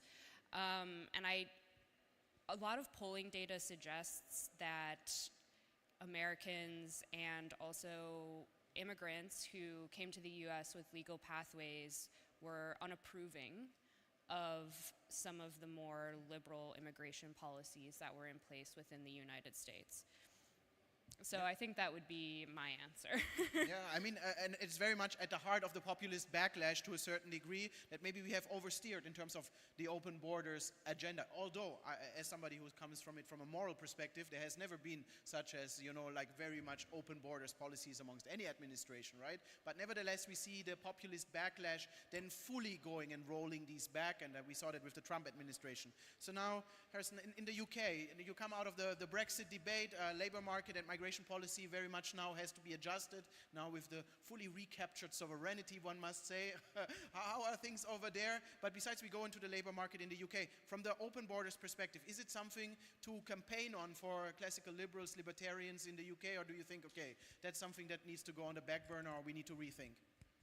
Yeah, there definitely needs to be a rethink. So I think you've seen in the United States a backlash to something that liberal open borders advocates would consider to be quite tame.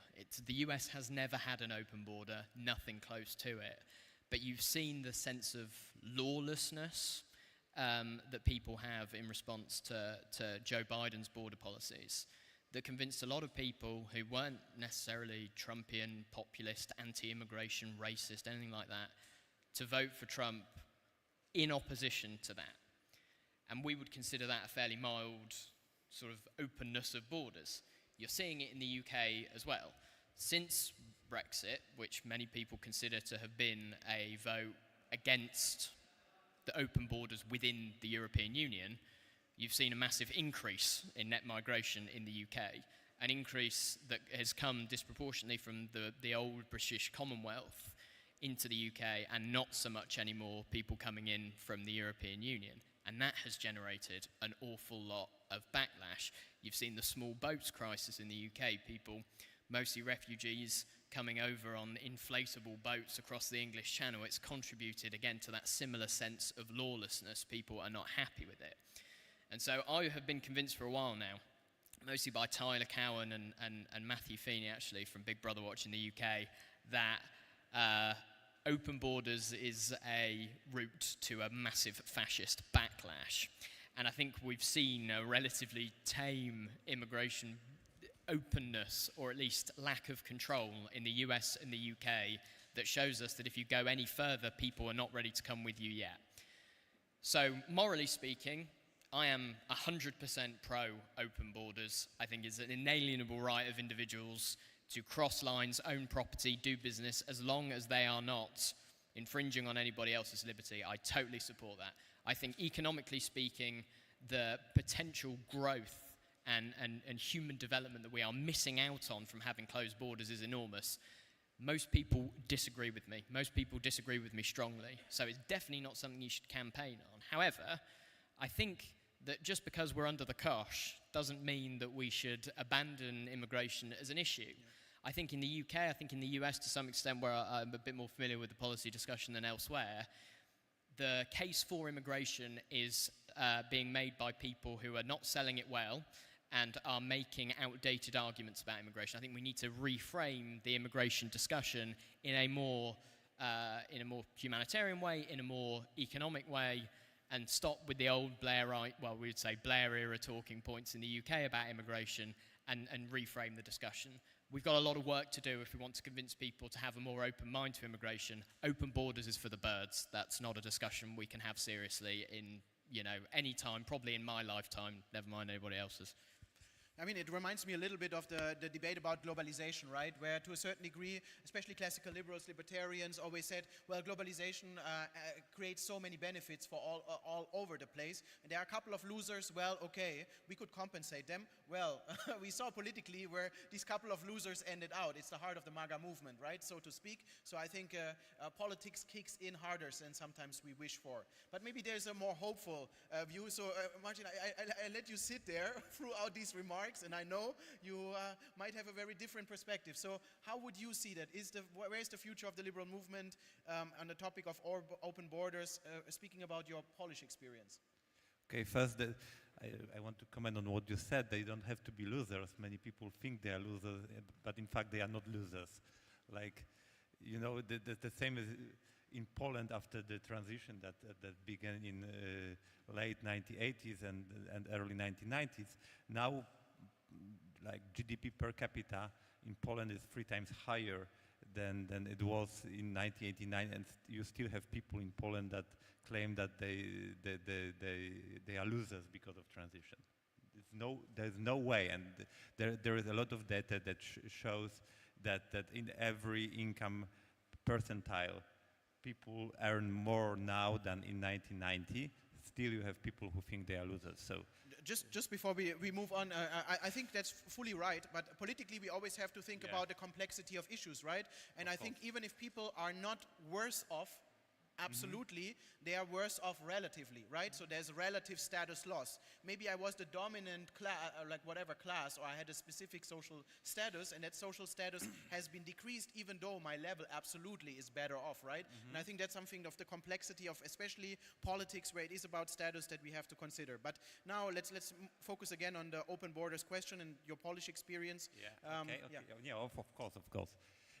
So first, I personally, I am a supporter of open borders, perhaps with some reservations, but generally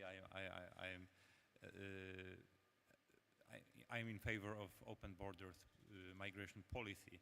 Or let me say, I'm against migration policy.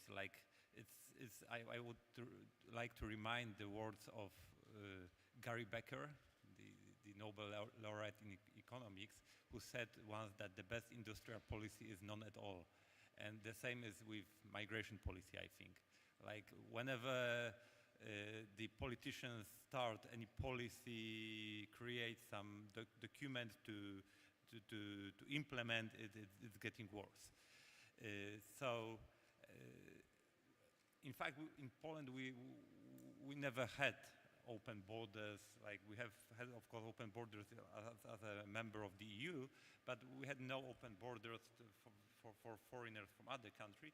But still, we had rather liberal approach to migration.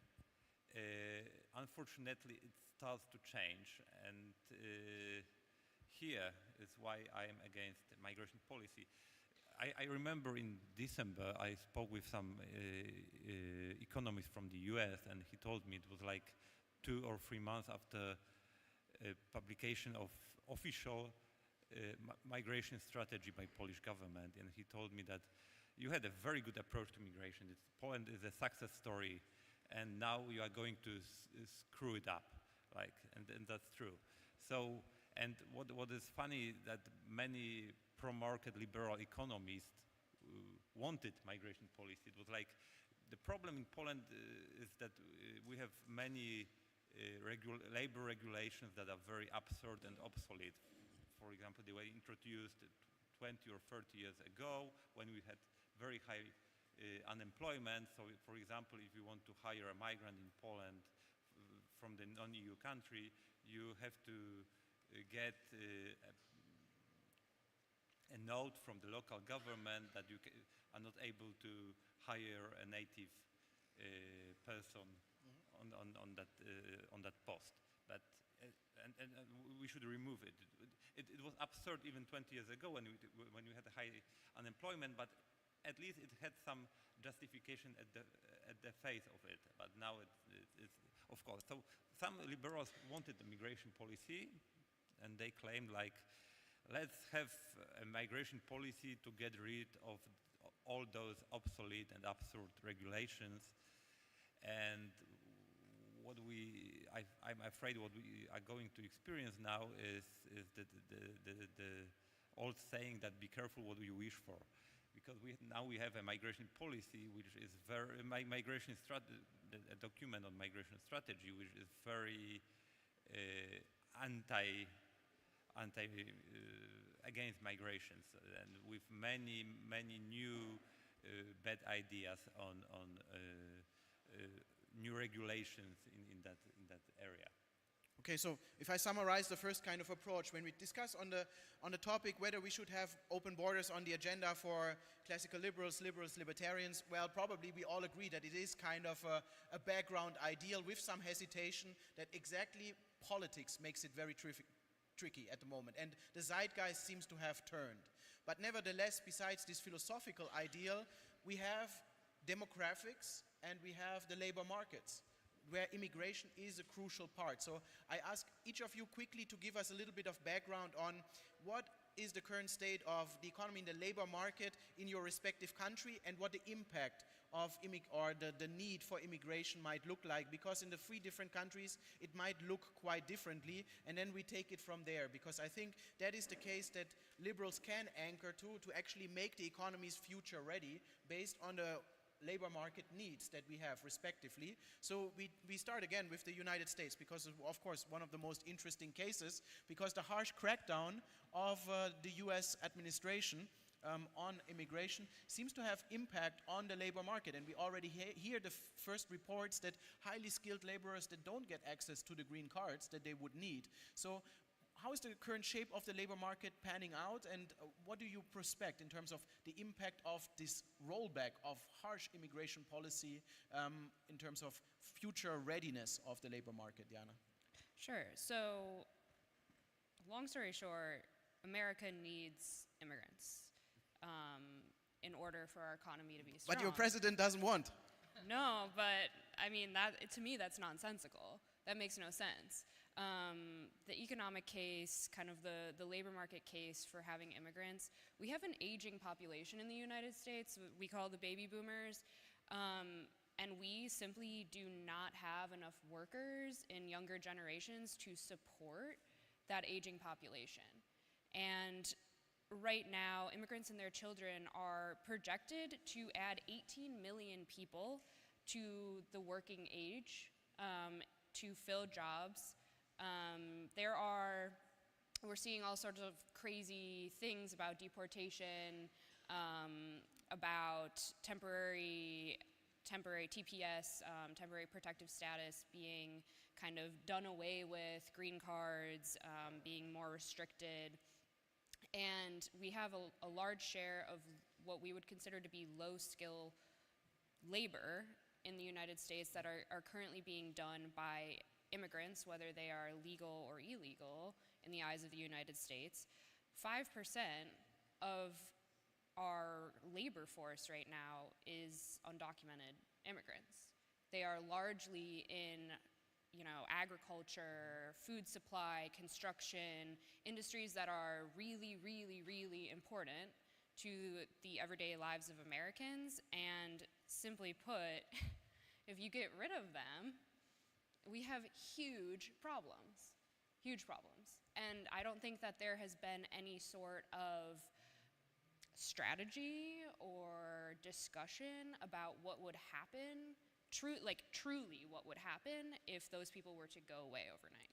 But let me ask just directly a follow-up, because it seems to me staggering. Like on the one side, I hear from the so-called administration that they want to have also the reshoring of industries, right, to reindustrialize the United States, which comes with a significant amount of increase in labor force. So, like, how do they think about the future readiness of that labor market when they want to reindustrialize the United States? If they want to manufacture these iPhones back home, I mean, obviously they will not do that, but you get my metaphor here, right? And like, if I hear that seems that this problem that you just outlined will just amplify to the max. Will they ease out of the migration question? We heard it from Johan in the morning. Like, this whole it's almost contradictory to a certain degree to be anti-trade and anti-immigration. You're like really hurting yourself double, like, so to speak. I agree completely. I mean, I think I live in Washington, D.C. I think a large majority of people in Washington, D.C. think that the policies are simply bad, that they don't make sense. I mean, I'm not gonna put up a fight for like this current administration's policies. I don't think they make sense from a moral standpoint, from an economic standpoint, from a labor market standpoint. What we're seeing happening with the tariffs that are coming down now, there's not really, the algorithms don't really make any sort of sense, the way they're doing the calculations. They'll affect workers here. The common man in America or woman will be affected by those tariffs in a way that the current administration has not or will not accept. Mm-hmm. Yeah, and I mean, the most staggering thing seems that nevertheless immigration policy is where he's most popular on, if you just look at the polling data, right? So besides all of the economic impact that we will see further down the line, I think that is still the polls, and it seems like he's reigning by the polls anyways, the one where he sees, okay, the most uptick. Let's explore it further in just a second, but let's look at the UK now.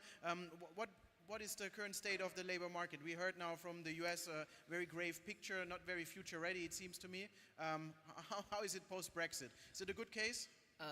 Yes, so I'll open it in, well, no, but also yes. I was there, you caught me off guard for a second. Yeah, very, very complicated picture. I mean, I'll open my bit here in much the same way, is to say that Britain does need immigration. We have 840,000 job vacancies in the UK.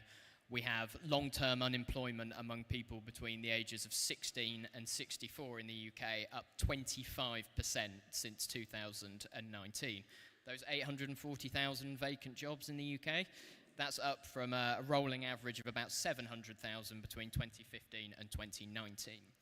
Where are most of these shortages? Tends to be healthcare, health and social care, logistics like truck drivers and things like that.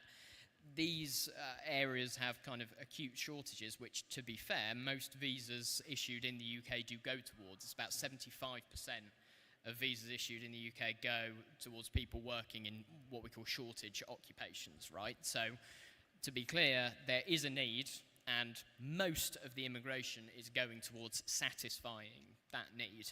And if there's one thing that I think you could say generally in favour of the British immigration system, is that post-Brexit, it is quite employer-led, it is quite market-led, just in the sense that businesses who require workers from a shortage will kind of post those jobs. About 30% of employers who are members of the Confederation for British Industry, the kind of trade organisation of industry in the UK, say that they can't find British workers for certain high-skilled jobs, right? So the demand is there, industry makes it known, and generally the government responds to it. But go on. Yeah, just to follow up there, so what you're saying is, to a certain degree, we see the things that we want to see, like complementary of workforce, or don't we? Because that's in theory what we aim for, and we saw that in like, especially for the case for open borders, what you want to have in such a labor market is that the immigration is complementing the domestic workforce, either by not meeting the low-skilled labor because they don't have the language requirement, or the very high-skilled labor force. Right, yes. So it is only a sort of slightly market-led thing. It is still highly top-down, highly bureaucratized, and that there isn't enough of it going round. However, I think when you talk about immigrants coming into a country and being complementary to the workforce, what that means exactly is not known. Anybody who knows their Hayek knows that this is incredibly dispersed information across an economy, and that information that's highly dispersed across the economy is best communicated through price mechanisms, through people actually acting in the world and interacting between each other, trading between each other, and producing the information that comes from the price system. It cannot be known to a central planner, it cannot be known to a government. And here is where the real problem does come in with immigration in the UK, is because immigrants, unfortunately we've seen this huge increase in net immigration post-Brexit. That's partly due to a more liberal system. It's also partly due to humanitarian programs we have, so Ukrainians coming to the UK, Hong Kongers coming to the UK as well. We basically opened our border to a lot of Hong Kongers after the Chinese absorbed it in the late 2010s.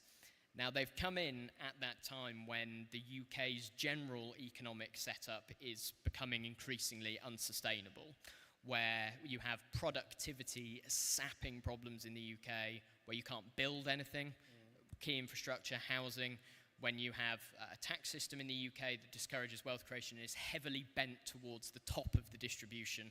10% of taxpayers pay about 60% of income tax in the UK.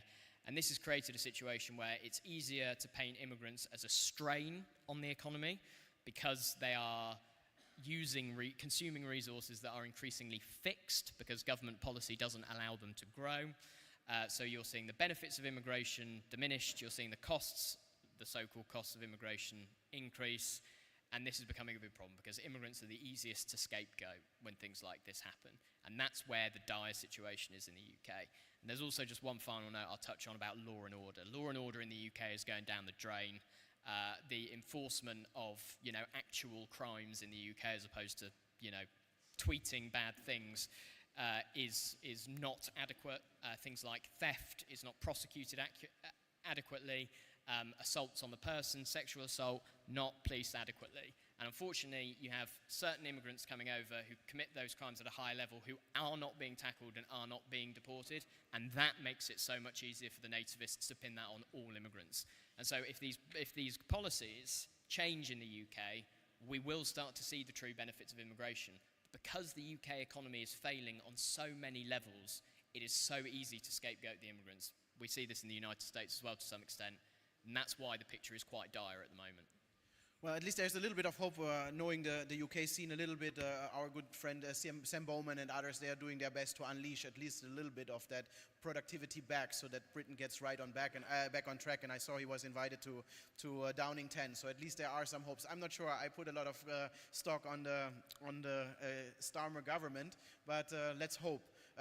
Which stock I would put more money on is the Polish stock, because if I would have invested in Poland, I would be not a philosopher anymore. Then I could retire and really think properly on in my residency back home. Because if I look at economic growth rates, Poland looks very remarkable. But you don't seem to be making that case for Poland here. So what I wanted to ask you is the labor market. How does it look like at the moment? The economy in Poland is still projecting strong. I thought you were talking about Polish stock market, which is no. No. Poland as a country. Yeah, Poland. So yeah, that's true that Polish economy has been growing very rapidly since 1992. I think it was the first year of growth after the so-called transition recession, which happened in every post-socialist country in Europe and Asia. It was very short in Poland, and then we started growing. It lasted till 2020, and then because of COVID, we had some decrease in GDP. But now our economy is still growing, and what is important, it's not growing because of very good economic policy. We have so many burdens for the economy, like a very huge state-controlled sector in Poland. Like half of the banking sector is state-controlled. And we need privatization. We need true deregulation in Poland. We need so many things, but we don't have them. But we have migrants, and what is important, the influx of migrants from Ukraine started not in 2022 when the full-scale invasion on Ukraine began, but it started in 2014 when with the annexation of Crimea. And many Ukrainians came to Poland to work here, and the employment rate among them was impressive, like 93%. That is insane. 93% of them were employed.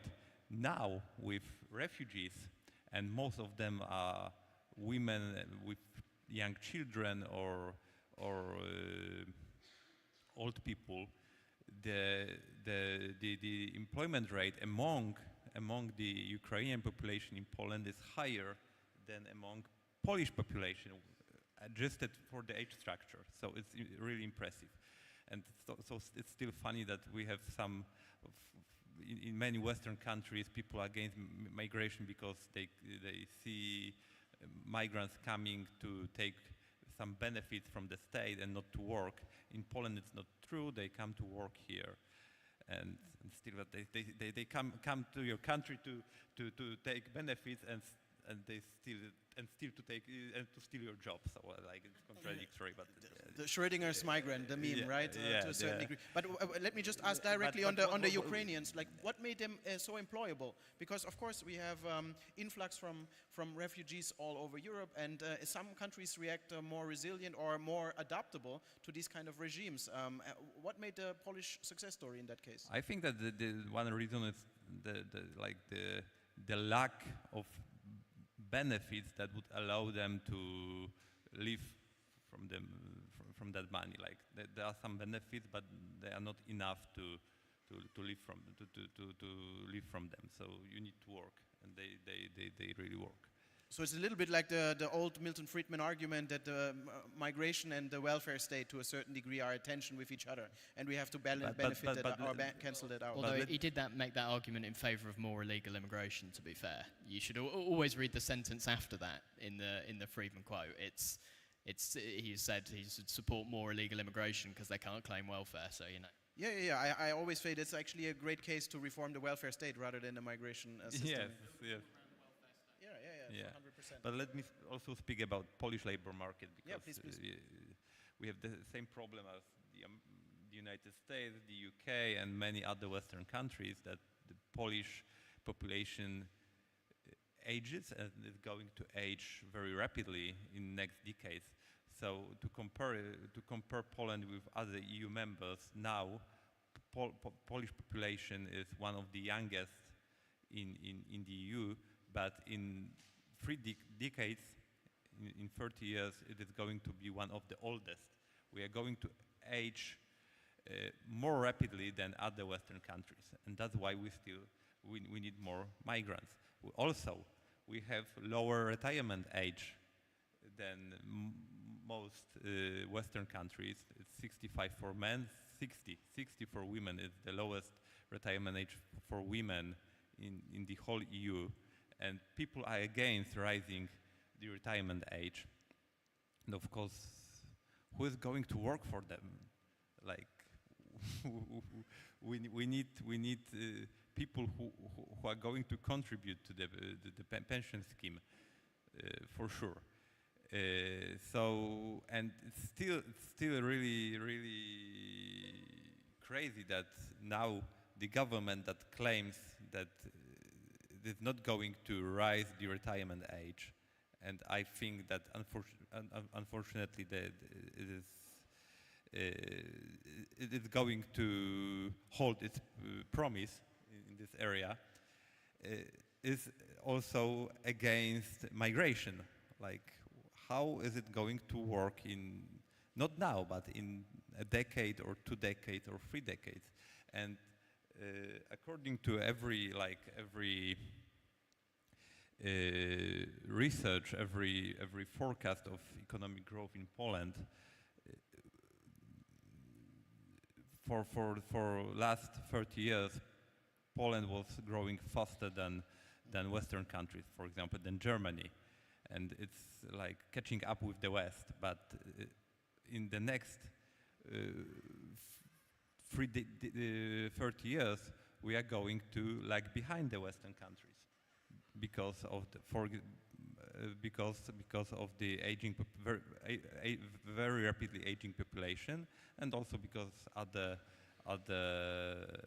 obstacles, as for example, large share of state-controlled enterprises. Yeah, so I see a common theme almost emerging. Like, all societies and all labor markets, based on their actually very distinct features, need migration, and on the other side, it's politically undesirable to have migration. So we are again in a kind of a pickle here. But nevertheless, I asked each of you to maybe think about one thing from the migration systems that you would say is a good practice, or is at least something positive to highlight in your respective countries. I don't know who wants to give it a go for the first. Like, Diana, you're already shaking your head, but maybe there's a best practice in terms of migration policies that we can share in these dire times for the open borders crowd. Who wants to give it a first go? I would like to not go first. Okay. Harrison, please. Yeah, as I said, I think one of the few things that I would say in favour of the British immigration system is that it is, compared to a lot of other countries, slightly more market-led in terms of the way that it formulates its shortage occupations and facilitates the arrival of people who do tick all the boxes for shortage occupations. Yeah, that's about it. Okay, as good as we go. Maybe Martin then, and then we close with Diana. So let me. Okay. Think so. Oh, okay, great. So I think, well, our immigration infrastructure in the U.S. needs to be modernized and reformed in general, and I would actually kind of encourage some some updated guidance on the H-1B visas kind of program. I think they are good at finding highly skilled workers to fill jobs like doctors and engineers that the U.S. kind of desperately needs as well. Before I talked about lower skilled labor jobs and the need for immigrants in those jobs in the U.S., but we also see this problem in a lot of high skilled work as well, and I think that visa in particular does a good job of finding people that we need to fill those jobs. Yep. So can you repeat the question? What would be a good practice from the Polish experience in terms of labor market, in terms of migration, how to share with the rest of the world? Leave it to the market, like the spontaneous order. The very reason that that migration was a very important force in Polish economic growth for last 10 years, since 2014, is that we had no rational, objective, and so on systems for migrants. Like we just let them to the country and let them work, and I will say that.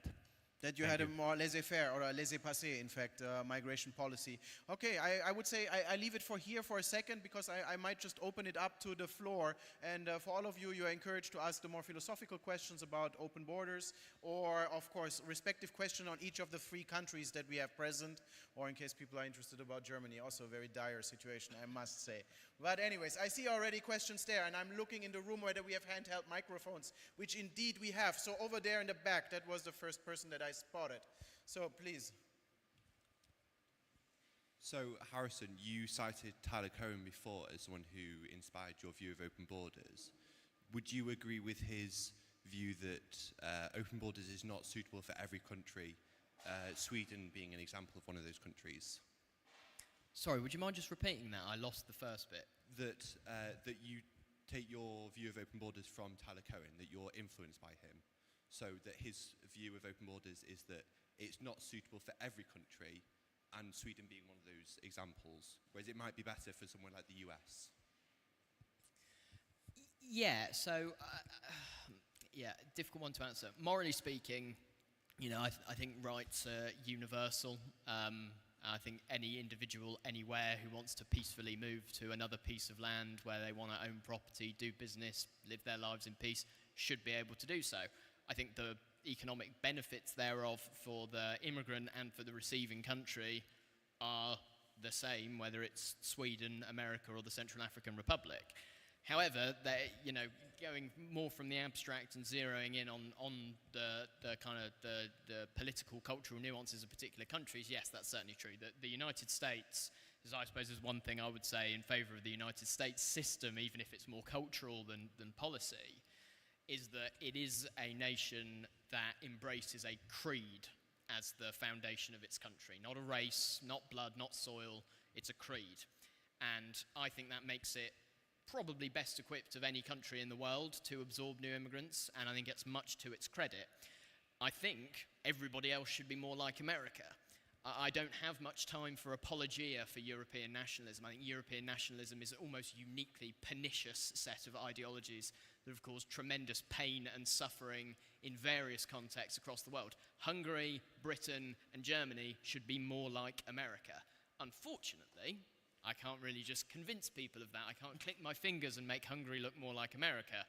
However, I think that you can still, of course, have policies that are more adapted to the cultural context, to the economic context. But when, for example, I'm talking about the UK, we're talking about how easy it is to paint migrants as kind of parasites, as net takers, because they're competing for the fixed supply of housing, because so many of them are net fiscal drains rather than net fiscal contributors. The answer to that is to change the damn policies. Housing supply can't respond to demand because of the state, specifically the Town and Country Planning Acts of 1947 and 1974. Abolish them, tear them. We should do that anyway. Forget immigration. We should just do it anyway. The fact that our tax system is so geared towards wealth creators and towards the top top percentiles of the income distribution, we should change that anyway by reducing the overall burden of taxes and flattening it, right? So the UK context does make it more difficult to absorb lots of migrants at the moment. Change the damn policies. Culturally speaking, yes, that's a much more difficult thing to talk about. And yeah, look, Hungary isn't going to have open borders anytime soon. Britain isn't going to have, no one's going to have open borders anytime soon. But incremental steps, liberalising our economies writ large and liberalising our immigration, maintaining a state that does its job of securing law and order well enough, that deports immigrant criminals, that puts domestic criminals in prison for a very long time when they commit certain acts. That is the important thing to do. And if we can get on that path, who knows what we're going to be talking about in 200 years. Maybe in 200 years, somebody will be sat here going, yes, open borders is good for every country, and I can back that up. Yeah, and maybe to add, it's also, I mean, to save a little bit our American friends, like on the one hand, it's also more salient to some societies than to others. Like if there is an open borders policy in the United States, it's much more desirable. There's the Gallup poll, when you ask people where would you migrate in terms of an open border policy, an overwhelming majority of the respondents said that they would migrate to the US for the mere economic opportunities, the so-called location premium, while of course if like whatever, Belarus opens its borders, no front against my dear friends from Belarus, but like there might not be the migrant influx coming in the same way. So that's just to put that in context, I suppose. I had another question here in the front, and I think we have a question for sure for one more. So there was a hand raised somewhere there. Yeah, please, if the other hand is not around anymore. I hope the person is around then, so yeah, hope all is fine. I mainly want to hear, because what we have seen, at least in Scandinavia and in Europe, is basically, we had basically open borders, but I feel it was more like open borders of compassion, where we said, oh wait, you're refugees, you're fleeing persecution, war, poverty, and not necessarily coming up to get a job, but we were more like, oh, we need to be the welfare state of the world. So is it, there is more, where I see yours is more like an open border of the market. So how would you say the differences is from the open border of compassion and the open border of the market? Is there a difference or is it the same? I don't know who wants to take the question. Of course, I can say a couple of things about it, but any of you who wants to respond to it? I will give it a little bit of a couple of thoughts and then you can jump in if you want. I think the debate for most of the case, especially in classical liberal circles, is less about open borders is a human right, right? It's more, okay, if two people contract with each other, so the market logic, then we might have very good reasons to interject here. The state needs to present very good reasons to prevent two transacting parties from getting into that transaction. So what could that be? One could be tremendous effects on the labor market. Now we have seen empirically, not often very true. Most migration is actually complementary to the domestic labor force. Nevertheless, there are some losers, and we saw that with the MAGA movement. Then cultural issues. For example, there will be the cultural backlash. Migrants bring in undesirable values, let's say undemocratic, anti-liberty, what or not. Again, I think empirical literature is quite clear that it is not the case. And the third big argument was usually that it will lead to the populist backlash. And here I think the zeitgeist kind of shows us that this might be the strongest argument than interjecting and saying, like, for stability reasons we might prevent the logic here. So just to sum up, I think the argument on the especially classical liberal libertarian side in my books has never been an argument from a human rights perspective or more compassionate. It was always like, okay, people want to transact with each other. We might have very good reasons to prevent that transaction from happening, and most reasons were not very salient until kind of this real populist backlash emerged. I have to agree with Sven. It's like when you have two consenting adults to do something, like why should somebody prevent them from doing it if they don't harm anybody else? So, and I always saw and I see migration as a mutually beneficial process, beneficial both from migrant and for native population. Of course, there are some losers in short term, but still, if you take the native population as a whole, the migration is beneficial for them too. And what I think is very unfortunate is that many people in many countries, like the general public, see migration as something more humanitarian, and they don't see benefits from migration. It's like giving something to, we give them jobs or we give them taxpayers money, and they are here only to take our jobs and take our taxpayers money. So no, that's not true. The migrants come, of course it depends on the country, but in many cases they come to work hard, to earn their wages or run their businesses. They contribute to the prosperity of the country they came. They pay taxes and so on and so on. And we should focus on the benefits from migration and not see it as something humanitarian. Yeah, I think I fully agree. Like also the framing here really matters. It is not compassion, right? Like to bring somebody to contribute to the domestic workforce, that's not necessarily compassion. It seems like the actual rational thing for a policymaker to do. And what kind of emerged out of our panel is too, that all of these different societies need migration for its future readiness of its labor market. And nevertheless, we see the political backlash to that. So anyone wants to add? I think Diana. Yeah, so I actually just spent the last couple of days in Sweden, in Stockholm, meeting with different members of parliament and their staff, and this conversation of migration came up time and time again when they were talking about their unemployment rates, how they were making strategic decisions about their unemployment insurance, and it seemed to me that, and again, this is an American's take on what a bunch of Swedes said, but that they kind of did open borders in a way with compassion in mind, and they had this huge influx of migration, and we quite literally had a staffer say to us, we don't have the language to talk about this. They weren't used to it, the way that the United States is much more able to absorb people who are different than other people. And I just think that that's something to kind of consider in this conversation is you can open borders with compassion, but policies may need to be tinkered in a way in order to absorb people into the economy without affecting the lives of people already living in that country in a super, super dramatic way.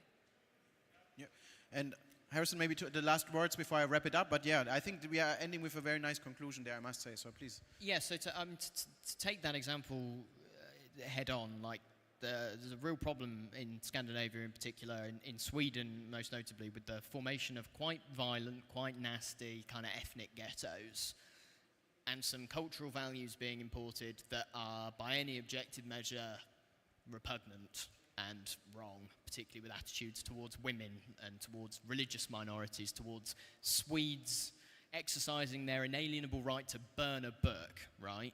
That's absolutely right. Now, I don't know what the answer is. There is some secret source in America, very clearly, that even when we don't really necessarily, other than colloquially, to talk about Irish people or Italian people as their own kind of ethnic segments anymore in America. I guess the one exception might be kind of like black nationalism a bit, is more kind of segmented, but that's a unique case. Now, I don't buy the idea that there's some genetic or deep cultural roots-related problem with immigration. Germanic civilization gave us the worst governing ideology the world has ever seen. It has also given us Switzerland, right? East Asian civilization has given us two of the close behind Nazi Germany, the People's Republic of China and North Korea. It's also given us Taiwan and Japan. Institutions matter more. And there is something that Europe needs to do, whether it's about more consistent enforcement of the rule of law, whether it's about having more flexible economies that can absorb people economically, allow them to assimilate better into things like the labour market and not be seen as kind of parasites on the welfare state. There is something that we can do to better assimilate people from different cultures. And there is something we can do to encourage people who want to leave behind bad cultures to genuinely abandon them when they come here. There is something America does well. There is something the Europeans can do better. And I think there are tangible policy changes we can make. Are we prepared to make them? No. Do I think this is ever going to happen? No. But it's something we should absolutely aspire to because it's morally right and it could unlock tremendous economic benefits, the likes of which we haven't seen in a very long time. Okay, then I have to say, we didn't know where this was going in the beginning, and now I reminded myself of a conversation that I recently had on geopolitics, where I said we have to just reframe our arguments. In the past, it has always been the abstract, happy, clappy international institutions, and now to get our own liberal ideals, we have to talk the pragmatic, almost deal-like logic. And I think that emerged here also. We don't give up on the open borders case, but the way we frame it is much more tied to the labor market itself instead of to other arguments for the open borders case.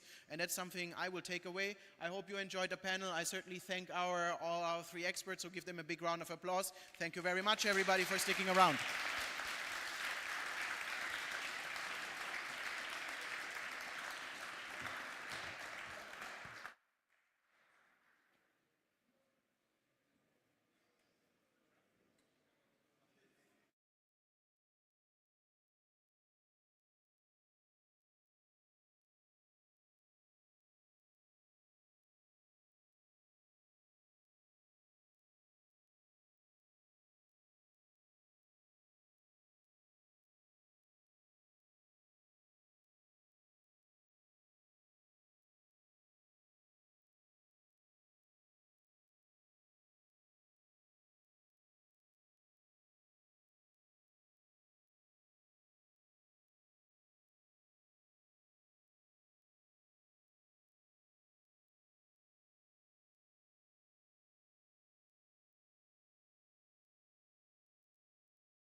Welcome back from the breakouts and Liberty Fair. Ahead of our final session, let us also thank our bronze partners for helping us make LibertyCon happen. They are Liberation Travel, Language of Liberty Institute, Liberty International, TFAS, Push to Leave, and Liberty Seats. If you haven't managed to visit the fair today, don't worry. The partner exhibition also stays open tomorrow, so you can visit it again.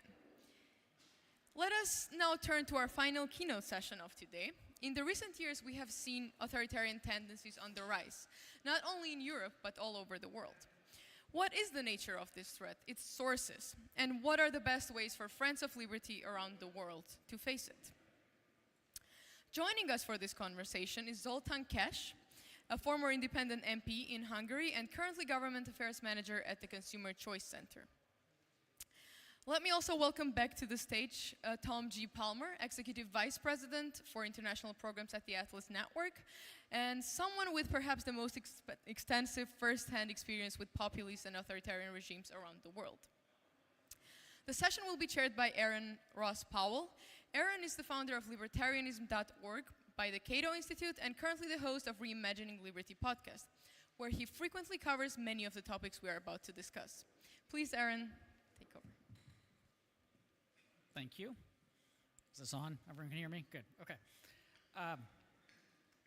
Thank you for joining us on this incredibly important topic that seems to become more important every day and spread in more dire ways every day. Hopefully we can understand it a bit better after tonight's discussion and offer some tools for combating it, as well as maybe some points of hope. But to get started, I want to steal a line from Tom from one of his prior panels, and maybe we can just ask some of you to tell us what you want to hear from us, what you are hoping to learn about the rise of authoritarian populism. Give us a sense of what we should talk about. So can we have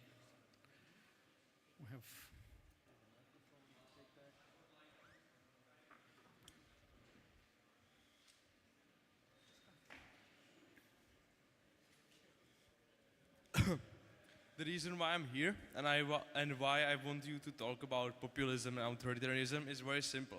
I want to learn how to fight it.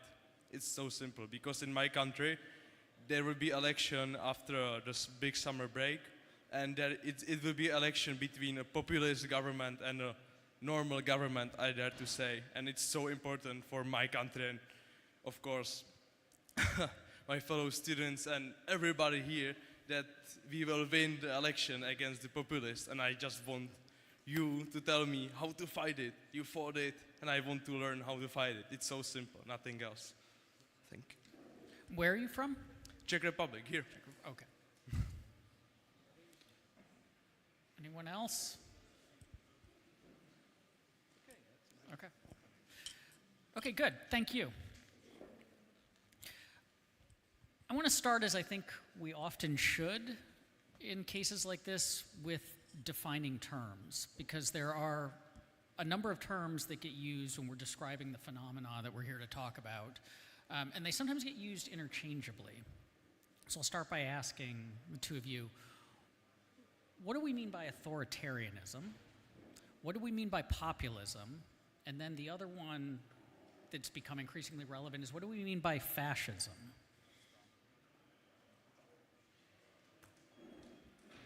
All right, so we've got about an hour and a half here.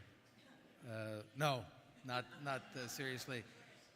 Let me start with populism, and it's a term that's been used a number of ways. Of course, it comes from the notion of the people, the populace.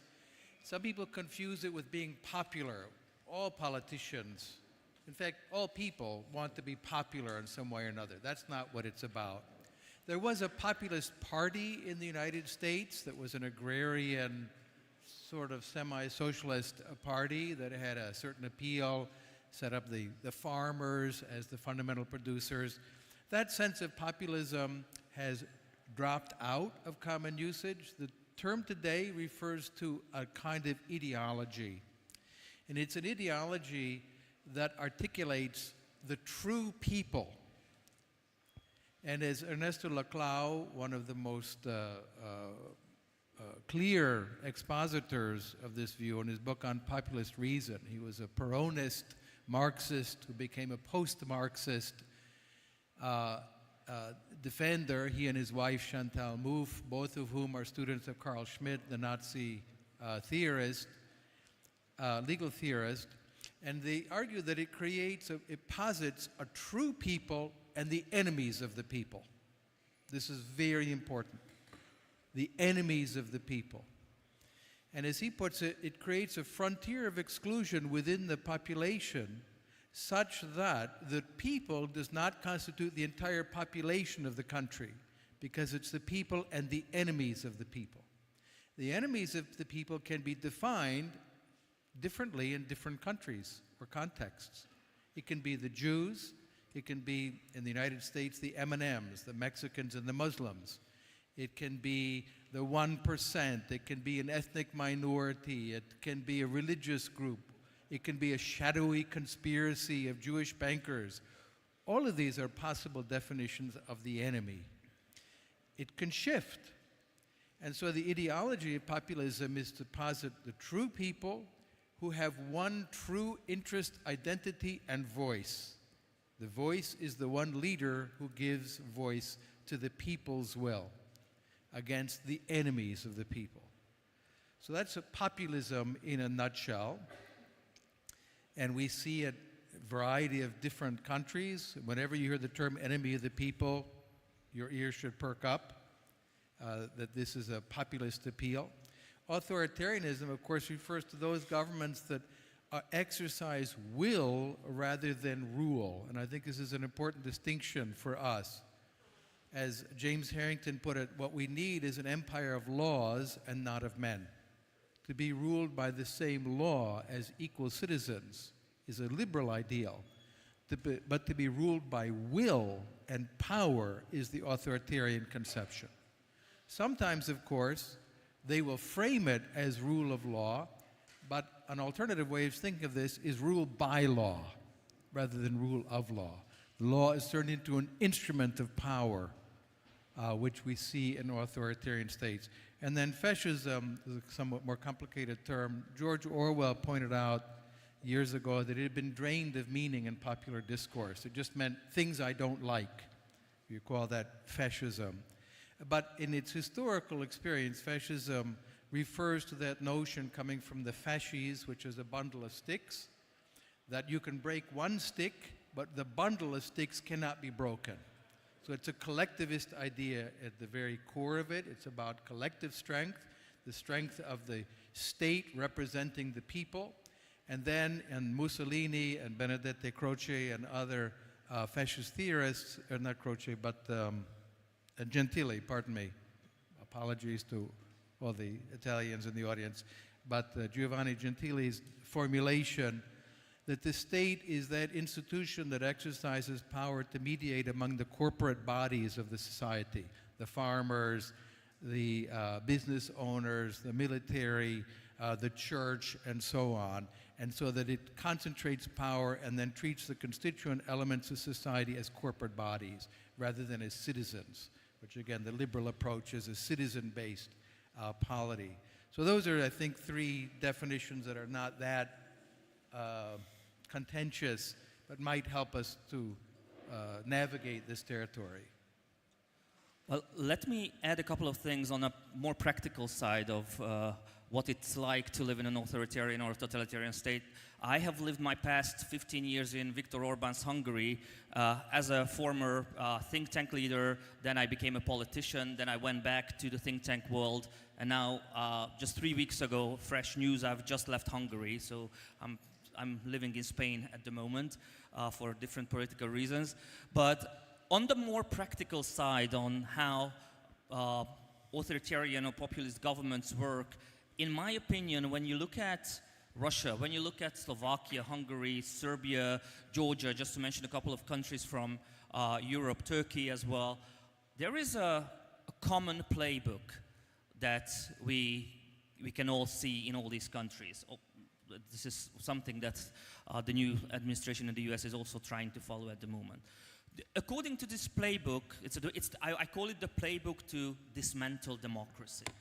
And in this playbook, it's very clearly seen how in these countries the rule of law is clearly dismantled. What they are doing to independent media. As I mentioned in the other panel that I participated in my home city where I lived in Hungary, I did not have access to independent radio. I did not have access to independent print press, for example, and civil society. Foreign agent laws coming into effect in many countries, Georgia, Turkey, Hungary, Slovakia, warning my Czech friends here about their next elections coming this year, about what might happen here if the wrong people are chosen. Tom mentioned the ruling by the law. It's like in Hungary, in the past 9 years, we've seen ruling by executive orders. We don't need a parliament. I don't even know why there is a parliament in Hungary. Orbán Viktor wakes up one night, the next day it's a law. He wakes up the following night and he reverses the law.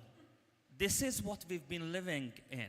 And as the enemy of the people in my country, because I have been named as the enemy of the people, I want to argue a little bit with Tom in connection with the ideology part. He mentioned it's the ideology of the true people, if that's what you mentioned. Yes, but also it's the ideology of having no ideology. It's the ideology of loving power and loving money. It's the ideology to rule over others. I don't want to go into details how the European Union enabled Hungary of Viktor Orbán's rule for the past 15 years. It's history now. However, we should find a common solution on how to deal with it. Because in Europe, in the European Union, and most of you live in the European Union, Hungary is causing problems. Viktor Orbán's, always say, trolling causes problems.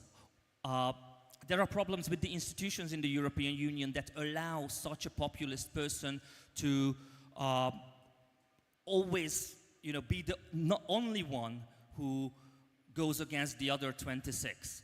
So this is very, very important. I also mentioned the love for money as the ideology. We have a saying in Hungary, we have the so-called "what's in it for me" politicians. These are people on the second, third, or fourth line of this patronage system, because there is a true patronage system in politics now. People who are involved in politics, especially on the government side, they are interested financially in how they run the country, how they run their constituency, how they run their villages, and so on. So you hear it a lot from politicians. Okay, I will do it for you, but what's in it for me? What's the deal? Does that sound familiar? What's the deal? We've heard that a lot from America as well. So actually, in my opinion, when we talk about populism and we want to do something about it, here with all these students, with all the experts, we should try to find a common solution that will satisfy everybody. Okay, so I want to come to a more positive outcome in about 30 minutes, so let's also talk about that. So you talk about the appeal of it to, it is clear why authoritarian populism appeals to Viktor Orbán. He likes the power, he likes the money. Authoritarian leaders like this. Donald Trump enjoys being the center of attention, he enjoys receiving money, he enjoys telling people what to do and having them grovel in front of him. But he got elected. Orbán got elected. Populist authoritarians get elected. What is the appeal of this to the people who aren't the politicians? Why do people sign up for this in the first place? Okay, the answer is quite simple. First of all, he has been ruling for 15 years. So 15 years ago, we had a terrible socialist government, which even 15 years ago, I voted for Fidesz because we thought that, you have to kick out this socialist government and maybe something good will come out of it. Back then, Viktor Orbán was a liberal. He then became, in a way, before that he was a communist youth member, but, politicians change. So, back then, so 2010, I understand why he got elected, because people were fed up with the socialists. However, good question, Aaron, why he got elected later on. And he knew that he wasn't going to be elected under normal circumstances. And that's when I come to the playbook that I mentioned. And one aspect that I did not mention, and that is to change laws, change the constitution, change the election law. Every 4 years, the number of people that voted for Orban actually got lower and lower. However, he still got 2/3 majority, even with 40% of the votes, because that's how the law was made. So in the previous panel, I mentioned that as far as Hungary is concerned, I'm not very optimistic, even if there is a very new party that is beating Fidesz in the polls. Because by the end of the day, Orban is going to change the law in order to have his own party come out as the winners. What appeals to the 2 million people who vote for him out of a population of 9.5? Well, a lot of people are interested financially. There are certain sectors of the society that have been very well rewarded from EU money. So all these grants that we got in the EU, I mean, Hungary has been the second best recipient of EU money in the past, 20 years. And a lot of people have benefited from it, one thing. The other thing, local politicians. As I mentioned, the patronage system, local politicians who are at the bottom of this food pyramid are the ones who control when you go into the polling booth. There are certain nice things. My Georgian friends could also tell you similar stories about what happens when in villages people vote. It's all democratic. You don't see it. But for example, when they have to take a picture of who you voted for and that's how you will get your subsidy the next day, is that democratic? Definitely not. Let me add a few thoughts. So Zoltan thought he was disagreeing with me, but he was actually refining a point. And that is an ideology of the true people, but it's plastic. It can be molded for the use of the political authorities, the ones who use it. It's a tool for power. And Laclau is very clear about this. He says the fundamental unit of political interaction is the demand. I want it. I demand it. And a collection of these can be incoherent. We look at it and say it doesn't make any sense. They want this and this and this, and you can't have all those things. They're contradictory. It doesn't matter. In his horrible book, by the way, I read it so you don't have to. It's unreadable trash. But he calls it the empty signifier. And I finally realized after I read, what does he mean, the empty signifier? It's Mussolini. It's Juan Perón. It's Donald Trump. It's Viktor Orban. That is what gives unity to the collection of demands. And they're focused on the enemy, combating the enemy and representing the true people. So now the question, the very powerful question, which Aaron, I'd like you to answer as well, because you've thought a lot about this cultural dimension. I think one of the things that the voters get when they vote, and it's not all, remember, any winning coalition is a coalition of voters. They have lots of different reasons for supporting this party or candidate. We should always keep that in mind coming to this question, how can we defeat them? We always have to remember it's a disparate coalition of voters. Find those who can be peeled away from the authoritarian power. But one of the core things that motivates what in America they call the base, the MAGA base, is resentment, a feeling of dislocation, of not being in your own country where you were once the top dog and now you see other people are doing well. Karen Stenner has addressed this in her book on the dynamics of authoritarianism. She's a political psychologist, very interesting. And she argues that there are triggers for authoritarianism, contrary to the post-World War II literature that tried to explain fascism and National Socialism by positing an authoritarian personality. She says this doesn't exist. Aaron is not an authoritarian personality, but he might be triggered to be one by threats to his life and threats to his status. And this is inside all of us. We all could be triggered to authoritarianism. And when your social status relative ranking falls, which has happened in a number of countries, to Caucasian men who didn't go to college, They're economically better off than their fathers and grandfathers, undeniably.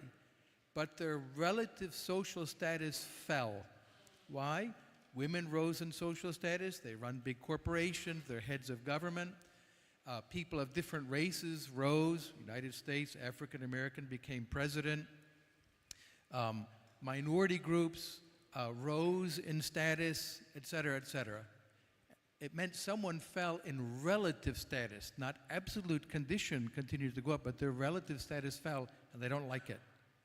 And populists can appeal to that resentment as a core motive for hating the enemy, those people who came into our country, and now I don't have the respect that my father had as a higher order in the pecking rank. So I think there's this psychological dimension that we need to understand and be able to counter it and show the advantages of liberalism. But I want to ask Aaron, because you've thought deeply about these cultural roots of populism. Yeah, so I like the idea of the empty signifier, because in semiotics, a signifier points to a signified to create the sign, which is meaning. And very much, I mean, the experience with Donald Trump, especially in this last election, was people voted for him thinking he was something. And that something was not necessarily what he was, and in fact was very opposite of what he was. You know, we're watching now his popularity plummet as people realize that he's actually doing all of the things that he said over and over again he was going to do during the campaign, but they didn't believe it. They thought, oh, he's actually going to do these good things, or he's like a vessel for my particular grievances, but not the grievances of those people over there who I disagree with. And so they invested him with a meaning, and then it turned out, in practice, the meaning didn't, the signifier did not point to the signified they had in mind. I think Tom is correct that a lot of this is status.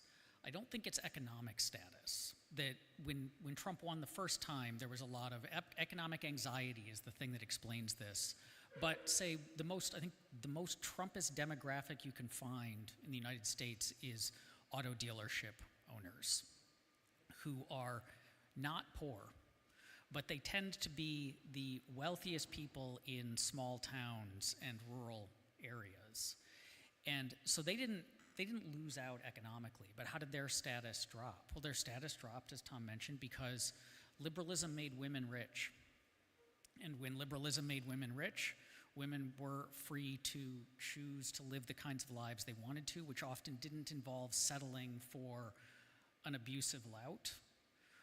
It involved not settling for someone who is not going to work, someone who is going to treat them poorly. And it turns out there's a lot of men who want to do that, and suddenly they felt lower status. Or women entering workforces that used to be primarily male. Or, I mean, you can trace the ideological origins of Trumpism and the movement to Gamergate. Trump began with video games. That was the online movement that spawned then the meme culture, and then Trumpism was men upset that women started playing video games, which they saw as a traditionally like a male space, and not just that there were women playing it, but that the women came in and were then critiquing. They're doing fairly standard feminist critiques of the way that women were presented, the way gender was presented, the way relationships were presented in video games, and this was extremely upsetting because it's not just that women were in a space that men felt high status, but women were critiquing that space. They were bringing down the status. They were criticizing in what were, if you were familiar with media criticism, were fairly banal ways. I mean, they were true, like the feminist critiques of these video games, there was a lot of truth to them, but there was nothing new in this. It was just a space that was not used to being challenged. This shows up too in kind of the cancel culture panics. There were some people who were canceled unjustly, but by and large, it was just powerful men suddenly being challenged, told their behavior was inappropriate, told that one of the perks of success was no longer that you get to sexually harass your secretary, and they didn't like it because that was one of the things you get when you are successful, is you get to behave in these ways. And so at least In the US, the experience was very much that. It was, I might not have had much. You know, there's this phenomenon of last place avoidance, where the people who are closest to the bottom but not quite at it will fight tooth and nail to prevent the people from the bottom rising up. Because if you're second to the last, at least you're not last, and that's something that you can cling to. And so when groups that had been at the bottom socially started to climb, that was very intimidating, very unsettling, created a lot of anxiety. And so Trump came in, and this is the message of the populist, and this is the message of the authoritarian, is, look, I will put the social structure back in place where you are comfortable. I will abolish DEI, because it's DEI that's lowering the status of men. We'll force women back into the home. We'll have kind of our pronatalism trad policies because we want women back in the home having kids and not in the workforce showing you up. I will crack down on that. I'll drive out the immigrants. The difference, one of the major triggering effects that Karen Stenner, that Tom mentioned, talks about is just exposure to difference. Like, there are some people who, when they're exposed to enough difference or pace of change, it is incredibly threatening to them, and they trigger onto an authoritarian who says, I'll put a stop to that. I'll put things back the way they were, or at the very least, I'll slow it down or stop the change. And so I think it's that is the motivation. It's not, at least in the US, it was not economic. It was, culture is changing, and it's changing in ways that no longer have me in the privileged position I was in, and I don't like it. Can I add a point on that? And that is, first off, as a tool for power, populism is a tool to get power.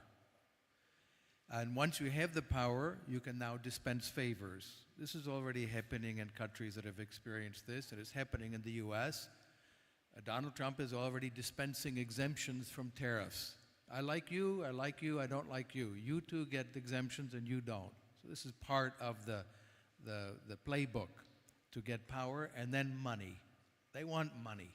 Let's just be very frank about this. These are greedy bastards, and they suck money out of the society. They're extremely corrupt, and they use populism as this tool to extract resources for themselves and for their cronies. But on this question then of the disorder, the way in which people feel that they're no longer in their normal place, they're discomforted, it's something we need to address, I think, as liberals. The most powerful images used by populists are usually images of disorderly others. So all the talk, if you remember on the Brexit vote and Nigel Farage in his campaign, images of a sea of brown people streaming into Europe. It was an invasion. The Syrians were invading. And the talk of the caravans coming from the south to the United States. Most of the immigrants, people who are, let's call them, illegally in the US or without documents, whatever term you want to use, they overstayed their visas. They didn't come across, sneaking across the border at night. They overstayed their visas. But most people don't know that because they see on the populist news channels like Fox News, images, disorderly people rushing across the border, chaos enveloping us. And I think that's why we need to address migration issues by stressing orderly procedures so that people perceive migration not as a stream of people invading the country, which is the weapon that the populists use to weaponize the migration issue, but instead make it easier to get into the country and get work.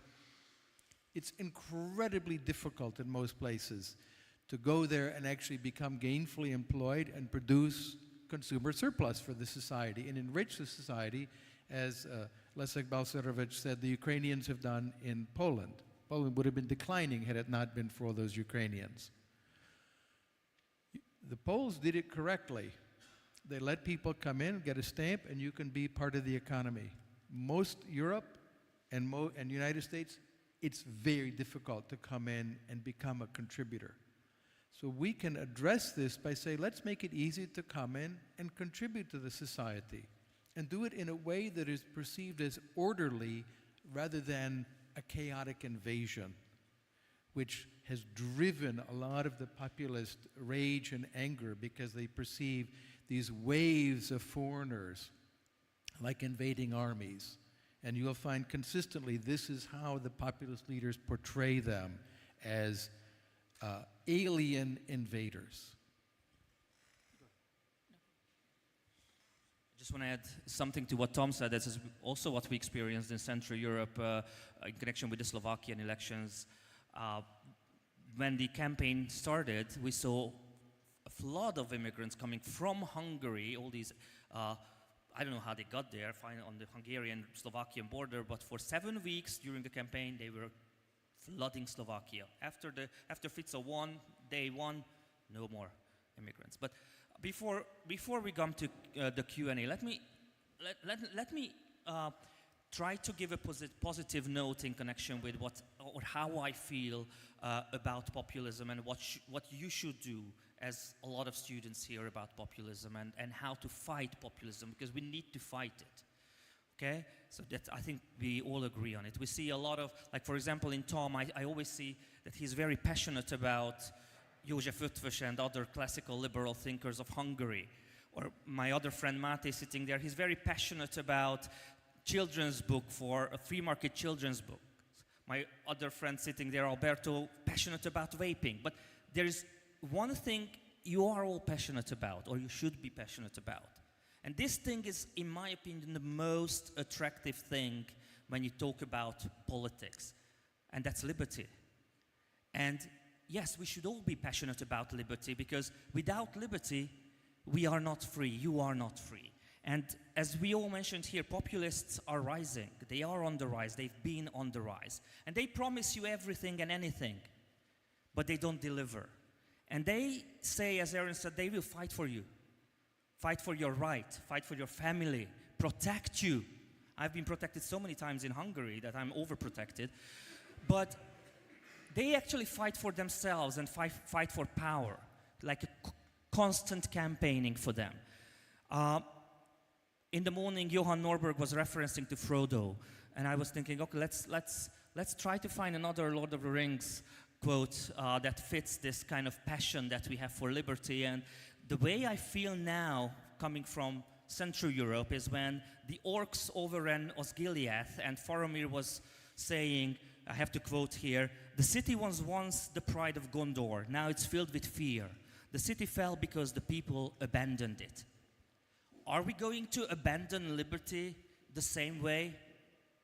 Because here, if I look around, I see this very great group of very young people, a lot of students, and a lot of them are afraid of entering politics. And it might sound strange from me, coming from politics in a way, but I encourage you to do it because others will do it for you, and others will decide for you.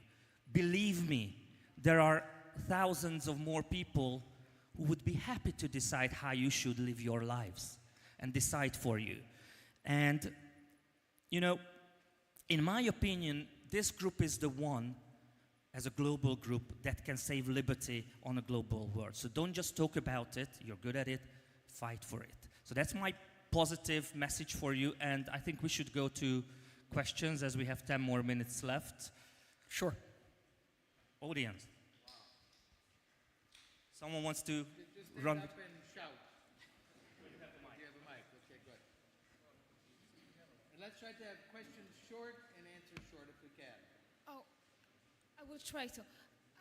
I want to touch on what you kind of talked about cancel culture, because I think there is something a bit more dark and a bit more nuanced about the polarization in the United States. I had the misfortune of working in academia when Trump got first elected, and people are actually being really bullied for, having the wrong having the wrong face expression. I had a problem once with a hammer and sickle. I was labeled a Trump supporter behind my back, and I was physically assaulted. And I think some cancel culture is people really being bullied, and at some point there are bullies versus bullies. Everybody is bringing out the worst in each other, and where's the stop to that?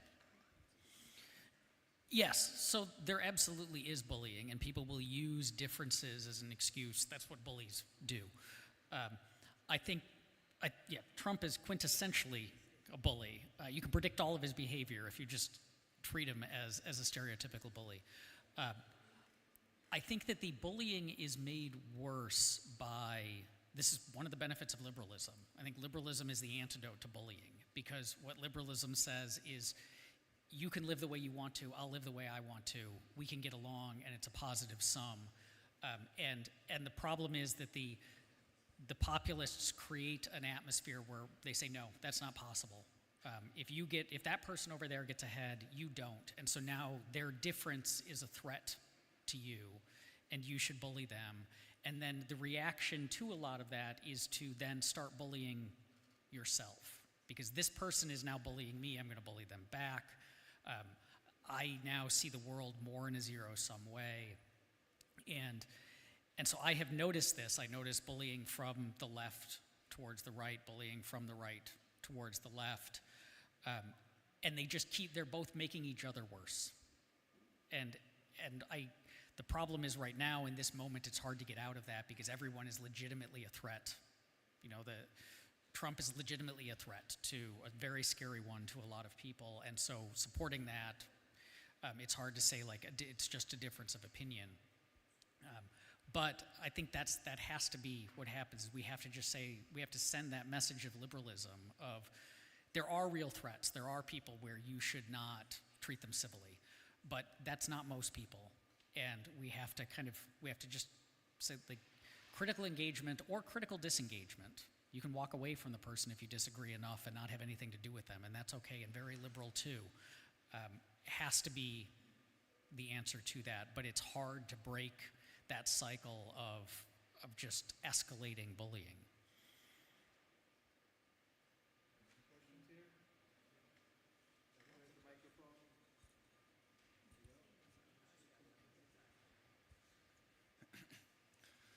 So thank you very much for your insights.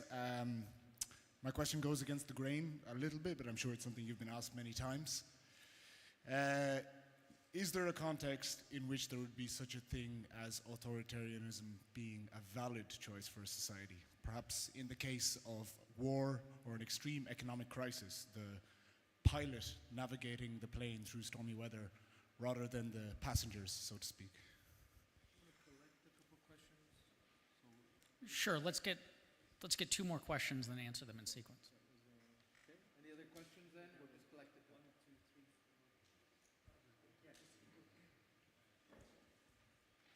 4. Hi. So Zoltan mentioned that in 2008, I think, Orban was elected because the existing government was bad, right? Socialist. And you discussed why Trump was elected, and you mentioned a lot of reasons that I share, but what about the fact that, the existing government, so Biden, was pretty bad, and the opposition was also bad? Didn't that play a huge part in Trump's election? One more, just one more, and then we'll... Yep. I would like to ask about the special category of populists, which are coming from our bubble. The former free market and libertarian ideals propagating parties like AfD in Germany, Svobodní in Czech, Konfederácia in Poland, Libertarian Party in US. I would like to ask what went wrong with them. Okay, that's great. Do you want to take the first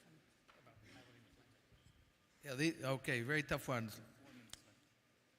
Legitimate authoritarianism, we discussed this in the Ukrainian context. If the option is to be conquered by something worse, it might be the least bad option. So that's the most I can say about that.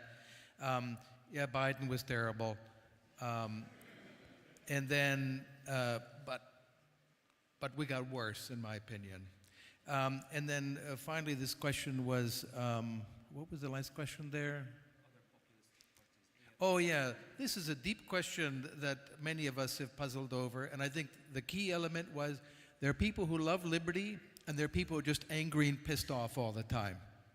And people who are angry and pissed off all the time are naturally collectivist. Because if you want to find the most pissed off group, it's the one who really hates other people. So if you're motivated by hate, you're going to end up a collectivist. You should be motivated by the love of freedom. And I think it's a different motivation. I'll just add on the Biden administration because I think it's a good question. Biden did lots of bad things, lots of non-libertarian things. But if you poll the polls that came out after the election, people's grievances about Biden weren't often really about Biden. It was prices are higher now than they used to be. And inflation started under, that was not a specifically Biden thing. And in fact, inflation came down a fair amount, but people still remembered that when Trump was in office, prices were lower. And they thought that inflation coming down would mean prices go back to where they were. Young people, a lot of the swing of young people to Trump turns out to have been, they remember Trump as the before COVID times, and they remember Biden as when there was COVID. And they liked the before COVID times, and so they voted for Trump because they thought he would bring that back. So yes, there was a lot of bad stuff with Biden, but those swing voters who gave us Trump seemed to more just kind of have grievances about the state of the world that weren't necessarily Biden's fault than specifically rejecting Biden's actual policies. I just want to make a very short comment about this. Like, this is, in a way, in my opinion at least, looking at it, trying to look at it objectively, but it's a technical question in a way. A lot of people, like Biden or FDP in Germany, they didn't understand the rule of the game. They didn't understand because it was the populists who wrote the rule of the game. What do I mean by that? A lot of parties that would like to represent liberals focused on a lot of things. This is not the 1990s anymore. We live in 2025 when messaging is totally different from 30 years ago. I remember when I was 20 years younger, we would enjoy watching a 90-minute video of Milton Friedman. You don't have 90 seconds. 9 seconds. The rules are different, one thing. The other thing is focusing. FDP in Germany was focusing on 29 different messages. AfD was focusing on 3. And when you look at how people consume the media, this is what sticks. In Germany, as far as liberty is concerned, Freiheit, libertarian voters say, I have the Freiheit, I have the liberty to decide who I want to live next to. I want to have the Freiheit to decide what car I want to drive to work.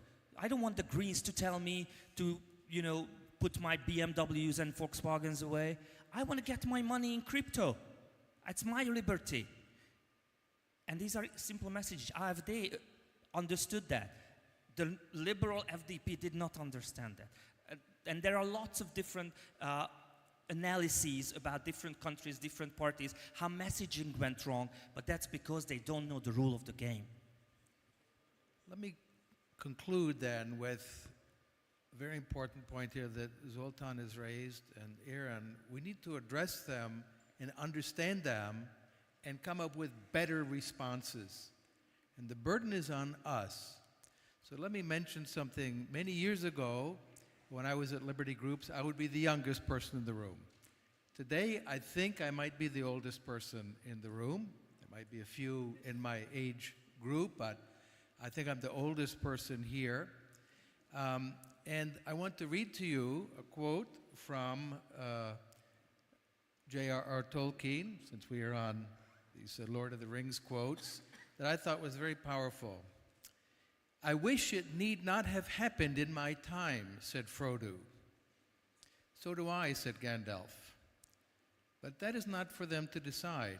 All we have to decide is what to do with the time that is given us. And your time is a time to stand up for liberty and to do a better job than my generation has done, to make sure that future generations live in equality of rights, in freedom, in peace, and prosperity. This is your time.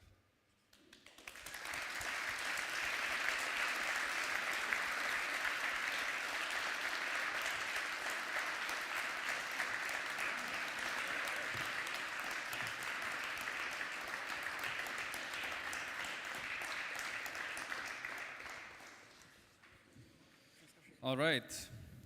Thank you very much for that wonderful panel. Before everyone leaves, a big round of applause again.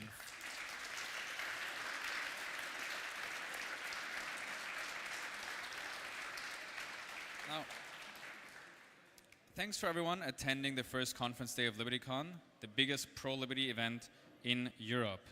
It was exciting to see many familiar faces and also new faces here at the conference.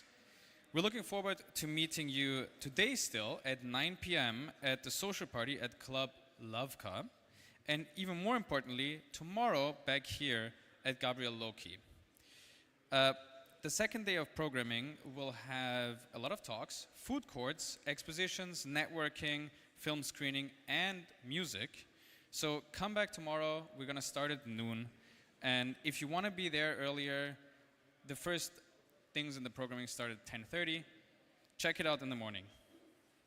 Have a good evening and see you tomorrow for another day of celebration of liberty. Goodbye.